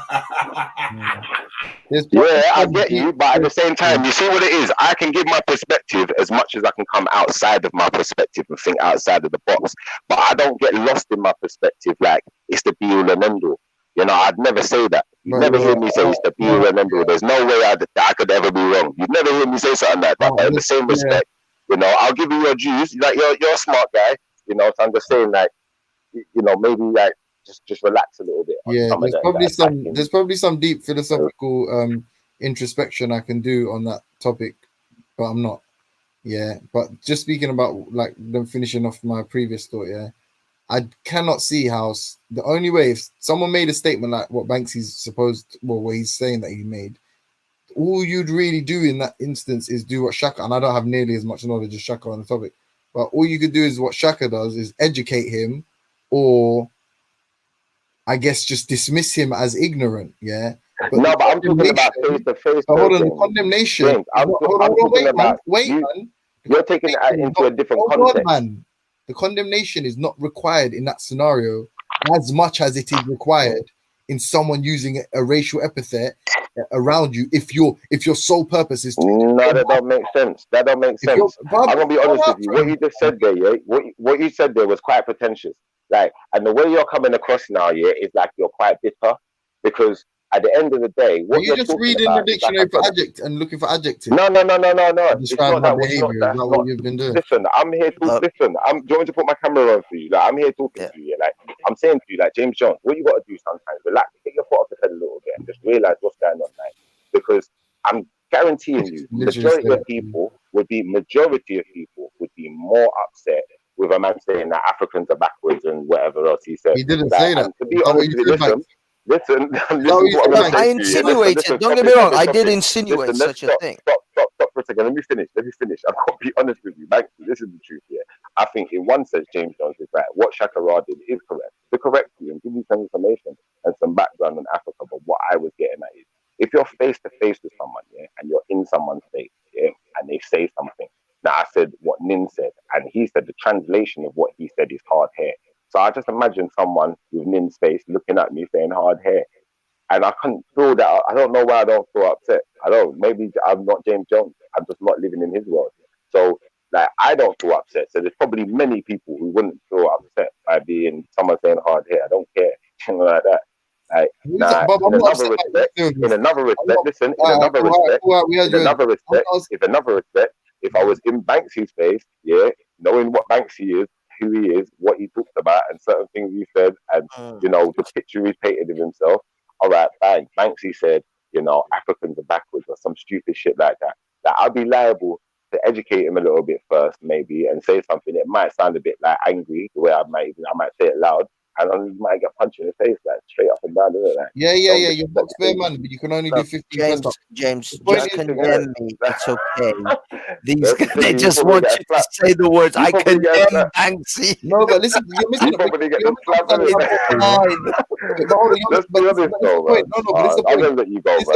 didn't condemn. Hold on. I didn't, bruv. I don't give a shit. Like someone uses some Somali insult toward me. It doesn't affect me. I didn't condemn the person. I didn't say, oh my God, that person's black and they're insulting another black man for being black. Therefore, we should all be rallying against that. Like, I don't give a shit about that. I'm being honest. If I had the knowledge Shaka had, I would be happy and proud to mercilessly mock Banksy with about his ignorance and, you know, flaunt my knowledge, you know what I'm saying, in front of him and all of the onlookers. However, I don't, so I'd probably still mock him and just dismiss him at the same time. Be like, you're stupid. You don't know what you're talking about. Probably insult. No, I wouldn't insult Persians, but you know, that would be roughly my approach. With this other kid, I insulted him. I'm just saying the kid is a hypocrite, because if that's how you genuinely feel, that you're there to protect blackness, all that is black and African, wouldn't you, in the same way you would condemn someone like Banksy and say you're a racist or whatever, wouldn't you do the same thing to someone who is also black but finds it justified to racially abuse another black person? You most likely would if you were consistent, but you're not. So I'll just point in that hypocrisy. With regards to whether or not I condemn people. Hold on, James Jones. Have you ever racially abused another black person? No. Depends. I mean, I said Hector. Tell me if this is racially abuse. I said Hector. I called Hector looky man.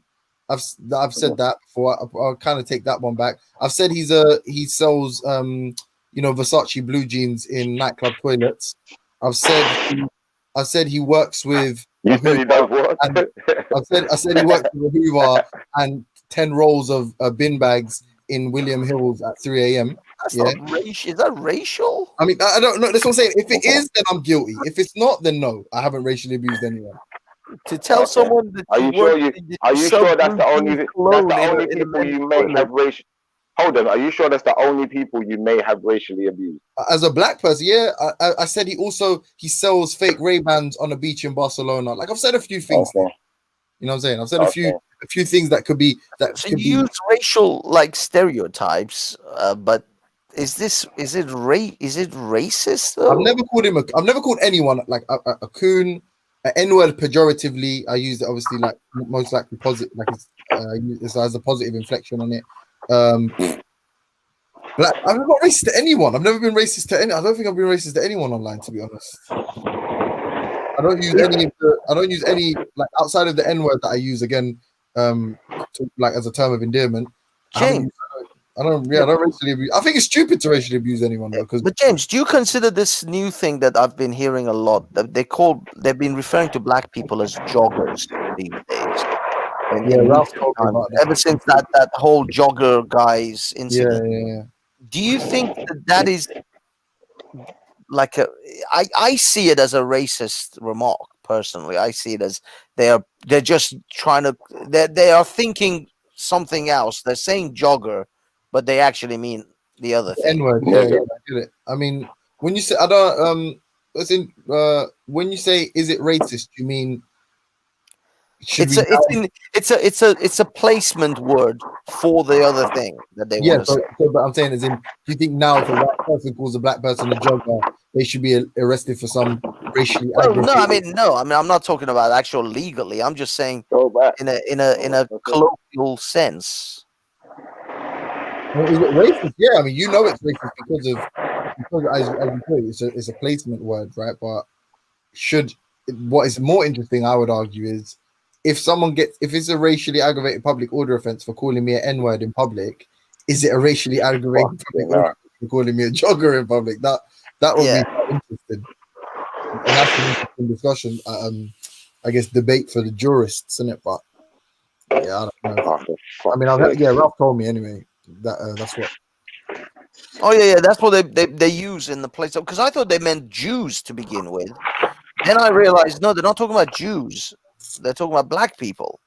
And because even with the Jews, they use the word other sort of words. Sometimes they say blues. Sometimes they say people. The people of a particular. Shifa, mute your mic for the love of God, man. I got fucking wasps. That's you attacking a wasp. I thought it was hammering something. No, I didn't attack the wasp. What I done was, is your life I coaxed the wasp out of the window. That's what I did. I coaxed it out of the window. Is your life a fucking cartoon? Are you trying to kill a wasp with a hammer? I'm smarter than that, man. It's a Bugs Bunny cartoon at all. Life is literally Looney Tunes, mum. That's chasing a wasp with a fucking hammer in his front room. You're a legend. You're an actual alive, living legend. Thanks for that, mate. Appreciate it. But hey, Velia said, and you're not my favorite, but you're in the top anyway. You're in the upper echelon of it, yeah. But Veli said you're his favorite panelist, and I understand why. Why? Because you're like a fucking, you're mercurial.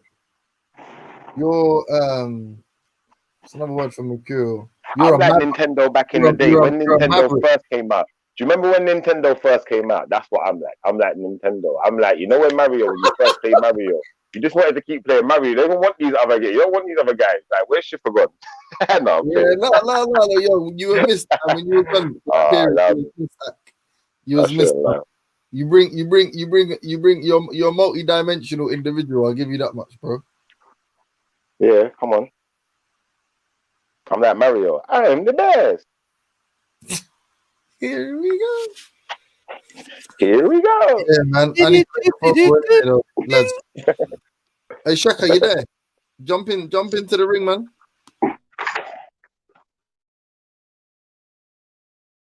Is that the picture of Idi Amin on Shakara's avatar? Oh, now we got trouble. Hey, that is pure disrespect. That is the prophet. Yeah? What do you mean now you've got trouble? Mosiah Garvey, you get me? I'm a nice person. Empress showed up. I'm shutting the hell up.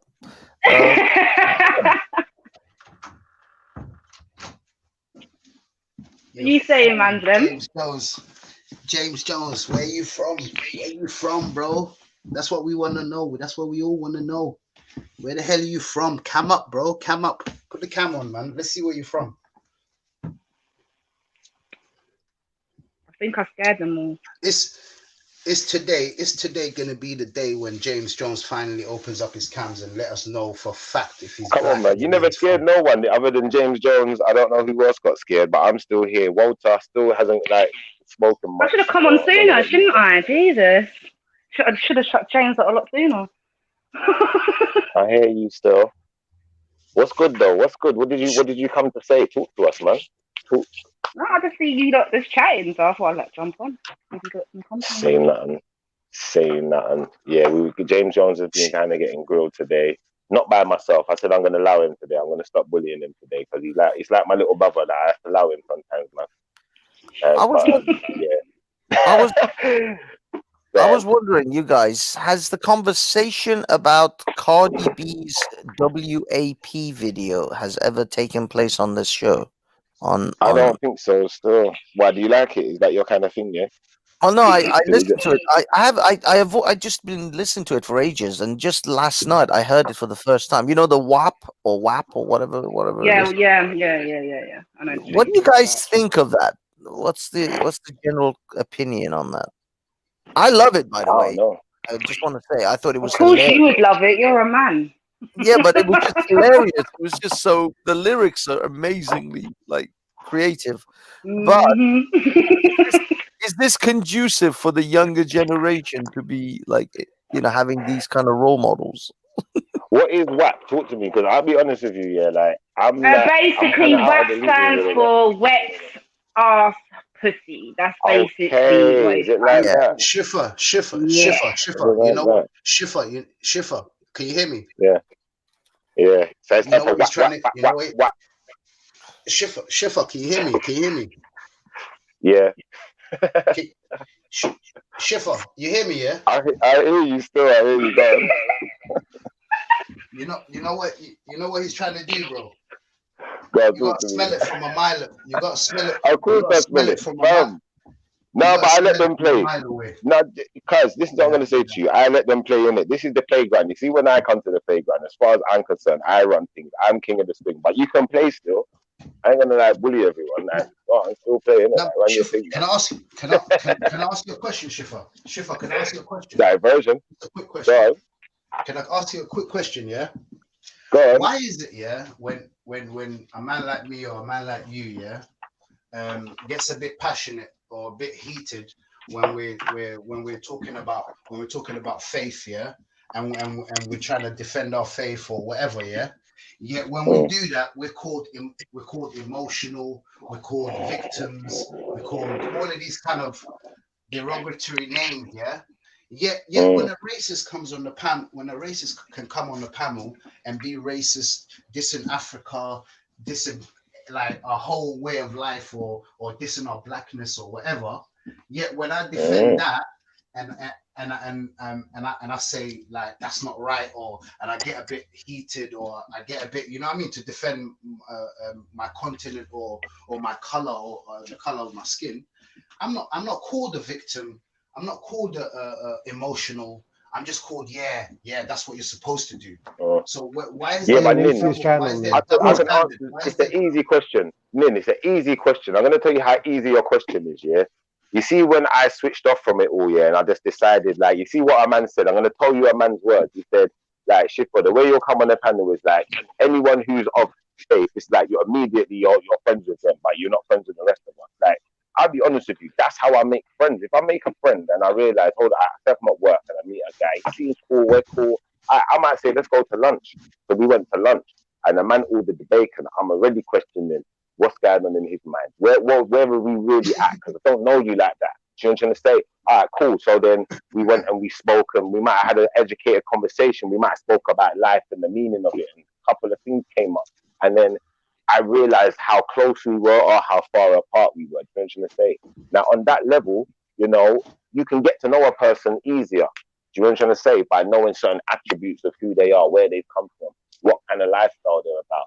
Because you know what you're about, innit? So I'm trying to reflect myself out here. I'm not trying to be too far away from home like that, if that makes sense. But at the same time, I still acknowledge there's other people in the world.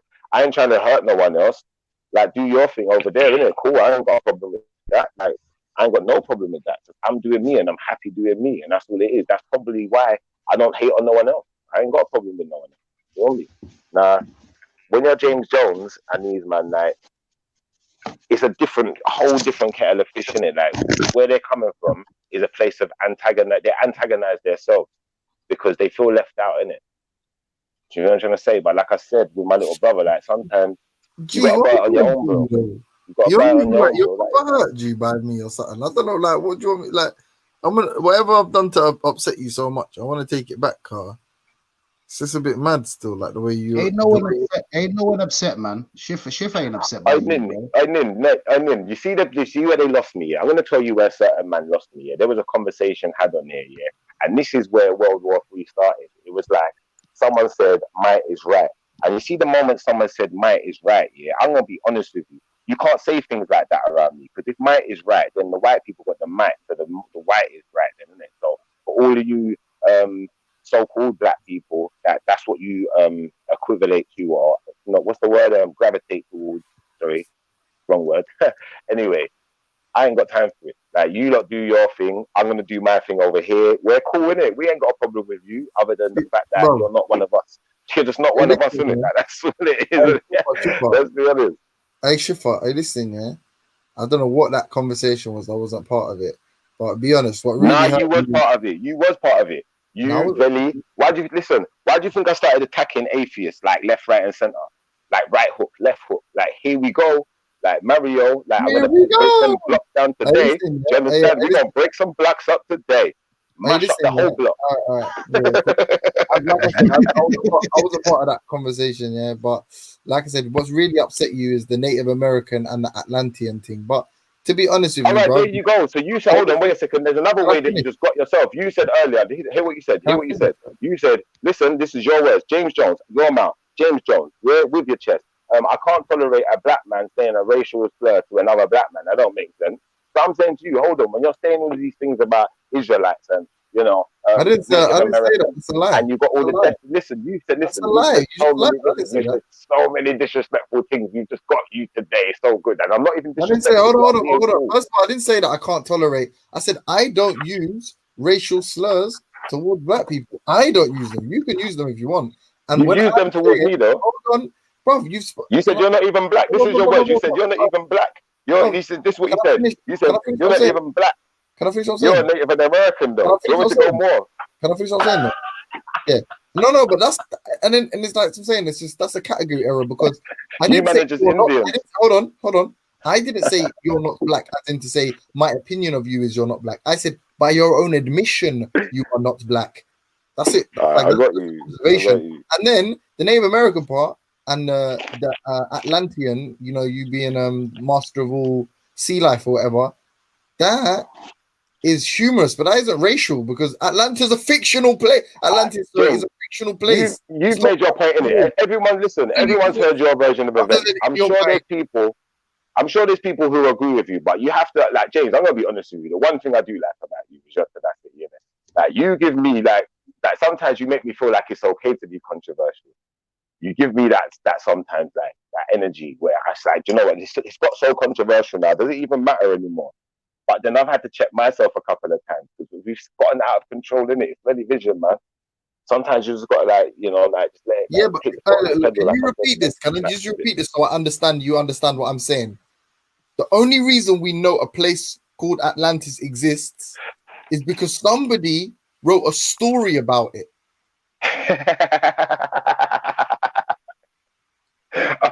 Cool. Do you understand that? Cool. I got you. All right, thank you. Just as long as you can, like, that's the important part of the argument. It's not if they were black or not. It's that it's a story that wasn't said to be real. The person that wrote the story didn't say this was a real place. They said, imagine if there was a place. You know. All right. So what you're saying is the people who wrote the Bible. Yeah, you're saying that they were just writing a story. It wasn't about. It didn't come from a place. Is that what you're saying? No, confused now. No. They said it was real. Like when they're talking about First Corinthians or whatever, there was a place called Corinth, and they spoke about Corinth. Yeah. So we're not. I'm saying this is a person that wrote a story that didn't tell you the story was real. I didn't say this is a real place 100%. I know about this is this geographical. How can you say such things? Listen, I've got the geographical locations. You want me to start pulling some? Listen, Atlantis. You see today, you're lucky. You found Atlantis. Wait, you found Atlantis? I thought you were talking about the Bible. My bad. No. About Atlantis. No, the Bible. I'm saying if you found Atlantis, yeah, don't shush, don't tell anyone. I'll give you my mobile number. We can go find it together, and we'll be rich. Okay, so basically, long story short, like I said to you, there's a whole documentary on Atlantis. Go and watch the documentary and look at what they found. Told you, go and watch it. It's like a BBC. The only thing close to what people believe National Geographic is in the Bahamas. Yeah, is that the one on Disney Plus? No, there is a documentary. There's one called Hidden Atlantis. They went out to go find it. It's not even that one.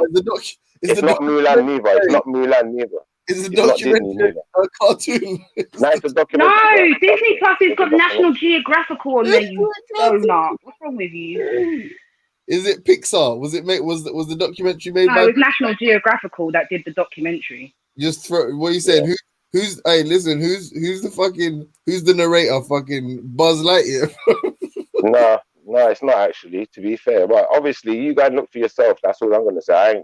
There's not much point in arguing over it. And like I said, I'm not bullying you today, so I'm gonna let you take your wild crack, and we're just gonna move on. So, we got anything else interesting to talk about? Nah, I'm gonna go to the gym now. But big up yourself, man. Like Schiffer, get me. Big up everyone on the panel and all that. You get what I'm saying? Masalama. We saying calisthenics in the gym today, yeah? You gone? Muscle ups and them thing there. Man's going to the gym to muscle up. Go on, James, with your mad self. I don't know if you heard the conversation before. Did you hear the conversation before? I was listening in YouTube, but all I could hear is James interrupting Nim, to be fair. Yeah, so basically, long story short, James is trying to say that Nim's come onto the panel one time and there was a guy called Somali Soldier, and Somali Soldier called someone hard hair, but he said it in Somali, or I don't know what language it was he was using. He'd have to confirm. But long story short, yeah, so he said he called him hard hair, and Nim checked him about it. He said, "Now you can't really be using that like it's a derogatory term, basically, because you know what it actually means. It just means hard hair. It's just a way of referencing a people. You're not supposed to try and use it in a derogatory manner, if that makes sense." Okay. So yeah, James Jones is saying that basically that's racist, and I'm saying I don't know if it goes as far as. I don't know if you could class that as racist. That's very hard hairs, and that's the first time I've ever heard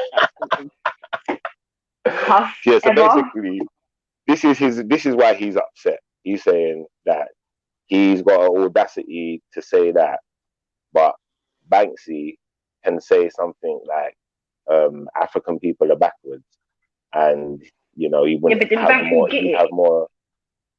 Yeah, but he's saying he'd have more of a problem with what Nim said than Banksy saying that Africans are backwards.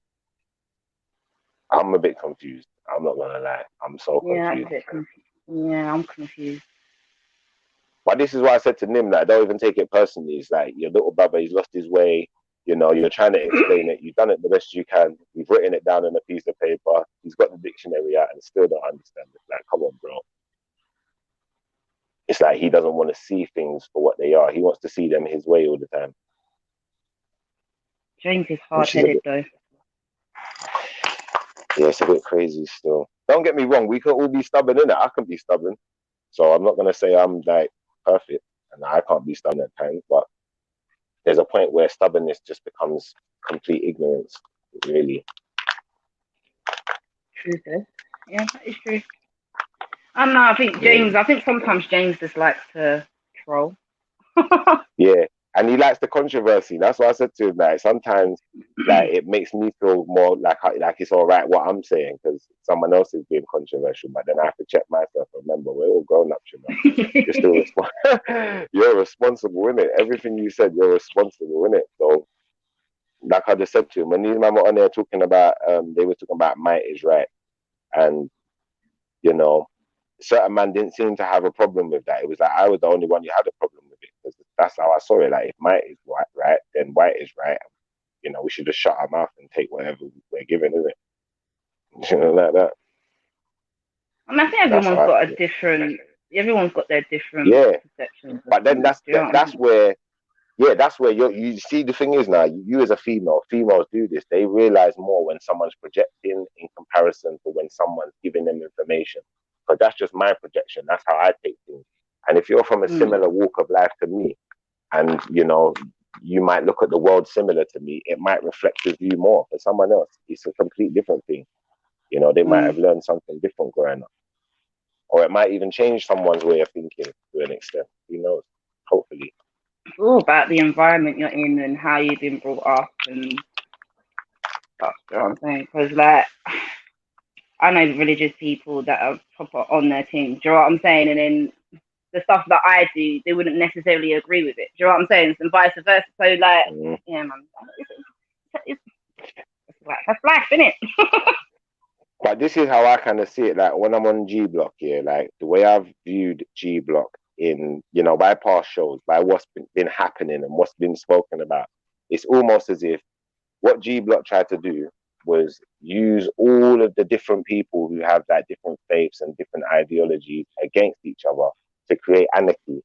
So then, you know, they can put themselves at the top of the totem pole.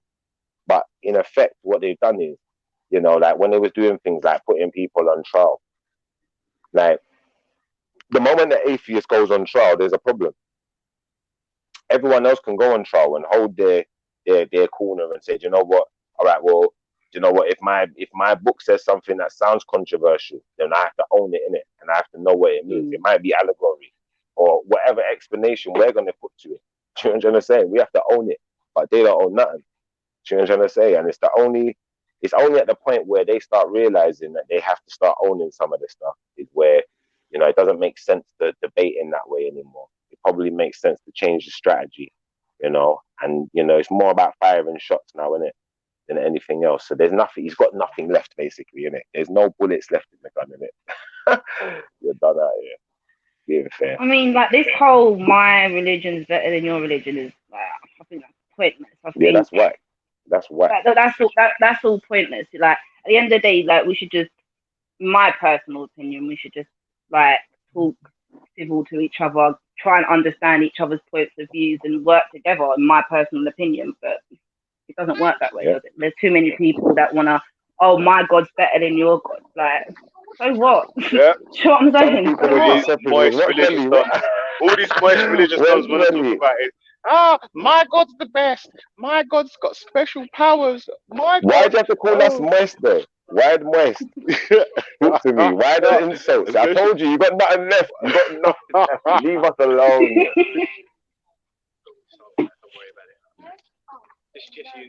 She's in a shop, isn't he? Yeah. No. It's on the road still, sorry. Say nothing. Yeah, I know you had something to say. Go on. Yeah, I'll go on though anyway, man. They are. Swapping, man. Well, we were just having a little chat. We were just talking about your boy, your younger James Jones, younger Belly. We were just saying that. Real G, you get me? He needs a bit of guidance. You get me, cuz? No, but he needs a bit of guidance in the lines of etiquette, and I think this is why I think it's imperative. Like now we got like Becca on the show. Like, you know, she's got etiquette and stuff. She knows how to conduct herself. Listen. What we got these etiquettes. Yeah, we say G's up, hoes down, B. No, I don't play all of that. I don't play all of that. See, all of that, I don't know about all of that. I don't know about all of that behavior, man. Yeah. I hear you, but I don't be calling women hoes and stuff. Like, we're just gonna be respectful. Like, I was respectful to James Jones today. I said to James Jones, I'm gonna stop bullying him now, but I can't stop the attacks because you keep attacking people, innit? It's gonna happen to you. I'm gonna stop bullying him now, man. I'm gonna allow him. I think it's gone far enough. People have heard enough of me and James Jones guy now. I need a new enemy. Hey, stop there. I need tougher opponents. James Jones is narcissistic. You know. Man, it's this. You man don't like it when man fucking points out the hypocrisies and the inconsistencies in your arguments. No, but it's not hypocrisies and inconsistencies. It's that what you guys will do, you'll take advantage. You'll catch man at a bad moment, innit? Like if you caught a man and he's only come on here to really have a friendly conversation about something else. What's a bad moment? You start bringing. A bad moment is when a man's not prepared, innit? He's out of the house, well, you don't know. Like when man's telling the truth. What it says, no, it's not the truth. Actually says this line here, and you man don't do that. What it says there. No, because this is the thing now. You see what you're doing, yeah? You're interpreting the scriptures, yeah, but you've got no insight. And you see, like, you know why I don't hate you, man, for it, yeah? Because there was a time when I had no insight. Yeah, there was a time when I had no insight, and this is the thing: when you've got insight, then you're going to start understanding things better, and then you're going to look for further insight. So everyone's journey starts somewhere. You know, you're a man. Insight, yeah. Because you see, wait, hold on. Where did you get special insight from to understand the knowledge in the Bible? Where'd you get insights? Yeah, no, the special. That's the simple question. to understand you're gonna what it get says. special. Because if it's written out, yeah. But listen to this though. Yeah. What? Okay. Yeah. So if you got special insight or special knowledge that only comes from, I don't know, some sort of enlightenment, your towel's on the floor. You're dragging your towel on the floor. Yeah, but sorry, Veli. Do you know what it is? Yeah, it's like, for instance, man will come on here, yeah, and they will challenge me, and they say, you don't even read your Bible, you don't do this, you don't do that. Like, I don't get upset about it like that, because I know, you see, when I got my things in front of me, when I got my Bible and my books in front of me, I know I can empower myself in it, so it doesn't scare me off. Some people it's gonna scare them off because they got nothing to empower themselves with, like I said. So, can you mute for a second because you got some voices? But yeah, I was saying, like, if man want insight on the scriptures, you got to go to the right sources. You got to go to the right places. You got to talk to people. You can't have not been to church and expect to know everything about it. You can't have not been to a mosque and expect to know everything about what's going on inside the mosque. It don't make sense. So if you actually went to one of these places, then you're going to see certain scriptures. You're going to see certain books. You're going to see certain other books, you know, that will help you interpret, you know. Because other people are interpreting as well. It's not just you. There's a whole big wide world out there. So, you know, like for instance, I showed you the book earlier. I got one book right here. Look, there's a book right there. What does that say? So, I can't see it from the store. But are you saying that you need another book to interpret what the Bible says? Bro, I'm saying that you may need a list of books to interpret what the Bible. You may need to understand the list of things before you start reading the Bible. That's what I'm trying to say. Insight into scriptures. Yeah. Come on. Insight into these scriptures. Is this book going to give you? Wait, hold on. What insight is these fucking scriptures that you're looking at there going to give you to the other scriptures that you hardly know anyway? No, but you listen, if you don't take insight, yeah, then how can you truly proclaim to know what you know? Because you know you're an atheist, or you know what you know, innit? But you don't really know what you know because you've not done the full study and gone in depth and understood where certain things are coming from. Like, I could call out certain things in this book. You're trying to shift the burden of proof. You're trying to shift the burden of proof. You're going to say, you're saying that, listen, you're trying to say I'm trying to shift the burden of proof to your corner. And so and so, and blah, blah, blah. And when I'm asking you how you find this, it's like every sentence you get further along at, it's looking like you're trying to get me to provide the burden of proof. I'm going to be honest with you. I'm going to be honest with you. You're supposed to do you know why the burden of proof is in your court to begin with anyway? I'm going to be honest with you why it was always with you. Because more people believe it. Listen, more people believe in a creator than what don't believe in a creator. Yes, that means the burden of proof is with the person that makes the claim. Listen. If you make the claim, the burden of proof is with you. 1 second, wait a second. Which would stand to reason that at some time, you know, in some capacity, you know, that some type of God, as we know it, has influenced people that much, that so much of the world believe in this creator. Do you understand? Now, in another respect, or the people that believed in that creator have dominated the world, and now the people underneath them feel like that they're part of this religion because they've grown up with all that they know. That's not all that's going on. That why would so many people take it on without even, like, for instance, when you look at Genghis Khan wasn't conquered, but his mum was a Christian. Now what? So it don't make sense what you're saying. And then Genghis Khan was not conquered. Yeah, or not Genghis Khan.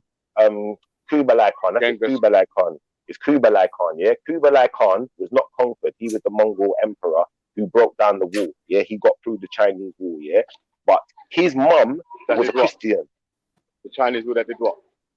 He was the one that broke down the Chinese wall, the Great Wall of China. He got through the wall. The Mongol that got through the wall. He's the one that did it. Yeah. But let me show you something. His mum was. Wait, hold on a sec. Are you trying to say that if there was no such thing as wars and conquest, that most of the world would still be Christian? No, I'm trying to say to you that you don't understand the impact this thing has. It doesn't just come through what. Listen, you're saying what I'm saying, yeah. It doesn't just come through words. Let me read that. I'm trying to get to the shortcut, yeah, but you're trying to finesse it. Let me. No, do you know what? Let me show you. Let me just give you one piece of information, yeah. You see, when we're dealing with, like, for instance, like I say, Yahweh, yeah, and then you got Jehovah's Witness now, yeah, because this book that I've got right here, comes from the Jehovah's Witness. Because there was a time when the Jehovah's Witness knocked on my door. I said, okay, let me hear what you're talking about. And I done the little study group. I went to their thing, sat down, drank a cup of tea, listened to what was going on, got into the book, read it, bang, fully. I know what this book says. All right. So what else is there that goes with this? What other things can I do to verify certain things that's going on here? You know what I'm trying to say? Because some of it is not so easy to understand. And how do you understand it this way? How have you come to that judgment on the word? Okay, we'll read this book, Insights. Okay, so then I might have done the same thing when I was in the church as I've done in this. That's why I was in that routine, because I'd already been to church, so I already understand the formula. But for someone who didn't go to church and then just went into that, you might have been different. You might have gone in there and just sat there and kept listening and didn't read nothing. You know, so all I'm saying to you is, you know, it's easy to just discredit something, but when you know something, it's like, for instance, we could say, I could say that Yahweh is the proper name, but then the Jehovah's Witness says Jehovah is the proper name. And then we could have a million Israelites come on the panel and say, no, you have to say Jehovah, that's the proper, no, you have to say Yahweh, that's the proper name. And we could have a million Jehovah's Witnesses saying Jehovah. But let me explain something to you. When we're dealing with the Bible and we're dealing with certain books that, you know, are known as religion today, a lot of these words, like even God's name, is a transliteration. Yeah, I was on here the other day. My friend